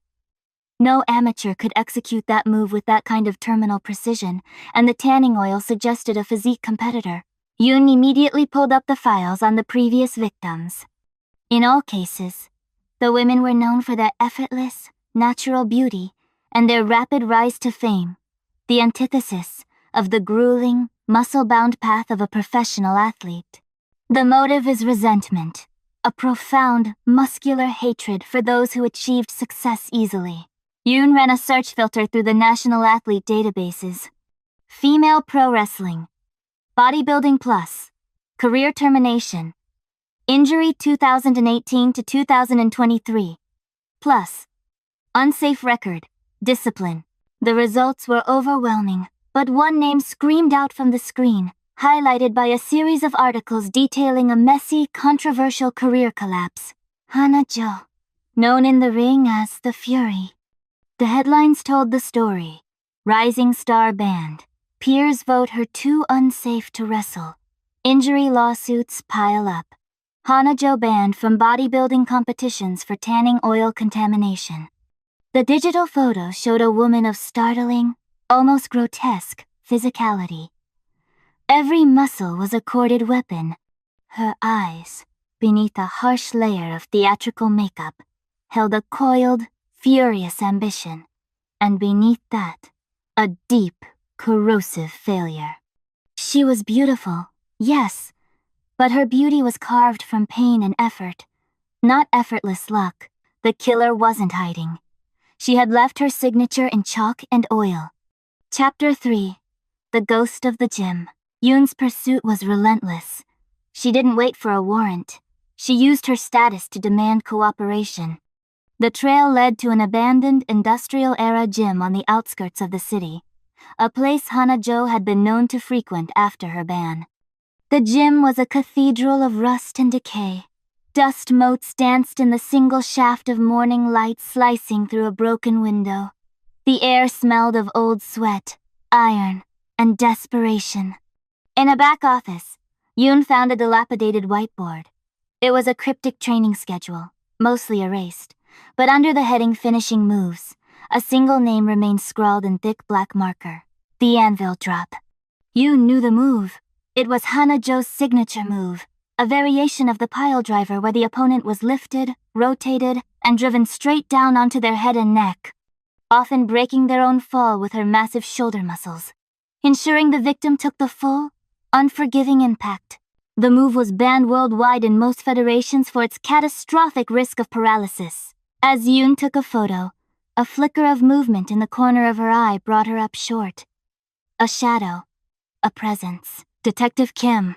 The voice was low, gravelly, and laced with years of frustration. Yoon spun, drawing her sidearm instantly. Hana-jo stood in the doorway, framed by the darkness. A spectral figure in a tattered, sleeveless hoodie that barely contained her powerful arms.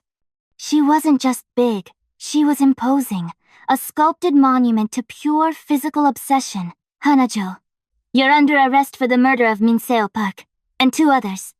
Hana didn't move. She merely smiled, a predatory flash of white against the shadows. Minseo Park. The girl who sold 1,000 bottles of diluted snake oil because she had a pretty face and better lighting. She knew nothing about sacrifice. Nothing about the beautiful, brutal, true power of the body. Your version of power is murder, Hana. It ends today. Hana took a slow step forward, her movements economical and terrifying. You look at me, detective. You see a monster, a failure. But you, Yoon Kim, you are one of them. Effortlessly beautiful, effortlessly successful. A woman who gets what she wants without paying the price in blood and sweat. Her eyes locked onto Yoon's, burning with a mix of recognition and profound hatred. The irony is delicious. I should have done you first. This was the instant payoff the killer needed. A direct, physical threat against the very symbol of what she resented. Before Yoon could respond, Hana moved. Not a fighter's rush, but a wrestler's takedown.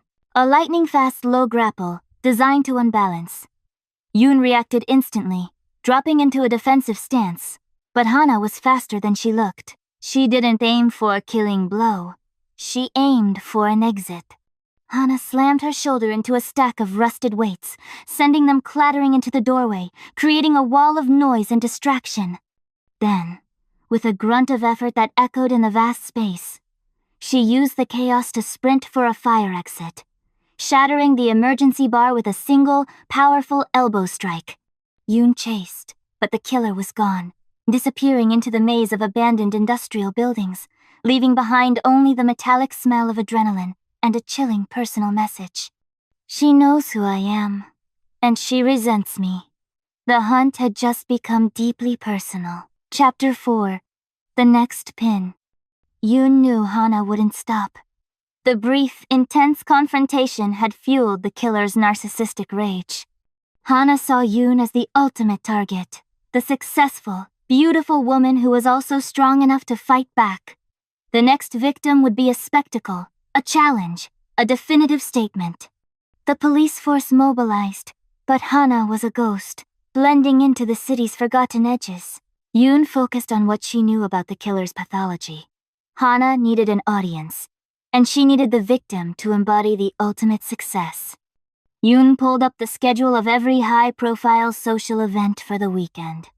One stood out: the launch of Aura, a new luxury cosmetics line, hosted by its founder Minji Cho, a former top model who had turned her image into a billion-dollar empire. Minji was the epitome of effortless, marketable beauty. The Aura launch. The Grand Hyatt Ballroom, tonight. It was the perfect stage for Hana's final, spectacular act of vengeance. "We need to secure Minji Cho immediately," Yoon told her captain. "She's the next target. The killer wants to destroy the symbol of the industry that rejected her." The captain balked at turning the launch into a fortress. "Too much risk of panic, detective. We need hard proof she's there." Yoon didn't argue. She decided based on instinct and personal stakes. If she waited for proof, Minji would be the fourth casualty. Chapter 5. Undercover and Overwhelmed. Hours later, Yoon was not in her blazer. She was in a bespoke, silver silk dress, her hair swept up in an elegant coil. She had infiltrated the Aura launch, posing as an executive protection specialist hired by Minji's nervous PR team. She carried a minimalist clutch that held her badge, a hidden audio device, and a small, specially weighted impact stick, a last resort.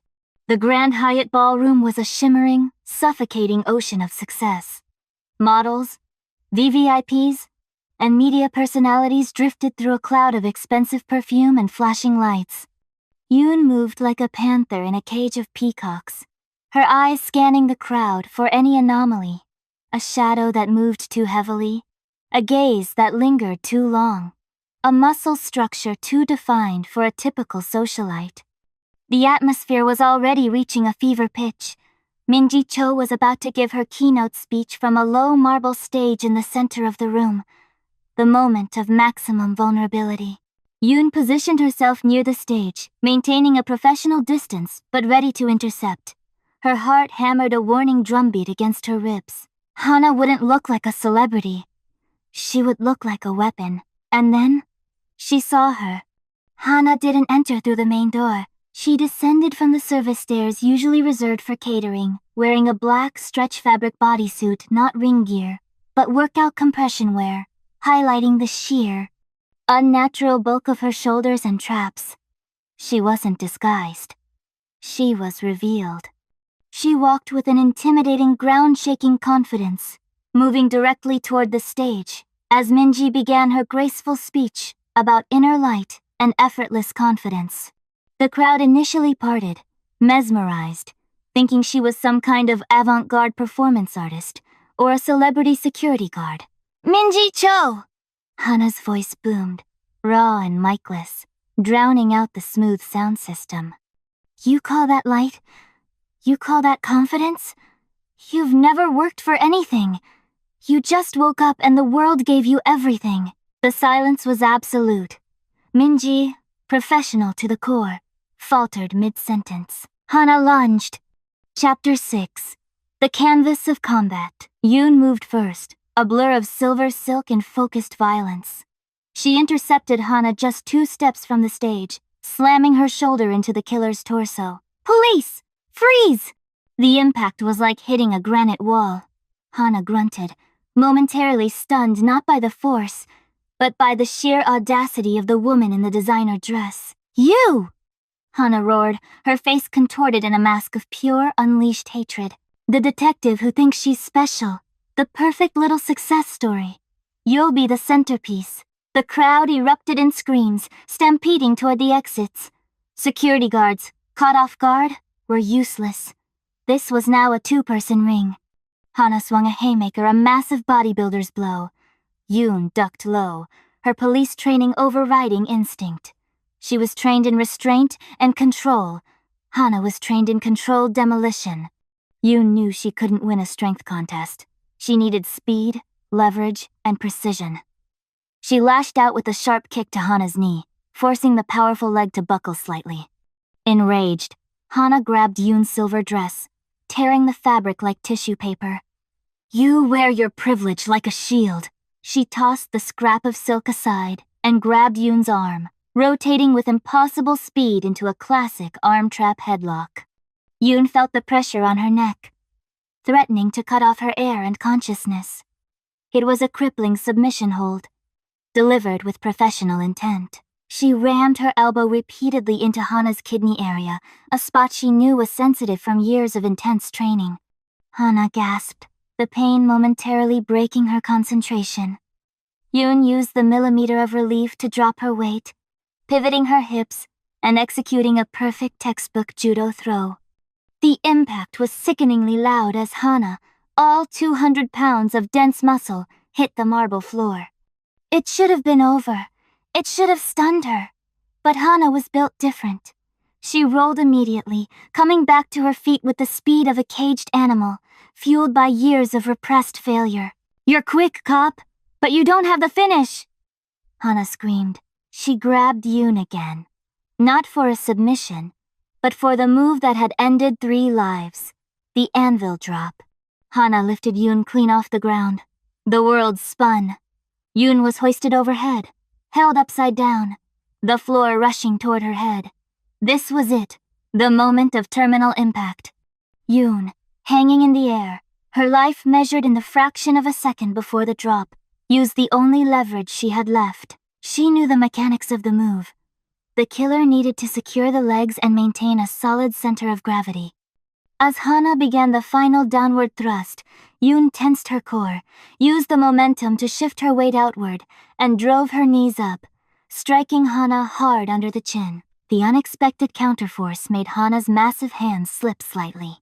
Yoon swung down, not with a kick, but with a grab, hooking her legs around Hana's waist in a devastating scissor lock, tightening her grip like a vice, and simultaneously pulling down on Hana's head.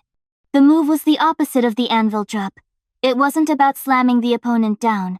It was about applying pressure and leverage horizontally. The pressure on Hana's neck and back was immense, forcing the stronger woman to fall backward, protecting her own spine. They crashed to the ground together, the scissor lock pinning Hana's head back.